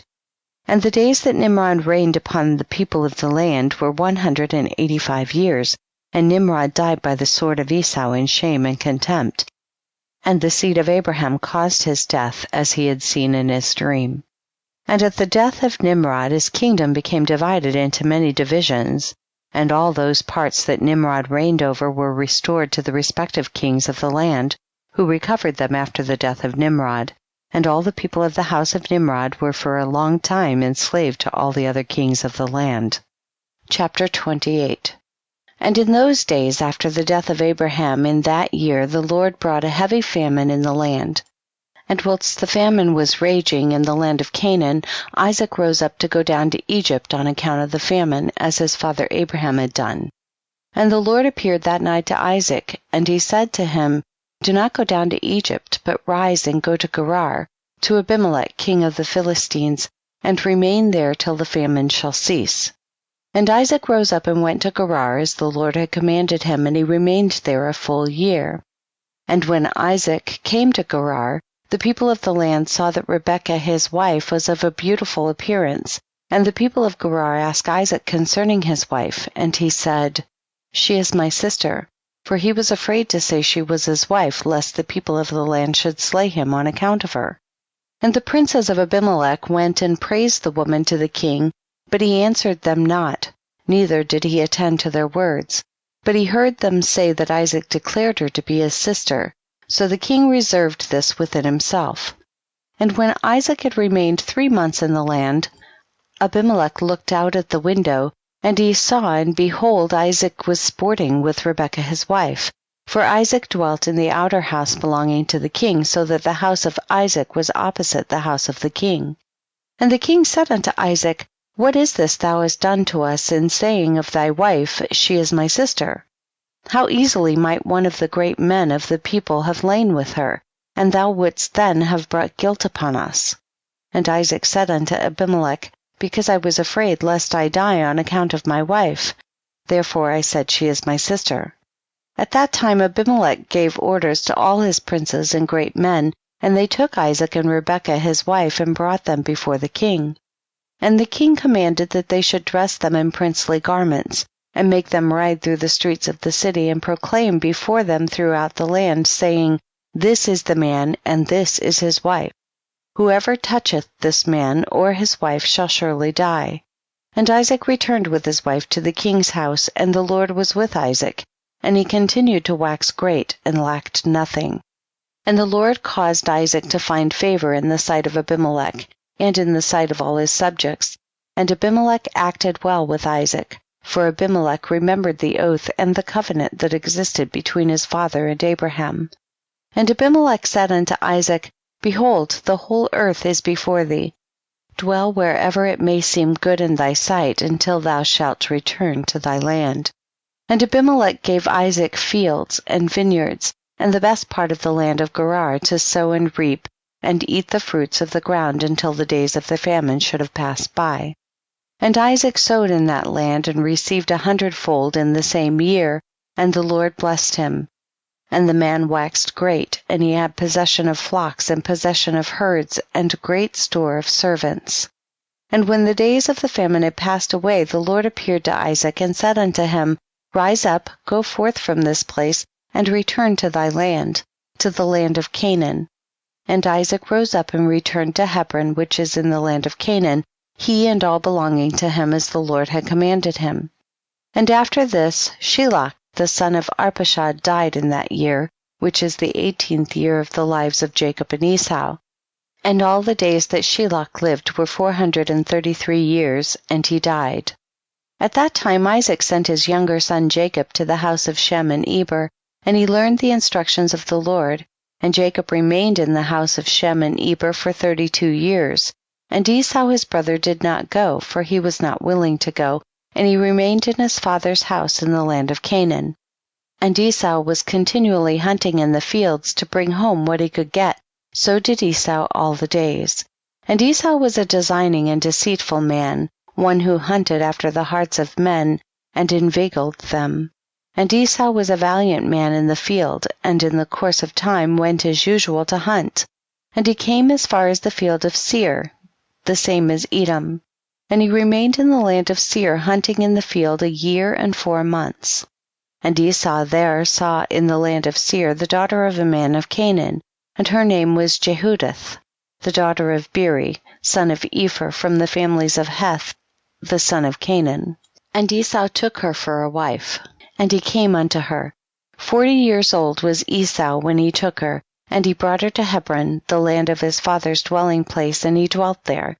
And it came to pass in those days, in the 110th year of the life of Isaac, that is, in the 50th year of the life of Jacob, in that year died Shem, son of Noah. Shem was 600 years old at his death.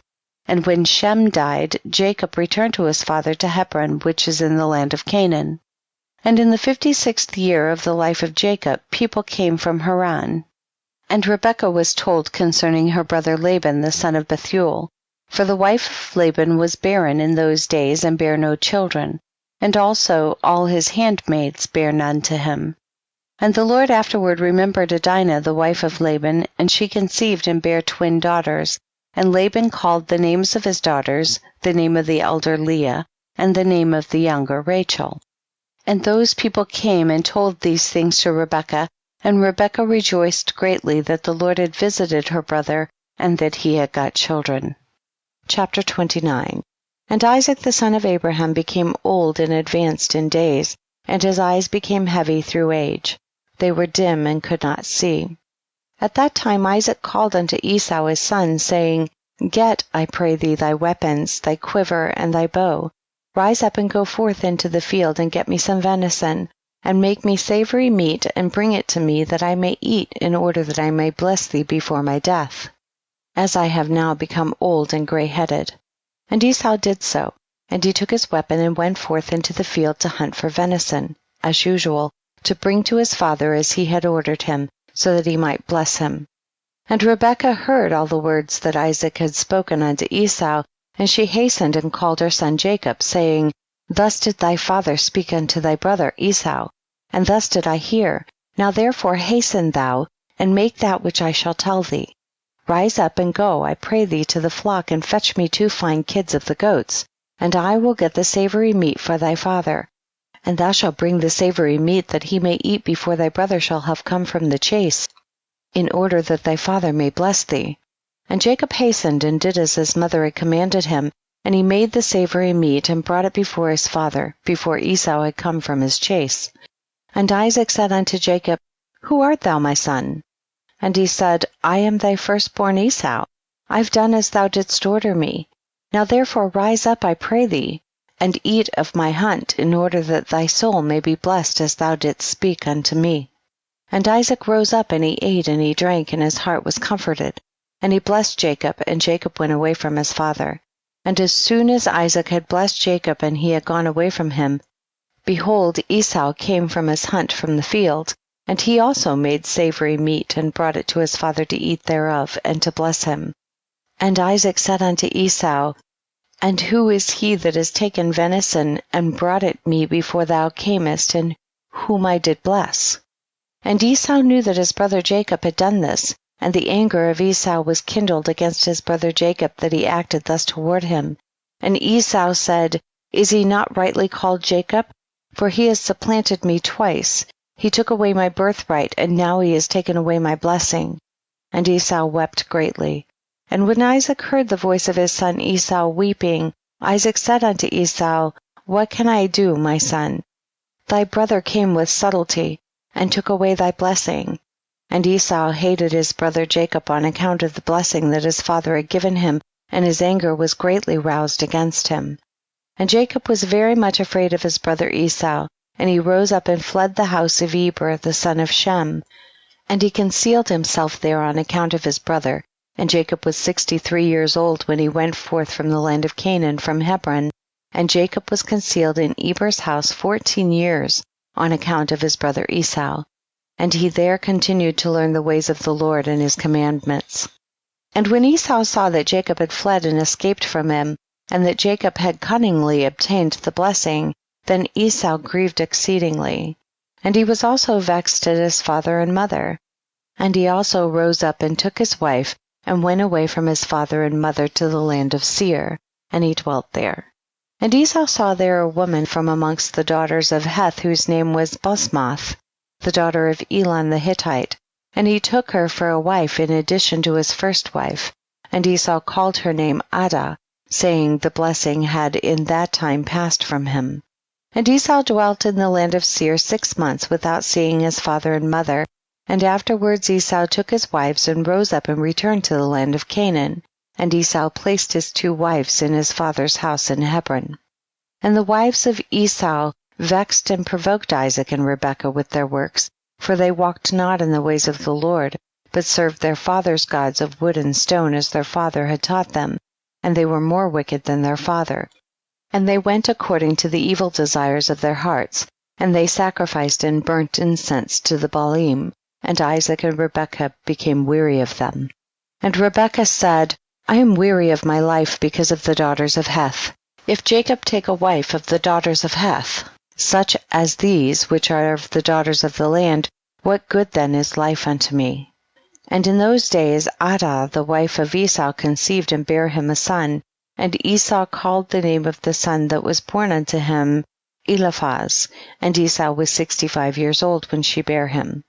And Ishmael the son of Abraham died in those days, in the 64th year of the life of Jacob. And all the days that Ishmael lived were 137 years, and he died. And when Isaac heard that Ishmael was dead, he mourned for him, and Isaac lamented over him many days. And at the end of 14 years of Jacob's residing in the house of Eber, Jacob desired to see his father and mother, and Jacob came to the house of his father and mother to Hebron. And Esau had in those days forgotten what Jacob had done to him, in having taken the blessing from him in those days. And when Esau saw Jacob coming to his father and mother, he remembered what Jacob had done to him, and he was greatly incensed against him, and he sought to slay him. And Isaac the son of Abraham was old and advanced in days, and Esau said, Now my father's time is drawing nigh that he must die, and when he shall die I will slay my brother Jacob. And this was told to Rebekah, and she hastened and sent and called for Jacob her son, and she said unto him, Arise and go. Flee to Haran, my brother Laban, and remain there for some time, until thy brother's anger be turned from thee, and then shalt thou come back. And Isaac called unto Jacob, and said unto him, Take not a wife from the daughters of Canaan, for thus did our father Abraham command us according to the word of the Lord, which he had commanded him, saying, Unto thy seed will I give this land, if thy children keep my covenant that I have made with thee. Then will I also perform to thy children that which I have spoken unto thee, and I will not forsake them. Now therefore, my son, hearken to my voice, to all that I shall command thee, and refrain from taking a wife from amongst the daughters of Canaan. Rise, go to Haran, to the house of Bethuel thy mother's father, and take unto thee a wife from there, from the daughters of Laban thy mother's brother. Therefore take heed lest thou shouldst forget the Lord thy God, and all the ways in the land to which thou goest, and shouldst get connected with the people of the land, and pursue vanity, and forsake the Lord thy God. But when thou comest to the land, serve there the Lord. Do not turn to the right or to the left from the way which I commanded thee, and which thou didst learn. And may the Almighty God grant thee favor in the sight of the people of the earth, that thou mayest there take a wife according to thy choice, one who is good and upright in the ways of the Lord. And may God give unto thee and thy seed the blessing of thy father Abraham, and make thee fruitful and multiply thee, and mayest thou become a multitude of people in the land whither thou goest, and may God cause thee to return to this land, the land of thy father's dwelling, with children and with great riches, with joy and with pleasure. And Isaac finished commanding Jacob and blessing him, and he gave him many gifts together with silver and gold, and he sent him away. And Jacob hearkened to his father and mother. He kissed them and arose and went to Paddan Aram. And Jacob was 77 years old when he went out from the land of Canaan from Beersheba. And when Jacob went away to go to Haran, Esau called unto his son Eliphaz, and secretly spoke unto him, saying, Now hasten, take thy sword in thy hand, and pursue Jacob, and pass before him in the road, and lurk for him, and slay him with thy sword in one of the mountains, and take all belonging to him, and come back. And Eliphaz the son of Esau was an active man, and expert with the bow as his father had taught him, and he was a noted hunter in the field, and a valiant man. And Eliphaz did as his father had commanded him, and Eliphaz was at that time 13 years old. And Eliphaz rose up and went and took 10 of his mother's brothers with him, and pursued Jacob. And he closely followed Jacob, and he lurked for him in the border of the land of Canaan, opposite the city of Shechem. And Jacob saw Eliphaz and his men pursuing him, and Jacob stood still in the place in which he was going, in order to know what this was, for he did not know the thing. And Eliphaz drew his sword, and he went on advancing, he and his men, toward Jacob. And Jacob said unto them, What is to do with you that you have come hither? And what meaneth it that you pursue with your swords? And Eliphaz came near to Jacob, and he answered and said unto him, Thus did my father command me, and now therefore I will not deviate from the orders which my father gave me. And when Jacob saw that Esau had spoken to Eliphaz to employ force, Jacob then approached and supplicated Eliphaz and his men, saying to him, Behold, all that I have in which my father and mother gave unto me, that take unto thee, and go from me, and do not slay me, and may this thing be accounted unto thee a righteousness. And the Lord caused Jacob to find favor in the sight of Eliphaz the son of Esau, and his men, and they hearkened to the voice of Jacob, and they did not put him to death. And Eliphaz and his men took all belonging to Jacob, together with the silver and gold that he had brought with him from Beersheba. They left him nothing. And Eliphaz and his men went away from him, and they returned to Esau to Beersheba, and they told him all that had occurred to them with Jacob, and they gave him all they had taken from Jacob. And Esau was indignant at Eliphaz his son, and at his men that were with him, because they had not put Jacob to death. And they answered and said unto Esau, Because Jacob supplicated us in this matter not to slay him. Our pity was excited toward him, and we took all belonging to him, and brought it unto thee. And Esau took all the silver and gold which Eliphaz had taken from Jacob, and he put them by in his house. At that time when Esau saw that Isaac had blessed Jacob, and had commanded him, saying, Thou shalt not take a wife from amongst the daughters of Canaan, and that the daughters of Canaan were bad in the sight of Isaac and Rebekah, then he went to the house of Ishmael his uncle, and in addition to his other wives he took Machlath the daughter of Ishmael, the sister of Nebaioth, for a wife. Chapter 30. And Jacob went forth continuing his road to Haran, and he came as far as Mount Moriah, and he tarried there all night near the city of Luz. And the Lord appeared there unto Jacob on that night, and he said unto him, I am the Lord God of Abraham, and the God of Isaac thy father. The land upon which thou liest I will give unto thee and thy seed. And behold, I am with thee, and will keep thee wherever thou goest. And I will multiply thy seed as the stars of heaven, and I will cause all thine enemies to fall before thee. And when they shall make war with thee, they shall not prevail over thee. And I will bring thee again unto this land with joy, with children, and with great riches. And Jacob awoke from his sleep, and he rejoiced greatly at the vision which he had seen, and he called the name of that place Bethel. And Jacob rose up from that place quite rejoiced. And when he walked, his feet felt light to him for joy. And he went from there to the land of the children of the east, and he returned to Haran, and he sat by the shepherd's well. And he there found some men going from Haran to feed their flock, and Jacob made inquiries of them. And they said, We are from Haran. And he said unto them, Do you know Laban, the son of Nahor? And they said, We know him, and behold, his daughter Rachel is coming along to feed her father's flock. Whilst he was yet speaking with them, Rachel, the daughter of Laban, came to feed her father's sheep, for she was a shepherdess. And when Jacob saw Rachel, the daughter of Laban, his mother's brother, he ran and kissed her, and lifted up his voice and wept. And Jacob told Rachel that he was the son of Rebekah, her father's sister, and Rachel ran and told her father, and Jacob continued to cry because he had nothing with him to bring to the house of Laban. And when Laban heard that his sister's son Jacob had come, he ran and kissed him, and embraced him, and brought him into the house, and gave him bread, and he ate. And Jacob related to Laban what his brother Esau had done to him, and what his son Eliphaz had done to him in the road. And Jacob resided in Laban's house for 1 month. And Jacob ate and drank in the house of Laban. And afterward Laban said unto Jacob, Tell me what shall be thy wages, for how canst thou serve me for naught? And Laban had no sons, but only daughters, and his other wives and handmaids were still barren in those days. And these are the names of Laban's daughters, which his wife Adonah had borne unto him. The name of the elder was Leah, and the name of the younger was Rachel. And Leah was tender-eyed, but Rachel was beautiful and well-favored, and Jacob loved her. And Jacob said unto Laban, I will serve thee 7 years for Rachel, thy younger daughter. And Laban consented to this, and Jacob served Laban 7 years for his daughter Rachel. And in the 2nd year of Jacob's dwelling in Haran, that is, in the 79th year of the life of Jacob, in that year died Eber the son of Selah. He was 464 years old at his death. And when Jacob heard that Eber was dead, he grieved exceedingly, and he lamented and mourned over him many days.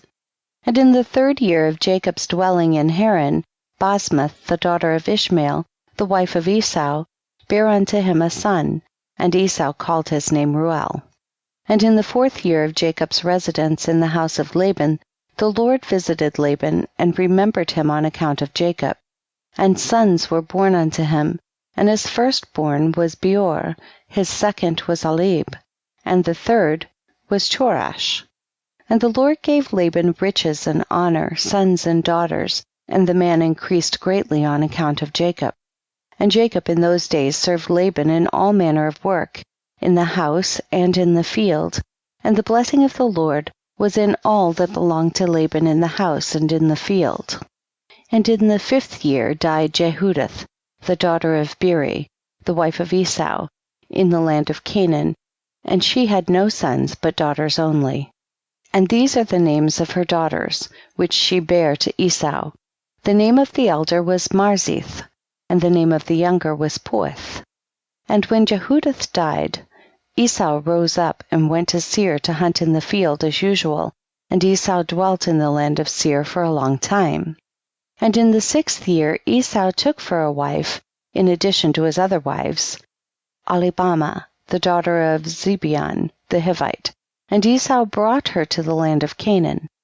And Ahlibamah conceived and bare unto Esau 3 sons, Eush, Yalon, and Korah. And in those days in the land of Canaan there was a quarrel between the herdsmen of Esau and the herdsmen of the inhabitants of the land of Canaan.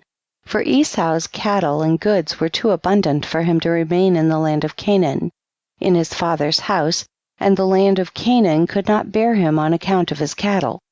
And when Esau saw that his quarreling increased with the inhabitants of the land of Canaan, he rose up and took his wives, and his sons and his daughters, and all belonging to him, and the cattle which he possessed, and all his property that he had acquired in the land of Canaan, and he went away from the inhabitants of the land to the land of Seir.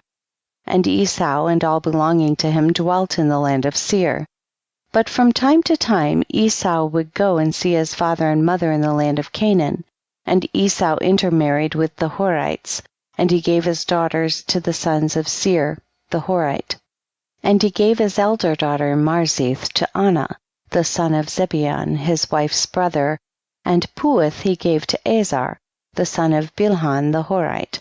And Esau dwelt in the mountain, he and his children, and they were fruitful and multiplied. Chapter 31. And in the 7th year Jacob's service which he served Laban was completed. And Jacob said unto Laban, Give me my wife, for the days of my service are fulfilled. And Laban did so, and Laban and Jacob assembled all the people of that place, and they made a feast. And in the evening Laban came to the house, and afterward Jacob came there with the people of the feast.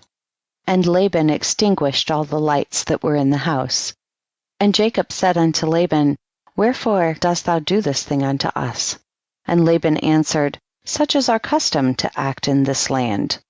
And afterward Laban took his daughter Leah, and he brought her to Jacob, and he came to her, and Jacob did not know she was Leah.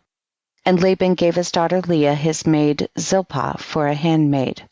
And all the people at the feast knew what Laban had done to Jacob, but they did not tell the thing to Jacob. And all the neighbors came that night to Jacob's house. And they ate and drank and rejoiced, and played before Leah upon timbrels, and with dances, and they responded before Jacob, Holeah, Holeah. And Jacob heard their words, but did not understand their meaning, but he thought such might be their custom in this land. And the neighbors spoke these words before Jacob during the night, and all the lights that were in the house Laban had that night extinguished. And in the morning when daylight appeared, Jacob turned to his wife, and he saw, and behold, it was Leah that had been lying in his bosom. And Jacob said, Behold now, I know what the neighbors said last night. Leah, they said, and I knew it not. And Jacob called unto Laban, and said unto him, What is this that thou didst unto me? Surely I served thee for Rachel, and why didst thou deceive me, and didst give me Leah? And Laban answered Jacob, saying, Not so is it done in our place to give the younger before the elder. Now therefore, if thou desirest to take her sister likewise, take her unto thee for the service which thou wilt serve me for another 7 years. And Jacob did so, and he also took Rachel for a wife. And he served Laban 7 years more. And Jacob also came to Rachel, and he loved Rachel more than Leah. And Laban gave her his maid Bilhah for a handmaid. And when the Lord saw that Leah was hated, the Lord opened her womb, and she conceived, and bare Jacob 4 sons in those days. And these are their names, Reuben, Simeon, Levi, and Judah. And she afterward left bearing. And at that time Rachel was barren, and she had no offspring, and Rachel envied her sister Leah. And when Rachel saw that she bare no children to Jacob, she took her handmaid Bilhah, and she bare Jacob 2 sons, Dan, and Naphtali. And when Leah saw that she had left bearing, she also took her handmaid Zilpah, and she gave her to Jacob for a wife.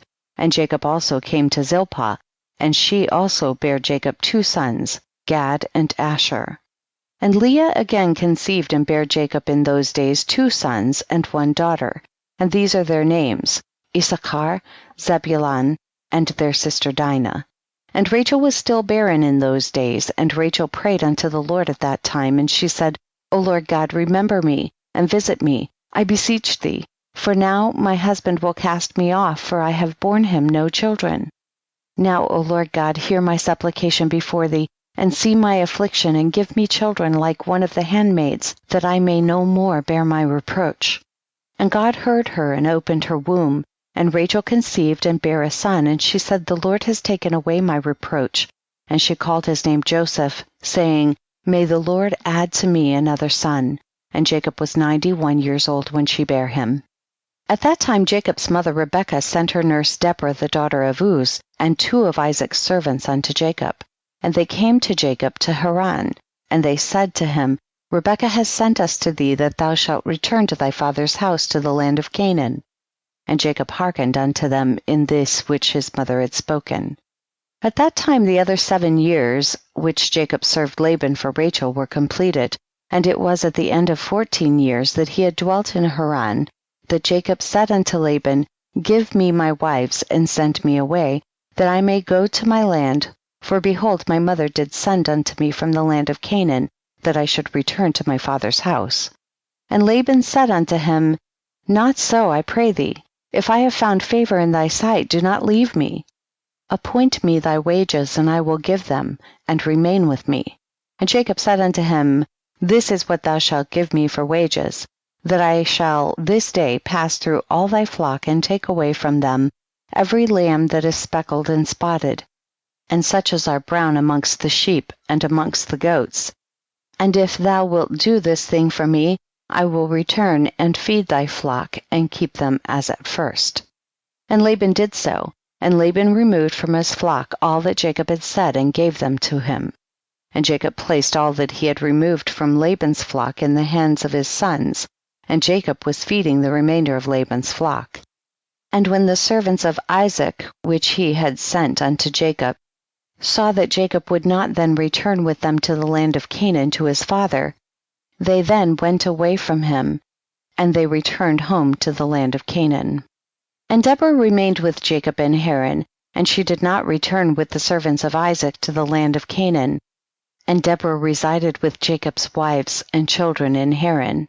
And Jacob served Laban 6 years longer, and when the sheep brought forth, Jacob removed from them such as were speckled and spotted, as he had determined with Laban. And Jacob did so at Laban's for 6 years. And the man increased abundantly, and he had cattle and maidservants and men servants, camels and asses. And Jacob had 200 drove of cattle, and his cattle were of large size and of beautiful appearance, and were very productive. And all the families of the sons of men desired to get some of the cattle of Jacob, for they were exceedingly prosperous. And many of the sons of men came to procure some of Jacob's flock, and Jacob gave them a sheep for a manservant, or a maidservant, or for an ass or a camel, or whatever Jacob desired from them, they gave him. And Jacob obtained riches and honor and possessions by means of these transactions with the sons of men, and the children of Laban envied him of this honor. And in the course of time he heard the words of Laban's sons, saying, Jacob has taken away all that was our father's, and of that which was our father's has he acquired all this glory. And Jacob beheld the countenance of Laban and of his children, and behold, it was not toward him in those days as it had been before. And the Lord appeared to Jacob at the expiration of the 6 years, and said unto him, Arise, go forth out of this land, and return to the land of thy birthplace, and I will be with thee. And Jacob rose up at that time, and he mounted his children and his wife and all belonging to him upon camels, and he went forth to go to the land of Canaan to his father Isaac. And Laban did not know that Jacob had gone from him, for Laban had been that day sheep shearing. And Rachel stole her father's images. And she took them, and she concealed them upon the camel upon which she sat, and she went on. And this is the manner of the images. In taking a man who is the firstborn, and slaying him, and taking the hair off his head, and then taking salt, and salting the head, and anointing it in oil, then taking a small tablet of copper, or a tablet of gold, and writing the name upon it, and placing the tablet under his tongue, and taking the head with the tablet under the tongue, and putting it in the house, and lighting up lights before it, and bowing down to it. And at the time when they bow down to it, it speaketh to them in all matters that they ask of it, through the power of the name which is written in it. And some make them in the figures of men, of gold and silver, and go to them in times known to them, and the figures receive the influence of the stars, and tell them future things. And in this manner were the images which Rachel stole from her father. And Rachel stole those images which were her father's, in order that Laban might not know through them where Jacob had gone. And Laban came home, and he asked concerning Jacob and his household, and he was not to be found. And Laban sought his images to know where Jacob had gone, and could not find them. And he went to some other images, and he inquired of them, and they told him that Jacob had fled from him to his fathers, to the land of Canaan. And Laban then rose up, and he took his brothers, and all his servants, and he went forth and pursued Jacob, and he overtook him in Mount Gilead. And Laban said unto Jacob, What is this thou hast done to me, to flee and deceive me, and lead my daughters and their children as captives taken by the sword? And thou didst not suffer me to kiss them and send them away with joy, and thou didst steal my gods and didst go away. And Jacob answered Laban, saying, Because I was afraid lest thou wouldst take thy daughters by force from me. And now with whomsoever thou findest thy gods, he shall die. And Laban searched for the images, and he examined in all Jacob's tents and furniture, but could not find them. And Laban said unto Jacob, We will make a covenant together, and it shall be a testimony between me and thee. If thou shalt afflict my daughters, or shalt take other wives besides my daughters, even God shall be a witness between me and thee in this matter. And they took stones and made a heap. And Laban said, This heap is a witness between me and thee. Therefore he called the name thereof Gilead. And Jacob and Laban offered sacrifice upon the mount, and they ate there by the heap. And they tarried in the mount all night. And Laban rose up early in the morning, and he wept with his daughters, and he kissed them, and he returned unto his place. And he hastened and sent off his son Beor, who was 17 years old, with Abichoroth the son of Uz, the son of Nahor, and with them were 10 men. And they hastened and went, and passed on the road before Jacob, and they came by another road to the land of Seir. And they came unto Esau, and said unto him, Thus saith thy brother and relative, thy mother's brother Laban, the son of Bethuel, saying, Hast thou heard what Jacob thy brother has done unto me, who first came to me naked and bare, and I went to meet him, and brought him to my house with honor, and I made him great, and I gave him my 2 daughters for wives, and also 2 of my maids. And God blessed him on my account, and he increased abundantly, and had sons, daughters, and maid servants. He also has an immense stock of flocks, and herds, camels, and asses, also silver and gold in abundance. And when he saw that this wealth increased, he left me whilst I went to shear my sheep, and he rose up and fled in secrecy. And he lifted his wives and children upon camels, and he led away all his cattle and properties which he acquired in my land, and he lifted up his countenance to go to his father Isaac to the land of Canaan. And he did not suffer me to kiss my daughters and their children, and he led my daughters as captives taken by the sword, and he also stole my gods, and he fled. And now I have left him in the mountain of the brook of Jabbok, him and all belonging to him. He lacketh nothing. If it be thy wish to go to him, go then, and there wilt thou find him, and thou canst do unto him as thy soul desireth. And Laban's messengers came and told Esau all these things. And Esau heard all these words of Laban's messengers, and his anger was greatly kindled against Jacob, and he remembered his hatred, and his anger burned within him. And Esau hastened and took his children and servants and the souls of his household, being 60 men, and he went and assembled all the children of Seir the Horite and their people, being 340 men, and took all this number of 400 men with drawn swords, and he went unto Jacob to smite him. And Esau divided this number into several parts, and he took the 60 men of his children and servants and the souls of his household as one head, and gave them in care of Eliphaz his eldest son. And the remaining heads he gave to the care of the 6 sons of Seir the Horite, and he placed every man over his generations and children. And the whole of this camp went as it was, and Esau went amongst them toward Jacob, and he conducted them with speed. And Laban's messengers departed from Esau and went to the land of Canaan, and they came to the house of Rebekah the mother of Jacob and Esau. And they told her, saying, Behold, thy son Esau is gone against his brother Jacob with 400 men, for he heard that he was coming, and he is gone to make war with him, and to smite him, and to take all that he has. And Rebekah hastened, and sent 72 men from the servants of Isaac to meet Jacob on the road. For she said, Peradventure Esau may make war in the road, when he meets him. And these messengers went on the road to meet Jacob, and they met him in the road of the brook on the opposite side of the brook Jabbok. And Jacob said when he saw them, This camp is destined to me from God. And Jacob called the name of that place Machnaim. And Jacob knew all his father's people, and he kissed them and embraced them and came with them. And Jacob asked them concerning his father and mother, and they said they were well. And these messengers said unto Jacob, Rebekah thy mother has sent us to thee, saying, I have heard, my son, that thy brother Esau is gone forth against thee on the road with men from the children of Seir the Horite.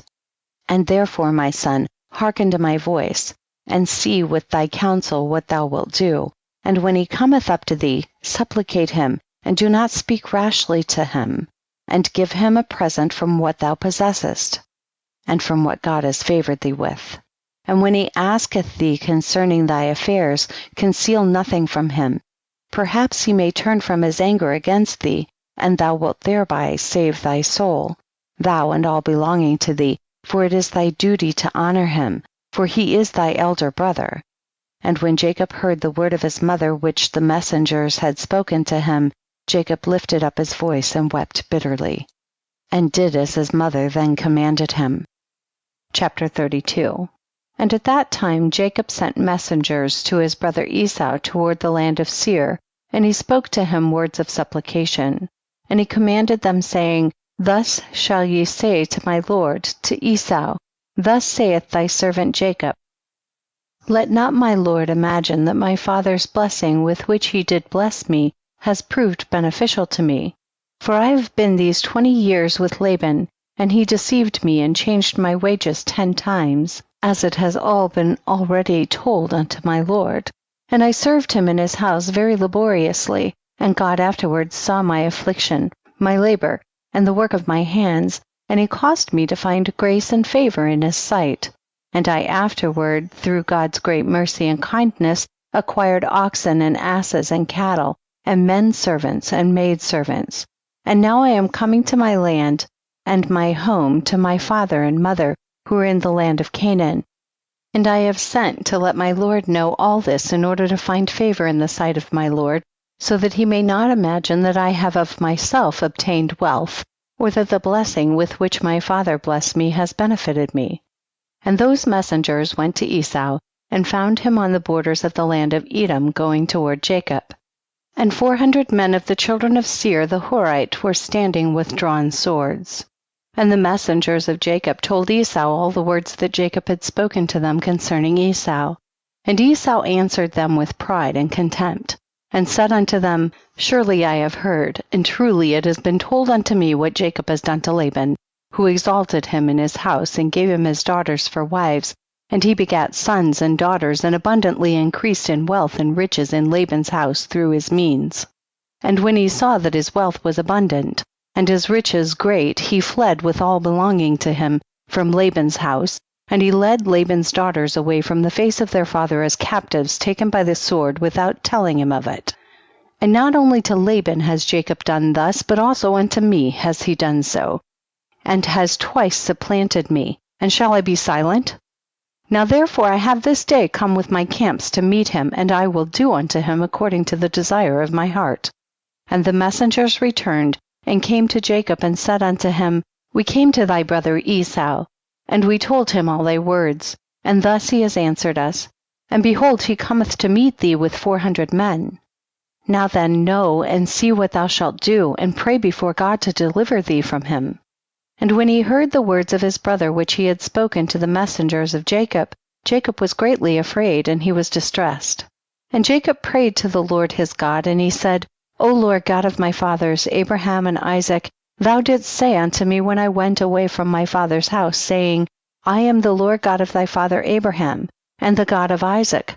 Unto thee do I give this land, and thy seed after thee, and I will make thy seed as the stars of heaven, and thou shalt spread forth to the 4 sides of heaven, and in thee and in thy seed shall all the families of the earth be blessed.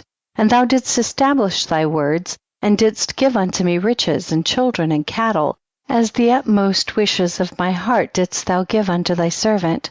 Thou didst give unto me all that I asked from thee, so that I lacked nothing. And thou didst afterwards say unto me, Return to thy parents and to thy birthplace, and I will still do well with thee. And now that I have come, and thou didst deliver me from Laban, I shall fall in the hands of Esau, who will slay me, yea, together with the mothers of my children. Now therefore, O Lord God, deliver me, I pray thee also, from the hands of my brother Esau, for I am greatly afraid of him. And if there is no righteousness in me, do it for the sake of Abraham and my father Isaac. For I know that through kindness and mercy have I acquired this wealth. Now therefore I beseech thee to deliver me this day with thy kindness, and to answer me. And Jacob ceased praying to the Lord, and he divided the people who were with him with the flocks and cattle into 2 camps, and he gave the half to the care of Manasseh, the son of Eleazar, Abraham's servant, for a camp with his children, and the other half he gave to the care of his brother Elias, the son of Eleazar, to be for a camp with his children. And he commanded them, saying, Keep yourselves at a distance with your camps, and do not come too near each other, and if Esau come to one camp and slay it, the other camp at a distance from it will escape him. And Jacob tarried there that night, and during the whole night he gave his servants instructions concerning the forces and his children. And the Lord heard the prayer of Jacob on that day, and the Lord then delivered Jacob from the hands of his brother Esau. And the Lord sent 3 angels of the angels of heaven, and they went before Esau and came to him. And these angels appeared unto Esau and his people as 2,000 men riding upon horses, furnished with all sorts of war instruments. And they appeared in the sight of Esau and all his men to be divided into 4 camps, with 4 chiefs to them. And one camp went on, and they found Esau coming with 400 men toward his brother Jacob. And this camp ran toward Esau and his people, and terrified them. And Esau fell off the horse in alarm, and all his men separated from him in that place, for they were greatly afraid. And the whole of the camp shouted after them when they fled from Esau, and all the warlike men answered, saying, Surely we are the servants of Jacob, who is the servant of God, and who then can stand against us? And Esau said unto them, O then my lord and brother Jacob is your lord, who I have not seen for these 20 years, and now that I have this day come to see him, do you treat me in this manner?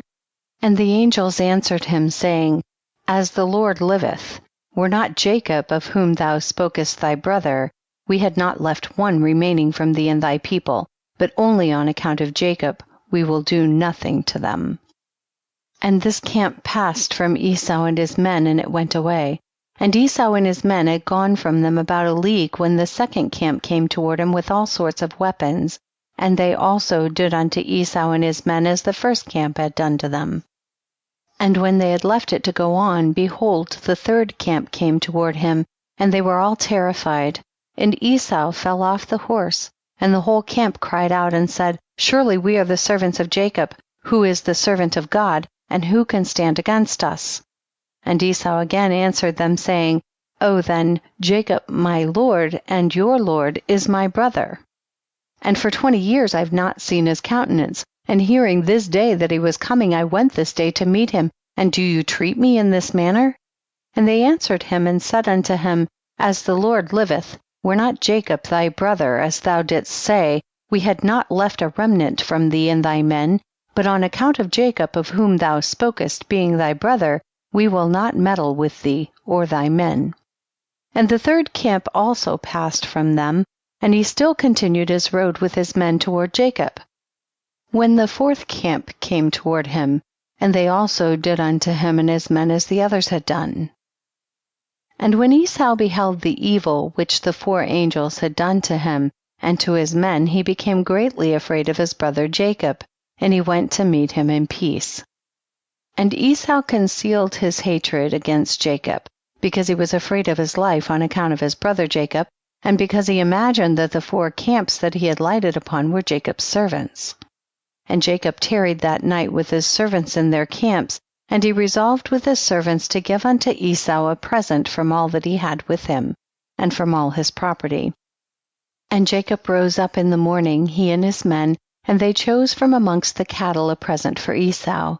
And this is the amount of the present which Jacob chose from his flock to give unto his brother Esau. And he selected 240 head from the flocks. And he selected from the camels and asses 30 each, and of the herds he chose 50 kine.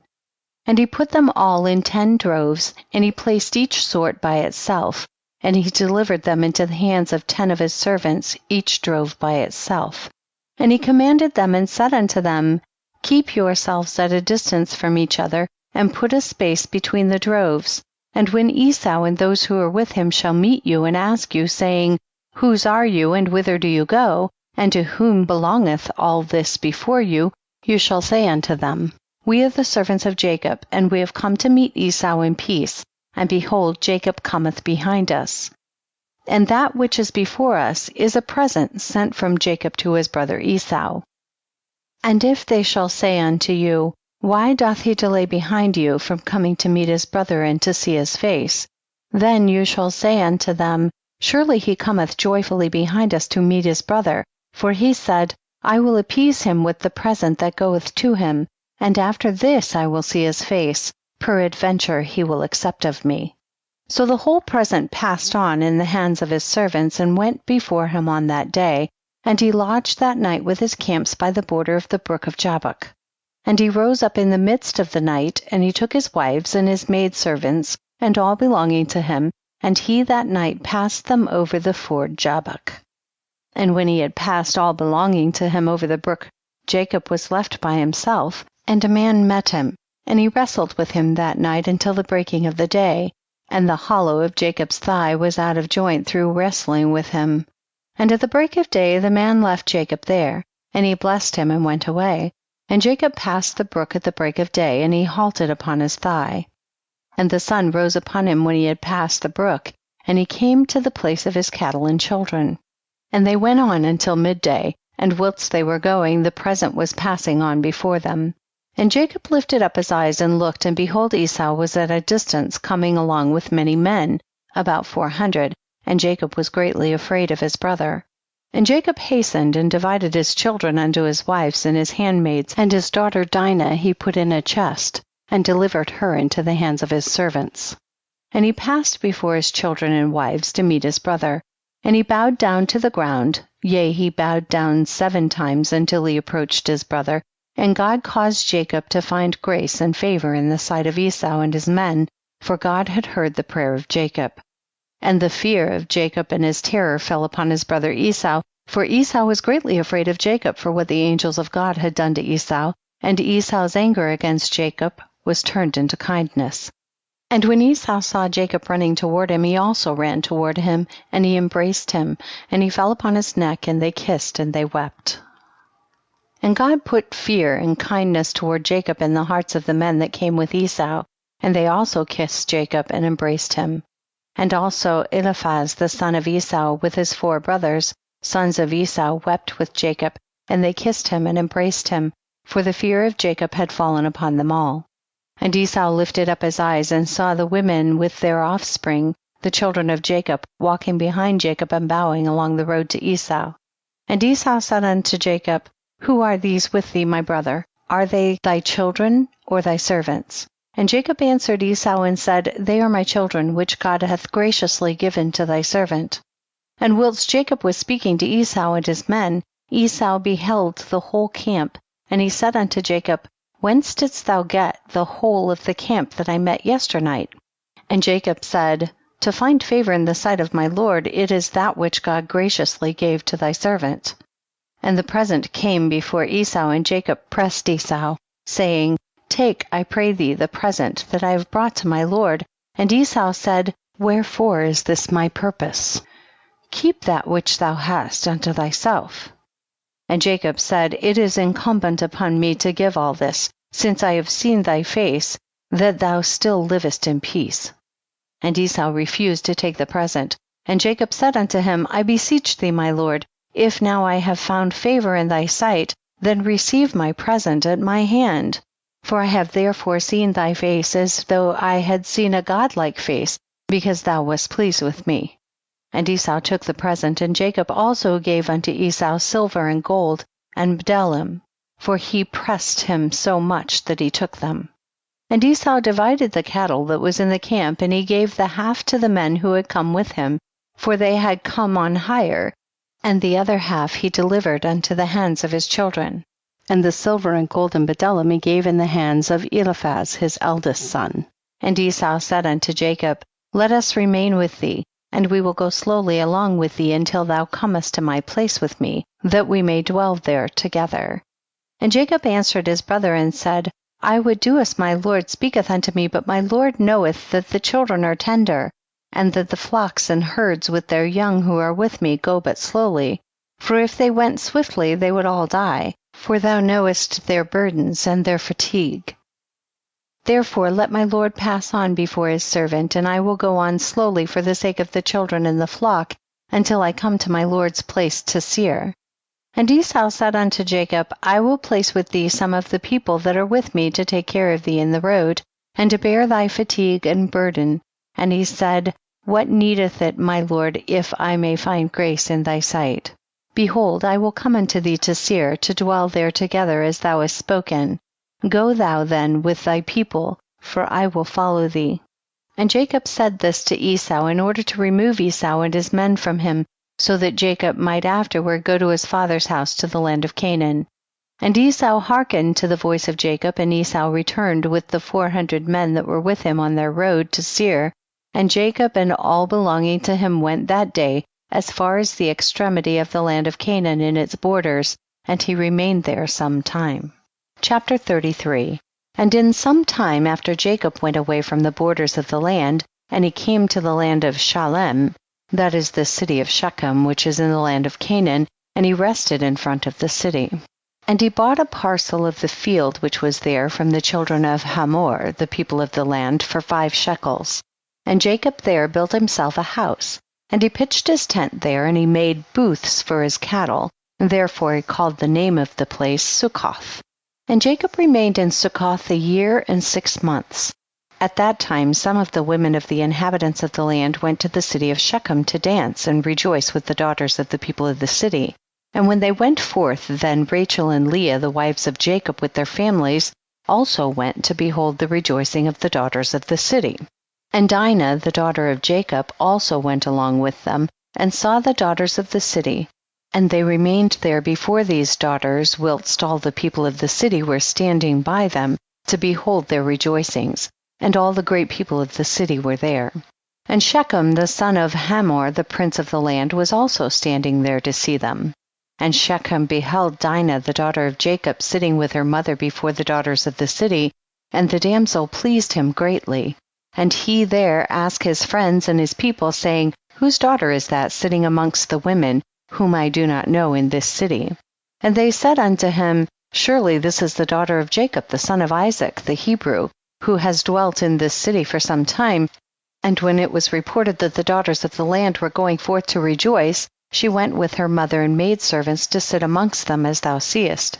And Shechem beheld Dinah, the daughter of Jacob, and when he looked at her, his soul became fixed upon Dinah. And he sent and had her taken by force. And Dinah came to the house of Shechem, and he seized her forcibly, and lay with her, and humbled her. And he loved her exceedingly, and placed her in his house. And they came and told the thing unto Jacob. And when Jacob heard that Shechem had defiled his daughter Dinah, Jacob sent 12 of his servants to fetch Dinah from the house of Shechem. And they went and came to the house of Shechem to take away Dinah from there. And when they came, Shechem went out to them with his men, and drove them from his house, and he would not suffer them to come before Dinah. But Shechem was sitting with Dinah, kissing and embracing her before their eyes. And the servants of Jacob came back and told him, saying, When we came, he and his men drove us away, and thus did Shechem do unto Dinah before our eyes. And Jacob knew moreover that Shechem had defiled his daughter, but he said nothing, and his sons were feeding his cattle in the field, and Jacob remained silent till their return. And before his sons came home, Jacob sent 2 maidens from his servants' daughters to take care of Dinah in the house of Shechem, to remain with her. And Shechem sent 3 of his friends to his father Hamor the son of Chiddechem, the son of Pered, saying, Get me this damsel for a wife. And Hamor the son of Chiddechem the Hivite came to the house of Shechem his son, and he sat before him. And Hamor said unto his son Shechem, Is there then no woman amongst the daughters of thy people that thou wilt take an Hebrew woman, who is not of thy people? And Shechem said to him, Her only must thou get for me, for she is delightful in my sight. And Hamor did according to the word of his son, for he was greatly beloved by him. And Hamor went forth to Jacob to commune with him concerning this matter. And when he had gone from the house of his son Shechem, before he came to Jacob to speak unto him, behold, the sons of Jacob had come from the field, as soon as they heard the thing that Shechem the son of Hamor had done. And the men were very much grieved concerning their sister, and they all came home fired with anger, before the time of gathering in their cattle. And they came and sat before their father, and they spoke unto him kindled with wrath, saying, Surely death is due to this man and to his household, because the Lord God of the whole earth commanded Noah and his children that man shall never rob nor commit adultery. Now behold, Shechem has both ravaged and committed fornication with our sister, and not one of all the people of the city spoke a word to him.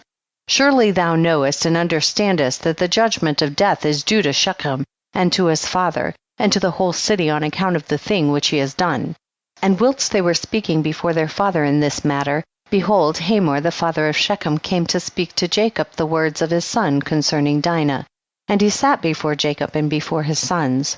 And Hamor spoke unto him, saying, The soul of my son Shechem longeth for your daughter. I pray you give her unto him for a wife, and intermarry with us. Give us your daughters, and we will give you our daughters, and you shall dwell with us in our land, and we will be as one people in the land. For the land is very extensive, so dwell ye, and trade therein, and get possessions in it, and do therein as you desire, and no one shall prevent you by saying a word to you. And Hamor ceased speaking unto Jacob and his sons, and behold, Shechem his son had come after him, and he sat before them. And Shechem spoke before Jacob and his sons, saying, May I find favor in your sight that you will give me your daughter, and whatever you say unto me, that will I do for her. Ask me for abundance of dowry and gift, and I will give it. And whatever you shall say unto me, that will I do, and whoever he be that will rebel against your orders, he shall die. Only give me the damsel for a wife. And Simeon and Levi answered Hamor and Shechem his son deceitfully, saying, All you have spoken unto us we will do for you. And behold, our sister is in your house, but keep away from her until we send to our father Isaac concerning this matter, for we can do nothing without his consent. For he knoweth the ways of our father Abraham, and whatever he saith unto us we will tell you, we will conceal nothing from you. And Simeon and Levi spoke this unto Shechem and his father in order to find a pretext, and to seek counsel what has to be done to Shechem and to his city in this matter. And when Shechem and his father heard the words of Simeon and Levi, it seemed good in their sight, and Shechem and his father came forth to go home. And when they had gone, the sons of Jacob said unto their father, saying, Behold, we know that death is due to these wicked ones and to their city, because they transgressed that which God had commanded unto Noah and his children and his seed after them. And also because Shechem did this thing to our sister Dinah in defiling her, for such vileness shall never be done amongst us. Now therefore know and see what you will do, and seek counsel and pretext what is to be done to them in order to kill all the inhabitants of this city. And Simeon said to them, Here is a proper advice for you. Tell them to circumcise every male amongst them as we are circumcised.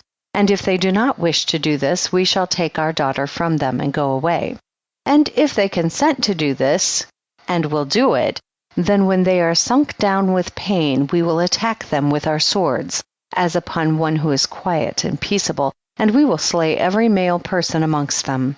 And Simeon's advice pleased them, and Simeon and Levi resolved to do unto them as it was proposed. And on the next morning Shechem and Hamor his father came again unto Jacob and his sons to speak concerning Dinah, and to hear what answer the sons of Jacob would give to their words.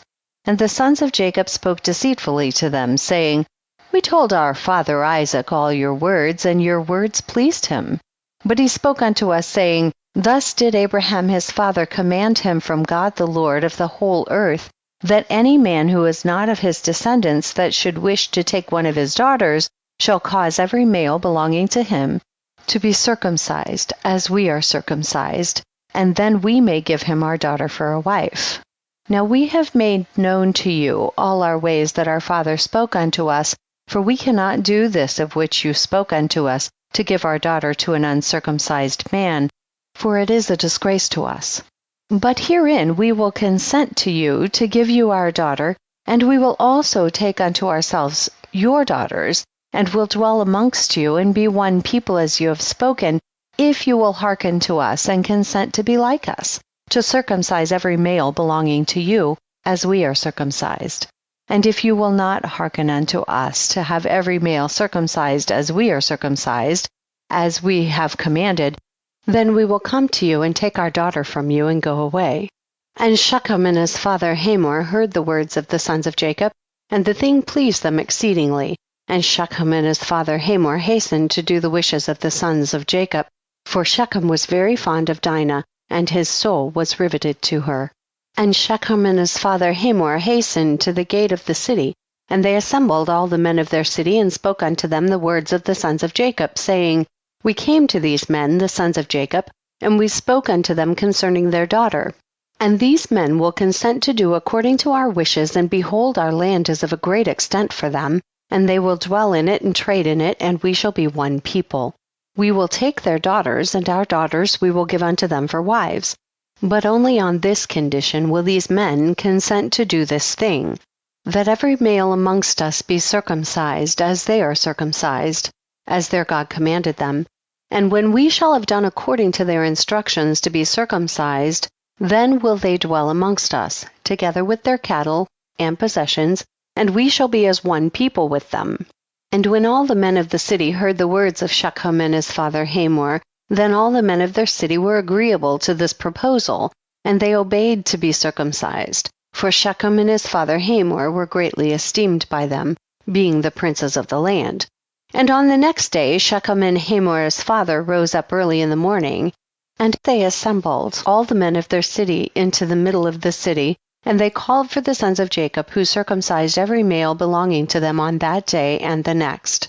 And they circumcised Shechem and Hamor his father, and the 5 brothers of Shechem, and then every one rose up and went home, for this thing was from the Lord against the city of Shechem, and from the Lord was Simeon's counsel in this matter, in order that the Lord might deliver the city of Shechem into the hands of Jacob's 2 sons. And the number of all the males that were circumcised were 645 men, and 246 children. But Chiddekem son of Pered, the father of Hamor, and his 6 brothers would not listen unto Shechem and his father Hamor, and they would not be circumcised. For the proposal of the sons of Jacob was loathsome in their sight, and their anger was greatly roused at this, that the people of the city had not hearkened to them. And in the evening of the 2nd day they found 8 small children who had not been circumcised, for their mothers had concealed them from Shechem and his father Hamor, and from the men of the city. And Shechem and his father Hamor sent to have them brought before them to be circumcised, when Chiddekem and his 6 brothers sprang at them with their swords and sought to slay them. And they sought to slay also Shechem and his father Hamor, and they sought to slay Dinah with them on account of this matter. And they said unto them, What is this thing that you have done? Are there no women amongst the daughters of your brethren the Canaanites, that you wish to take unto yourselves the daughter of the Hebrews, whom you knew not before, and will do this act which our fathers never commanded you? Do you imagine that you will succeed through this act which you have done? And what will you answer in this affair to your brethren the Canaanites, who will come tomorrow and ask you concerning this thing? And if your act shall not appear just and good in their sight, what will you do for your lives, and we for our lives, in your not having hearkened to our voices? And if the inhabitants of the land, and all your brethren the children of Ham, shall hear of your act, saying, On account of a Hebrew woman did Shechem and Hamor his father, and all the inhabitants of their city, do that which they had been unacquainted, and which their ancestors never commanded them, where then will you fly, and where conceal your shame, all your days before your brethren the inhabitants of the land of Canaan? Now therefore we cannot bear up against this thing which you have done, neither can we be burthened with this yoke upon us which our ancestors did not command us.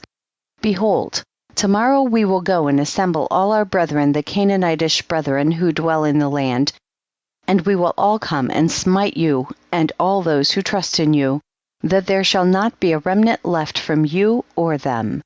And when Hamor and his son Shechem and all the people of the city heard the words of Chiddekem and his brothers, they were terribly afraid of their lives at their words, and they repented of what they had done.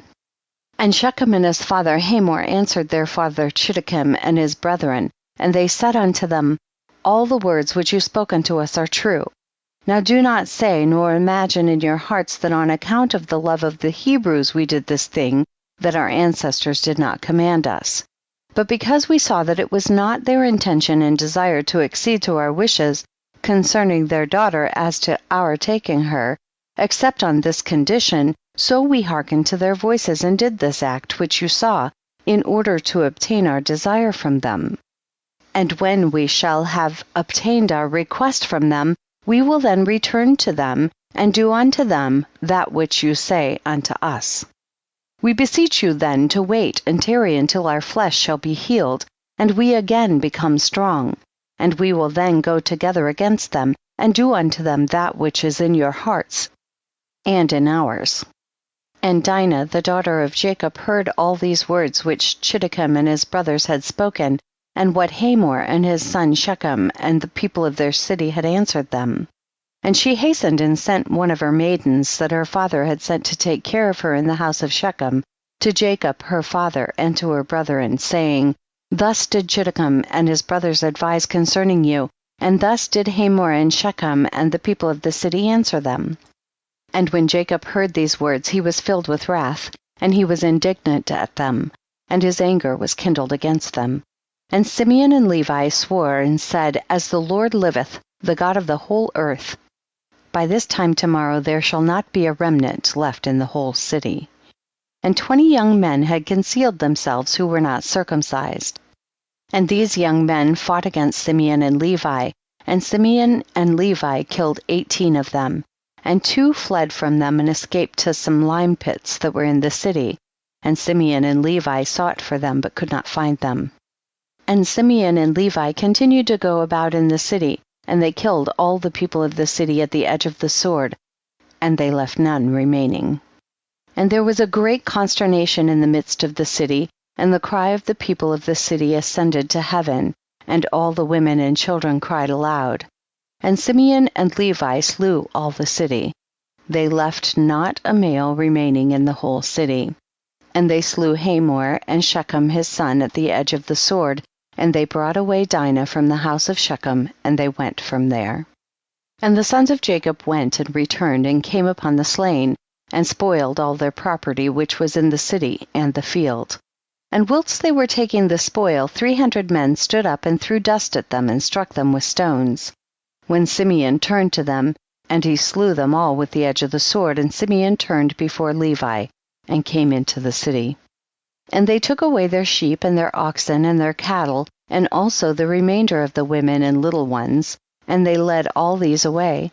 And they opened a gate and went out, and came unto their father Jacob with vigor. And when Jacob saw all that they had done to the city, and saw the spoil that they took from them, Jacob was very angry at them. And Jacob said unto them, What is this that you have done to me? Behold, I obtained rest amongst the Canaanitish inhabitants of the land, and none of them meddled with me.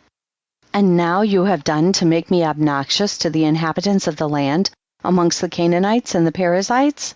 And I am but of a small number, and they will all assemble against me, and slay me when they hear of your work with their brethren, and I and my household will be destroyed. And Simeon and Levi and all their brothers with them answered their father Jacob, and said unto him, Behold, we live in the land, and shall Shechem do this to our sister? Why art thou silent at all that Shechem has done? And shall he deal with our sister as with a harlot in the streets? And the number of women whom Simeon and Levi took captives from the city of Shechem, whom they did not slay, was 85, who had not known man. And amongst them was a young damsel of beautiful appearance and well favored, whose name was Bunah. And Simeon took her for a wife. And the number of the males which they took captives and did not slay was 47 men, and the rest they slew. And all the young men and women that Simeon and Levi had taken captives from the city of Shechem were servants to the sons of Jacob and to their children after them, until the day of the sons of Jacob going forth from the land of Egypt. And when Simeon and Levi had gone forth from the city, the 2 young men that were left, who had concealed themselves in the city and did not die amongst the people of the city, rose up, and these young men went into the city and walked about in it, and found the city desolate, without a man, and only women weeping. And these young men cried out and said, Behold, this is the evil which the sons of Jacob the Hebrew did to this city, in their having this day destroyed one of the Canaanitish cities, and were not afraid of their lives of all the land of Canaan. And these men left the city and went to the city of Tapnach, and they came there and told the inhabitants of Tapnach all that had befallen them, and all that the sons of Jacob had done to the city of Shechem. And the information reached Jashub, king of Tapnach, and he sent men to the city of Shechem to see those young men, for the king did not believe them in this account, saying, How could 2 men lay waste such a large town as Shechem? And the messengers of Jashub came back and told him, saying, We came into the city, and it is destroyed. There is not a man there, only weeping women.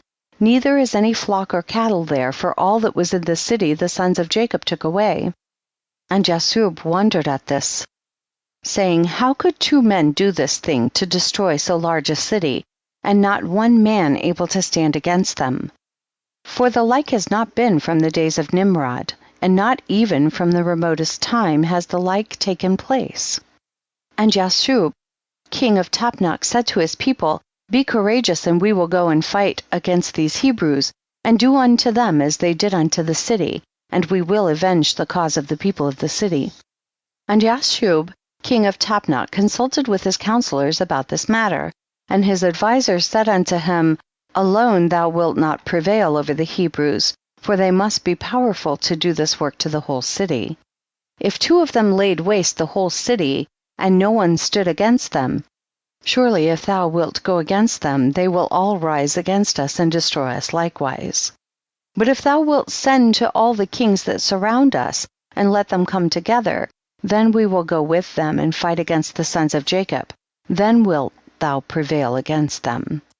And Jashub heard the words of his counselors, and their words pleased him and his people, and he did so.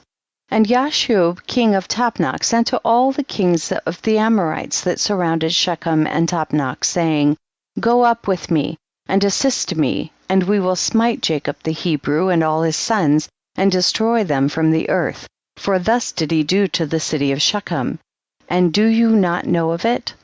And all the kings of the Amorites heard the evil that the sons of Jacob had done to the city of Shechem, and they were greatly astonished at them.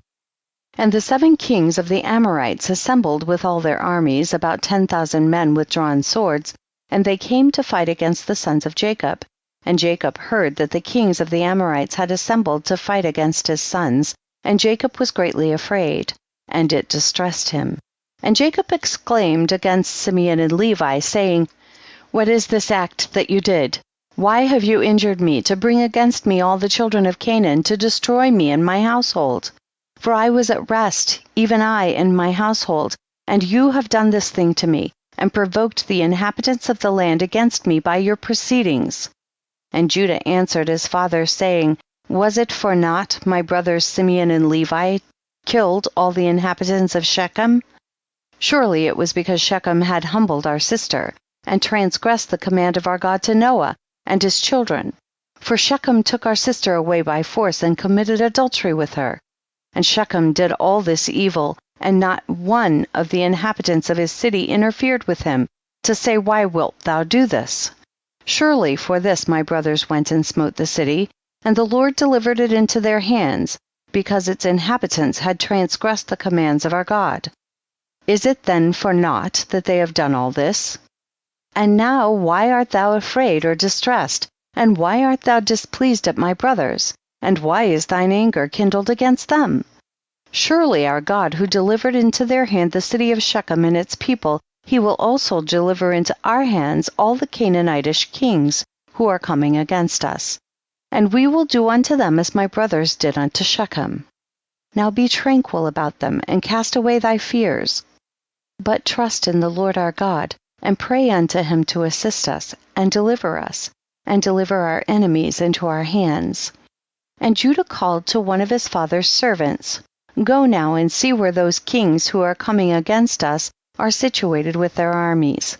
And the servant went and looked afar off, and went up opposite Mount Sihon, and saw all the camps of the kings standing in the fields. And he returned to Judah and said, Behold, the kings are situated in the field with all their camps, a people exceedingly numerous, like unto sand upon the seashore. And Judah said unto Simeon and Levi, and unto all his brothers, Strengthen yourselves, and be sons of valor, for the Lord our God is with us, do not fear them. Stand forth each man girt with his weapons of war, his bow and his sword, and we will go and fight against these uncircumcised men. The Lord is our God, he will save us. And they rose up, and each girt on his weapon of war, great and small, 11 sons of Jacob, and all the servants of Jacob with them. And all the servants of Isaac, who were with Isaac in Hebron, all came to them equipped in all sorts of war instruments. And the sons of Jacob and their servants, being 112 men, went toward these kings, and Jacob also went with them. And the sons of Jacob sent unto their father Isaac the son of Abraham to Hebron, the same is Kibreath Arba, saying, Pray we beseech thee for us unto the Lord our God, to protect us from the hands of the Canaanites who are coming against us, and to deliver them into our hands. And Isaac the son of Abraham prayed unto the Lord for his sons, and he said, O Lord God, thou didst promise my father, saying, I will multiply thy seed as the stars of heaven. And thou didst also promise me. And establish thou thy word now that the kings of Canaan are coming together to make war with my children, because they committed no violence. Now therefore, O Lord God, God of the whole earth, pervert, I pray thee, the counsel of these kings, that they may not fight against my sons. And impress the hearts of these kings and their people with the terror of my sons, and bring down their pride, and that they may turn away from my sons. And with thy strong hand and outstretched arm deliver my sons and their servants from them, for power and might are in thy hands to do all this. And the sons of Jacob and their servants went towards these kings, and they trusted in the Lord their God. And whilst they were going, Jacob their father also prayed unto the Lord, and said, O Lord God, powerful and exalted God, who hast reigned from days of old, from thence till now and forever. Thou art he who stirreth up wars, and causeth them to cease. In thy hand are power and might to exalt and to bring down. O may my prayer be acceptable before thee, that thou mayest turn to me with thy mercies, to impress the hearts of these kings and their people with the terror of my sons, and terrify them and their camps, and with thy great kindness deliver all those that trust in thee, for it is thou who canst bring people under us, and reduce nations under our power. Chapter 35. And all the kings of the Amorites came and took their stand in the field to consult with their counselors what was to be done with the sons of Jacob. For they were still afraid of them, saying, Behold, 2 of them slew the whole city of Shechem. And the Lord heard the prayers of Isaac and Jacob, and he filled the hearts of all these kings' advisers with great fear and terror, that they unanimously exclaimed, Are you silly this day, or is there no understanding in you, that you will fight with the Hebrews? And why will you take a delight in your own destruction this day? Behold, 2 of them came to the city of Shechem without fear or terror, and they killed all the inhabitants of the city, that no man stood up against them, and how will you be able to fight with them all? Surely you know that their God is exceedingly fond of them, and has done mighty things for them, such as have not been done from the days of old. And amongst all the gods of nations there is none can do like unto his mighty deeds. Surely he delivered their father Abraham, the Hebrew, from the hand of Nimrod, and from the hand of all his people who had many times sought to slay him. He delivered him also from the fire in which King Nimrod had cast him, and his God delivered him from it. And who else can do the like? Surely it was Abraham who slew the 5 kings of Elam when they had touched his brother's son, who in those days dwelt in Sodom, and took his servant that was faithful in his house, and a few of his men, and they pursued the kings of Elam in one night, and killed them, and restored to his brother's son all his property which they had taken from him. And surely you know the God of these Hebrews is much delighted with them, and they are also delighted with him, for they know that he delivered them from all their enemies. And behold, through his love toward God, Abraham took his only and precious son, and intended to bring him up as a burnt offering to his God. And had it not been for God who prevented him from doing this, he would then have done it through his love to his God.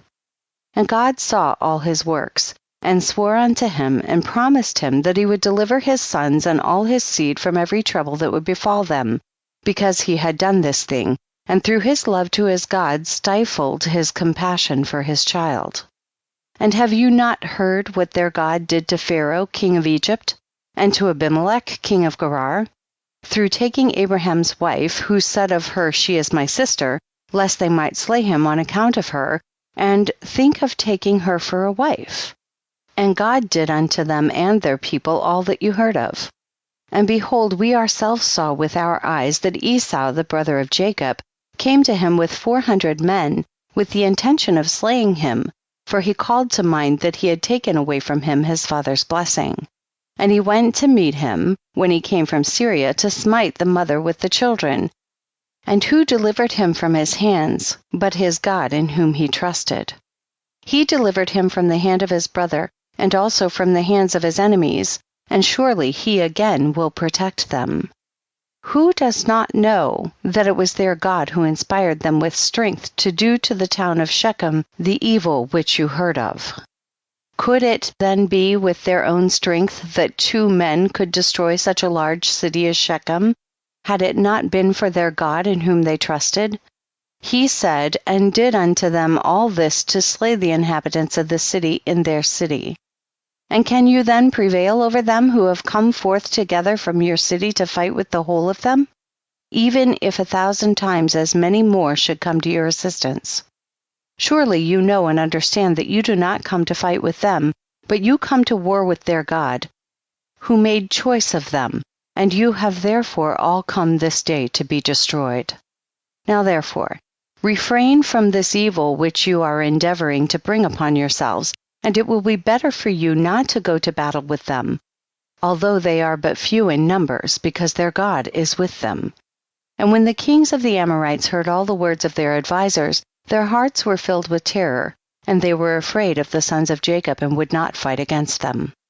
And they inclined their ears to the words of their advisers, and they listened to all their words, and the words of the counselors greatly pleased the kings, and they did so. And the kings turned and refrained from the sons of Jacob, for they durst not approach them to make war with them, for they were greatly afraid of them, and their hearts melted within them from fear of them. For this proceeded from the Lord to them, for he heard the prayers of his servants Isaac and Jacob.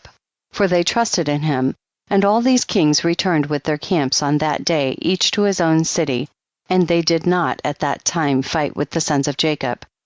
And the sons of Jacob kept their station that day till evening opposite Mount Sihon, and seeing that these kings did not come to fight against them, the sons of Jacob returned home.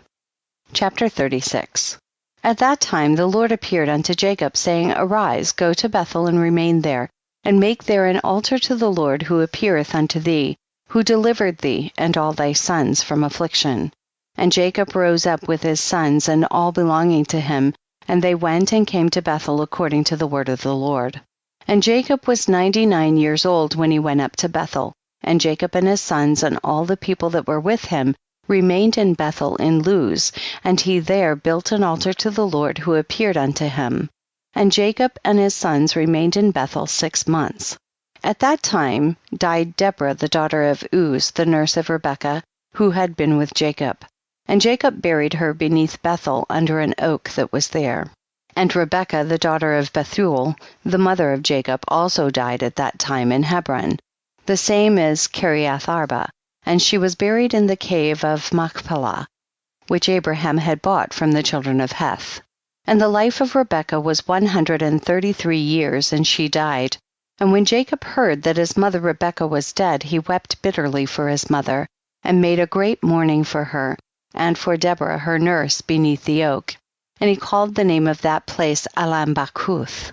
And Laban the Syrian died in those days, for God smote him because he transgressed the covenant that existed between him and Jacob. And Jacob was 100 years old when the Lord appeared unto him and blessed him, and called his name Israel. And Rachel the wife of Jacob conceived in those days. And at that time Jacob and all belonging to him journeyed from Bethel to go to his father's house to Hebron. And whilst they were going on the road, and there was yet but a little way to come to Ephrath, Rachel bare a son, and she had hard labor, and she died. And Jacob buried her in the way to Ephrath, which is Bethlehem, and he set a pillar upon her grave, which is there unto this day. And the days of Rachel were 45 years, and she died. And Jacob called the name of his son that was born to him, which Rachel bare unto him, Benjamin, for he was born to him in the land on the right hand. And it was after the death of Rachel that Jacob pitched his tent in the tent of her handmaid Bilhah. And Reuben was jealous for his mother Leah on account of this. And he was filled with anger, and he rose up in his anger and went and entered the tent of Bilhah, and thence removed his father's bed.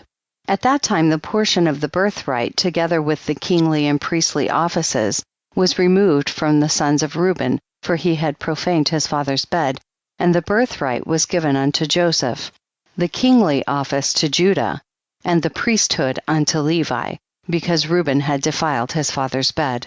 And these are the generations of Jacob who were born to him in Paddan Aram.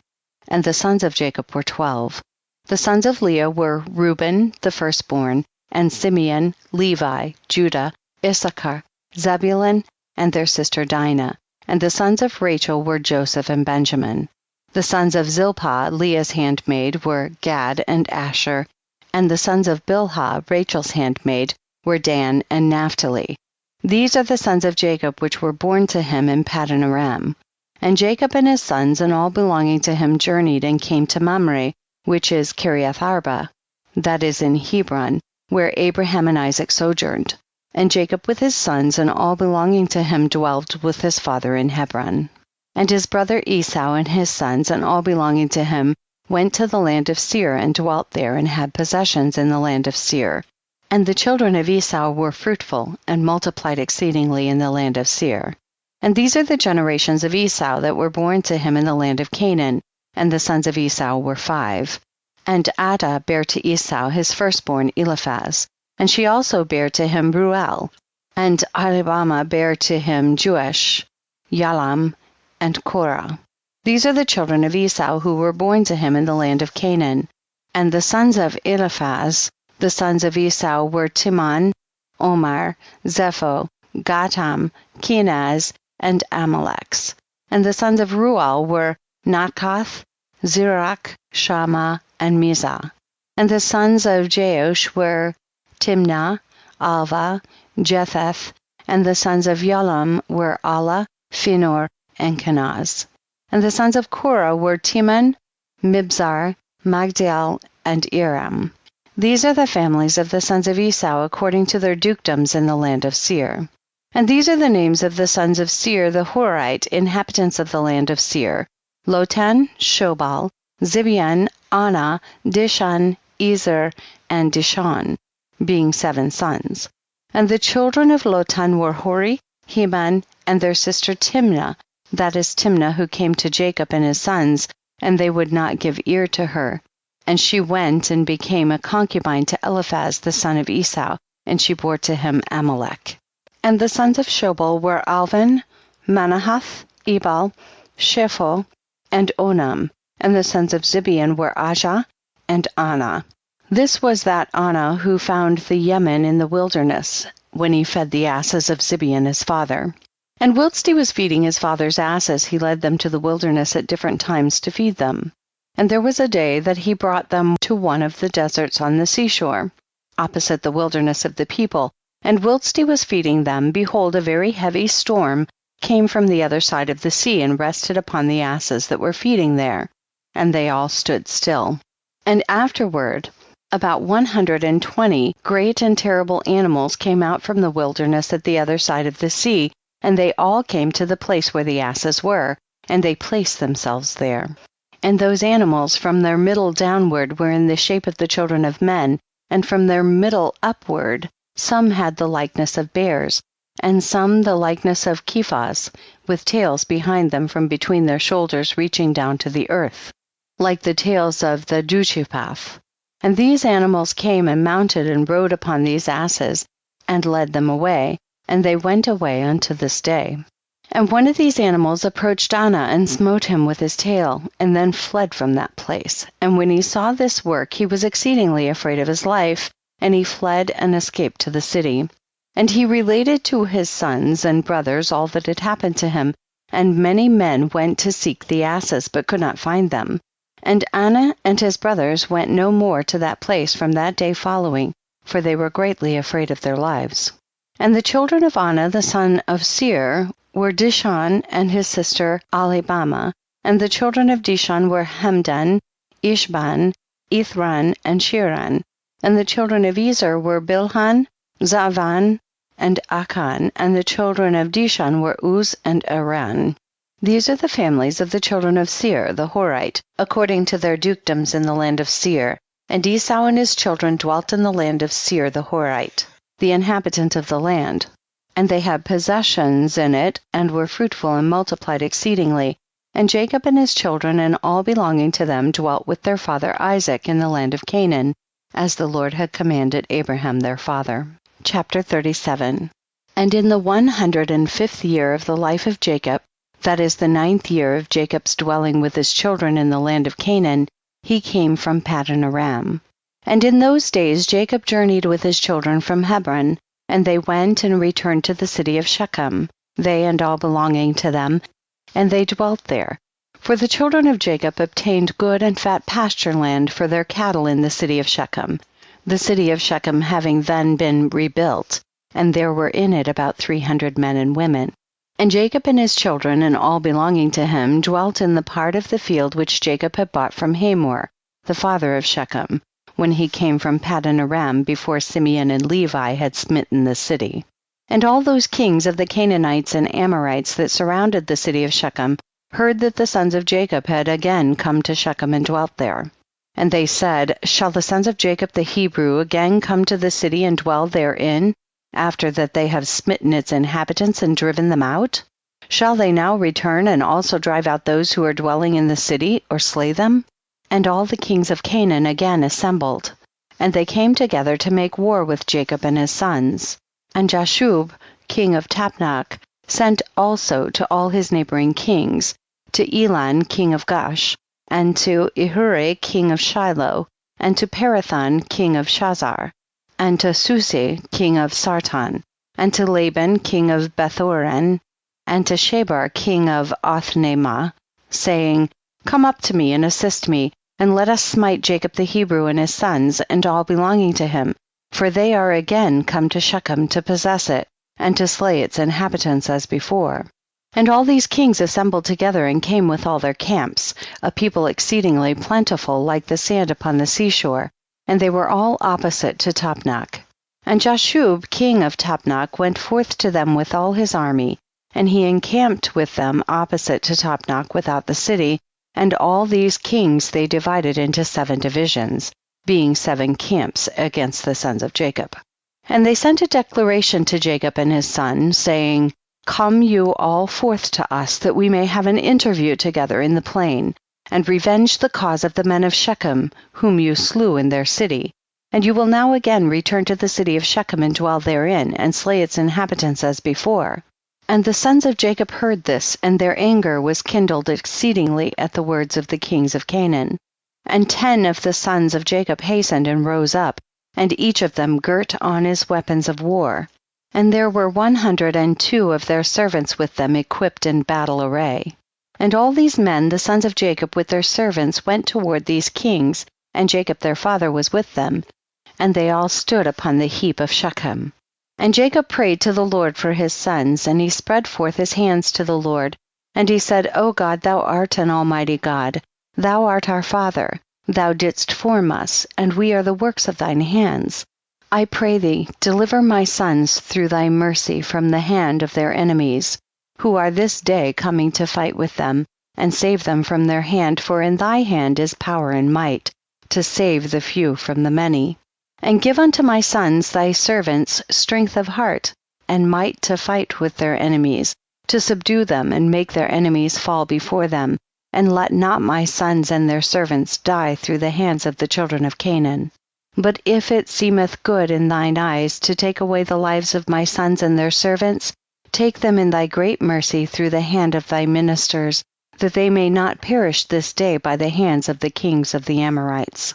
And when Jacob ceased praying to the Lord, the earth shook from its place, and the sun darkened, and all these kings were terrified, and a great consternation seized them. And the Lord hearkened to the prayer of Jacob, and the Lord impressed the hearts of all the kings and their hosts with the terror and awe of the sons of Jacob. For the Lord caused them to hear the voice of chariots, and the voice of mighty horses from the sons of Jacob, and the voice of a great army accompanying them. And these kings were seized with great terror at the sons of Jacob, and whilst they were standing in their quarters, behold, the sons of Jacob advanced upon them, with 112 men, with a great and tremendous shouting. And when the kings saw the sons of Jacob advancing toward them, they were still more panic-struck, and they were inclined to retreat from before the sons of Jacob as at first, and not to fight with them. But they did not retreat, saying, It would be a disgrace to us thus twice to retreat from before the Hebrews. And the sons of Jacob came near and advanced against all these kings and their armies, and they saw, and behold, it was a very mighty people, numerous as the sand of the sea. And the sons of Jacob called unto the Lord and said, Help us, O Lord, help us, and answer us, for we trust in thee, and let us not die by the hands of these uncircumcised men, who this day have come against us. And the sons of Jacob girt on their weapons of war, and they took in their hands each man his shield and his javelin, and they approached to battle. And Judah the son of Jacob ran first before his brethren, and 10 of his servants with him, and he went toward these kings. And Jashub king of Tapnach also came forth first with his army before Judah. And Judah saw Jashub and his army coming toward him, and Judah's wrath was kindled, and his anger burned within him, and he approached to battle, in which Judah ventured his life. And Jashub and all his army were advancing toward Judah, and he was riding upon a very strong and powerful horse. And Jashub was a very valiant man, and covered with iron and brass from head to foot. And whilst he was upon the horse, he shot arrows with both hands, from before and behind, as was his manner in all battles, and he never missed the place to which he aimed his arrows. And when Jashub came to fight with Judah, and was darting many arrows against Judah, the Lord bound the hands of Jashub, and all the arrows that he shot rebounded upon his own men. And notwithstanding this, Jashub kept advancing toward Judah, to challenge him with the arrows, but the distance between them was about 30 cubits. And when Judah saw Jashub darting forth his arrows against him, he ran to him with his wrath-excited might.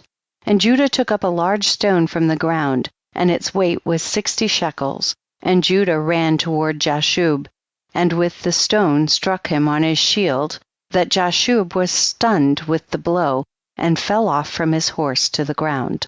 And the shield burst asunder out of the hand of Jashub, and through the force of the blow sprang to the distance of about 15 cubits, and the shield fell before the second camp. And the kings that came with Jashub saw at a distance the strength of Judah, the sons of Jacob, and what he had done to Jashub, and they were terribly afraid of Judah. And they assembled near Jashub's camp, seeing his confusion, and Judah drew his sword and smote 42 men of the camp of Jashub. And the whole of Jashub's camp fled before Judah, and no man stood against him, and they left Jashub and fled from him, and Jashub was still prostrate upon the ground. And Jashub, seeing that all the men of his camp had fled from him, hastened and rose up with terror against Judah, and stood upon his legs opposite Judah. And Jashub had a single combat with Judah, placing shield toward shield, and Jashub's men all fled, for they were greatly afraid of Judah. And Jashub took his spear in his hand to strike Judah upon his head, but Judah had quickly placed his shield to his head against Jashub's spear, so that the shield of Judah received the blow from Jashub's spear, and the shield was split in two.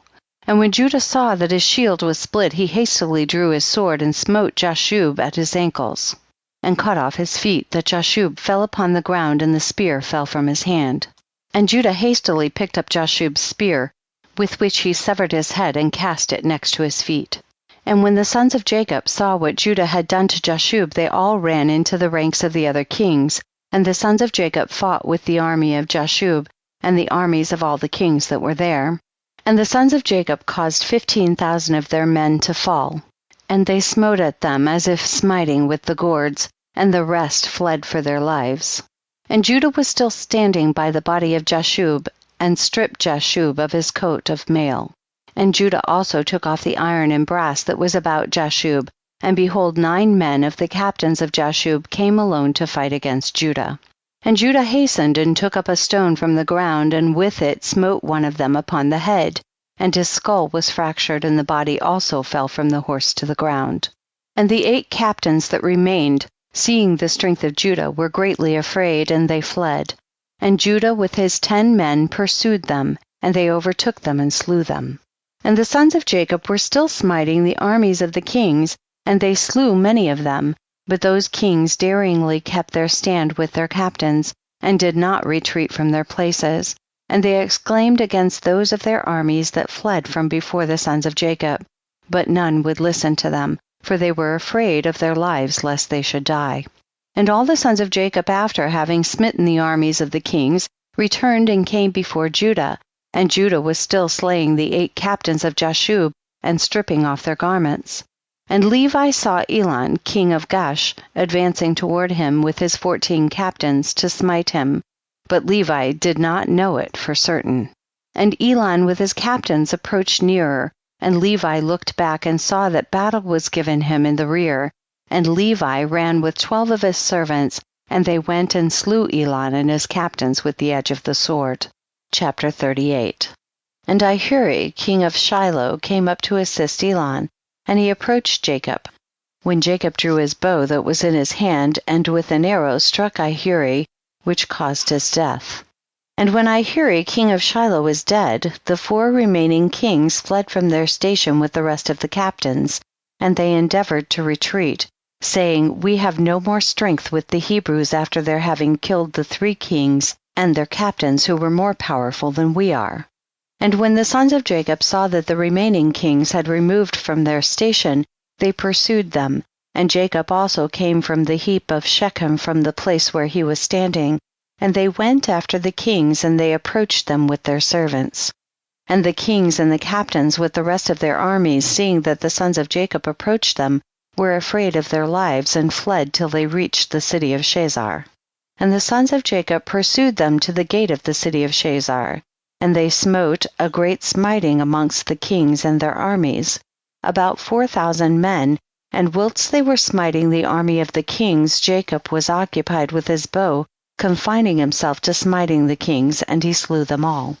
And he slew Parathon, king of Shazar, at the gate of the city of Shazar, And he afterward smote Susi, king of Sarton, and Laban, king of Bethchorin, and Shebar, king of Machnema. And he slew them all with arrows, an arrow to each of them, and they died. And the sons of Jacob, seeing that all the kings were dead, and that they were broken up and retreating, continued to carry on the battle with the armies of the kings opposite the gate of Shazar, and they still smote about 400 of their men. And 3 men of the servants of Jacob fell in that battle, and when Judah saw that 3 of his servants had died, it grieved him greatly, and his anger burned within him against the Amorites. And all the men that remained of the armies of the kings were greatly afraid of their lives, and they ran and broke the gate of the walls of the city of Shazar, and they all entered the city for safety. And they concealed themselves in the midst of the city of Shazar, for the city of Shazar was very large and extensive. And when all these armies had entered the city, the sons of Jacob ran after them to the city. And 4 mighty men, experienced in battle, went forth from the city and stood against the entrance of the city with drawn swords and spears in their hands, and they placed themselves opposite the sons of Jacob and would not suffer them to enter the city. And Naphtali ran and came between them, and with his sword smote 2 of them and cut off their heads at one stroke. And he turned to the other 2, and beheld they had fled, and he pursued them and overtook them, smote them and slew them. And the sons of Jacob came to the city and saw, and behold there was another wall to the city, and they sought for the gate of the wall and could not find it. And Judah sprang upon the top of the wall, and Simeon and Levi followed him, and they all 3 descended from the wall into the city. And Simeon and Levi slew all the men who ran for safety into the city, and also the inhabitants of the city with their wives and little ones. They slew with the edge of the sword, and the cries of the city ascended up to heaven. And Dan and Naphtali sprang upon the wall to see what caused the noise of lamentations, for the sons of Jacob felt anxious about their brothers.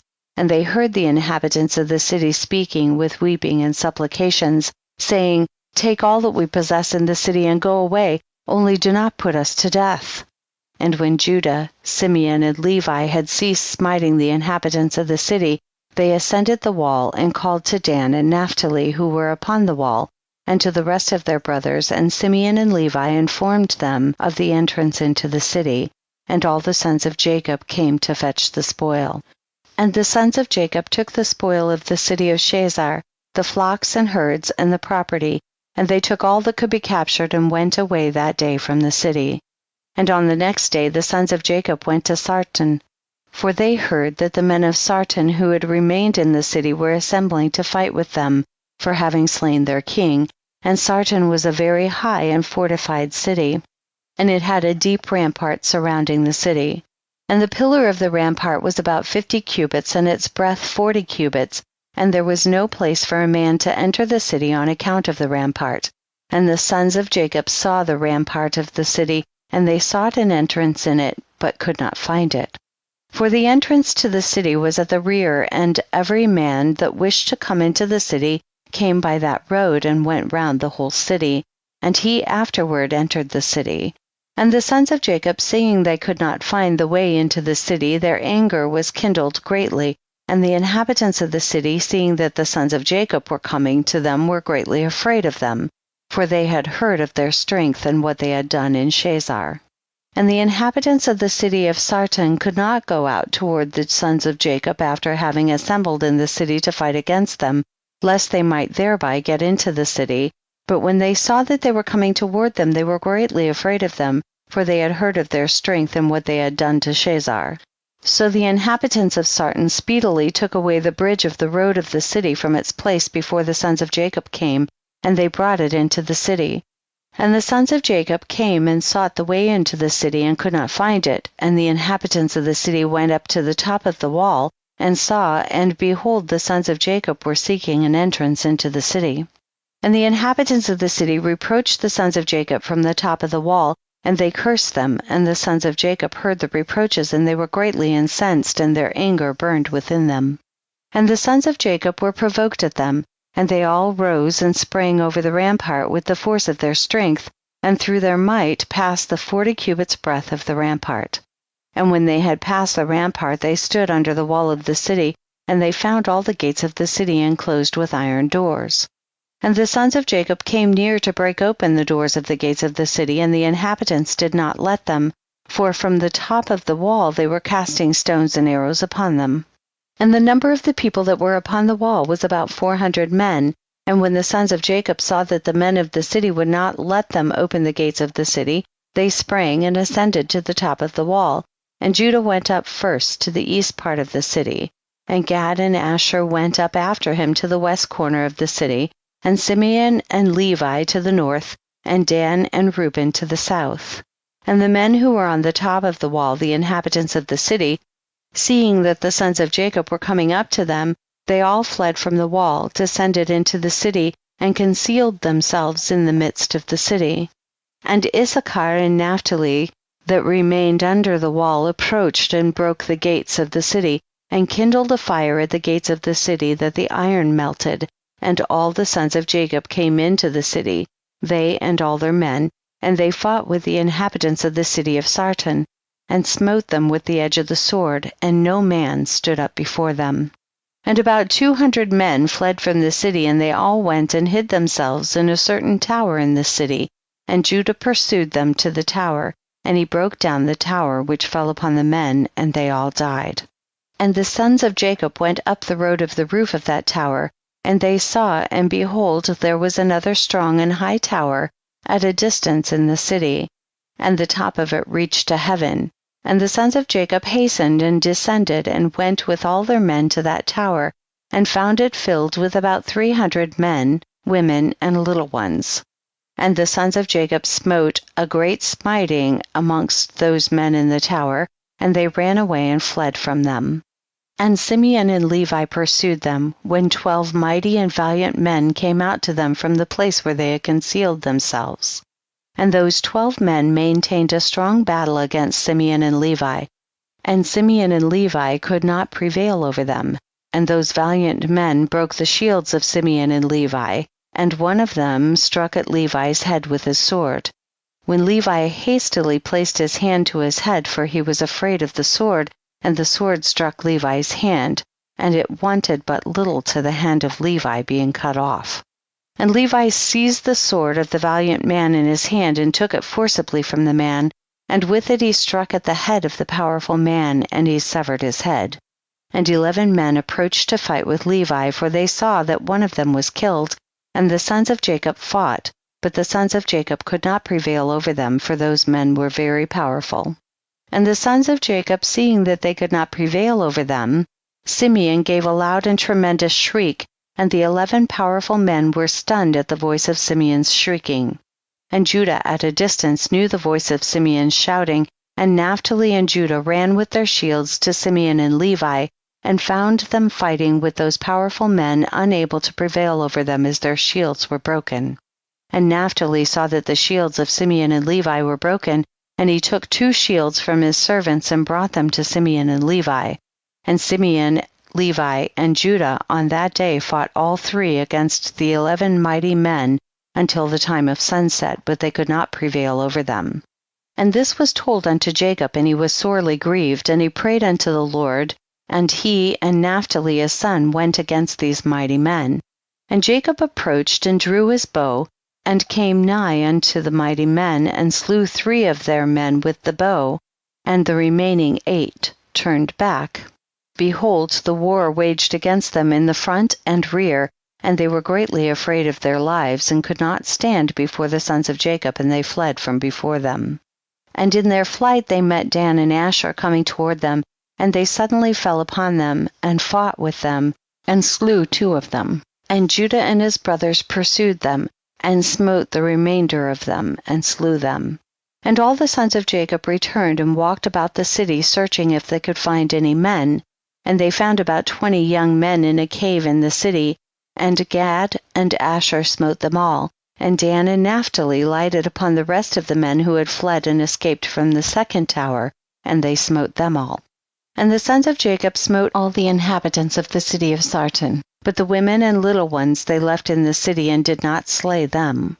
And all the inhabitants of the city of Sarton were powerful men, one of them would pursue 1,000, and 2 of them would not flee from 10,000 of the rest of men.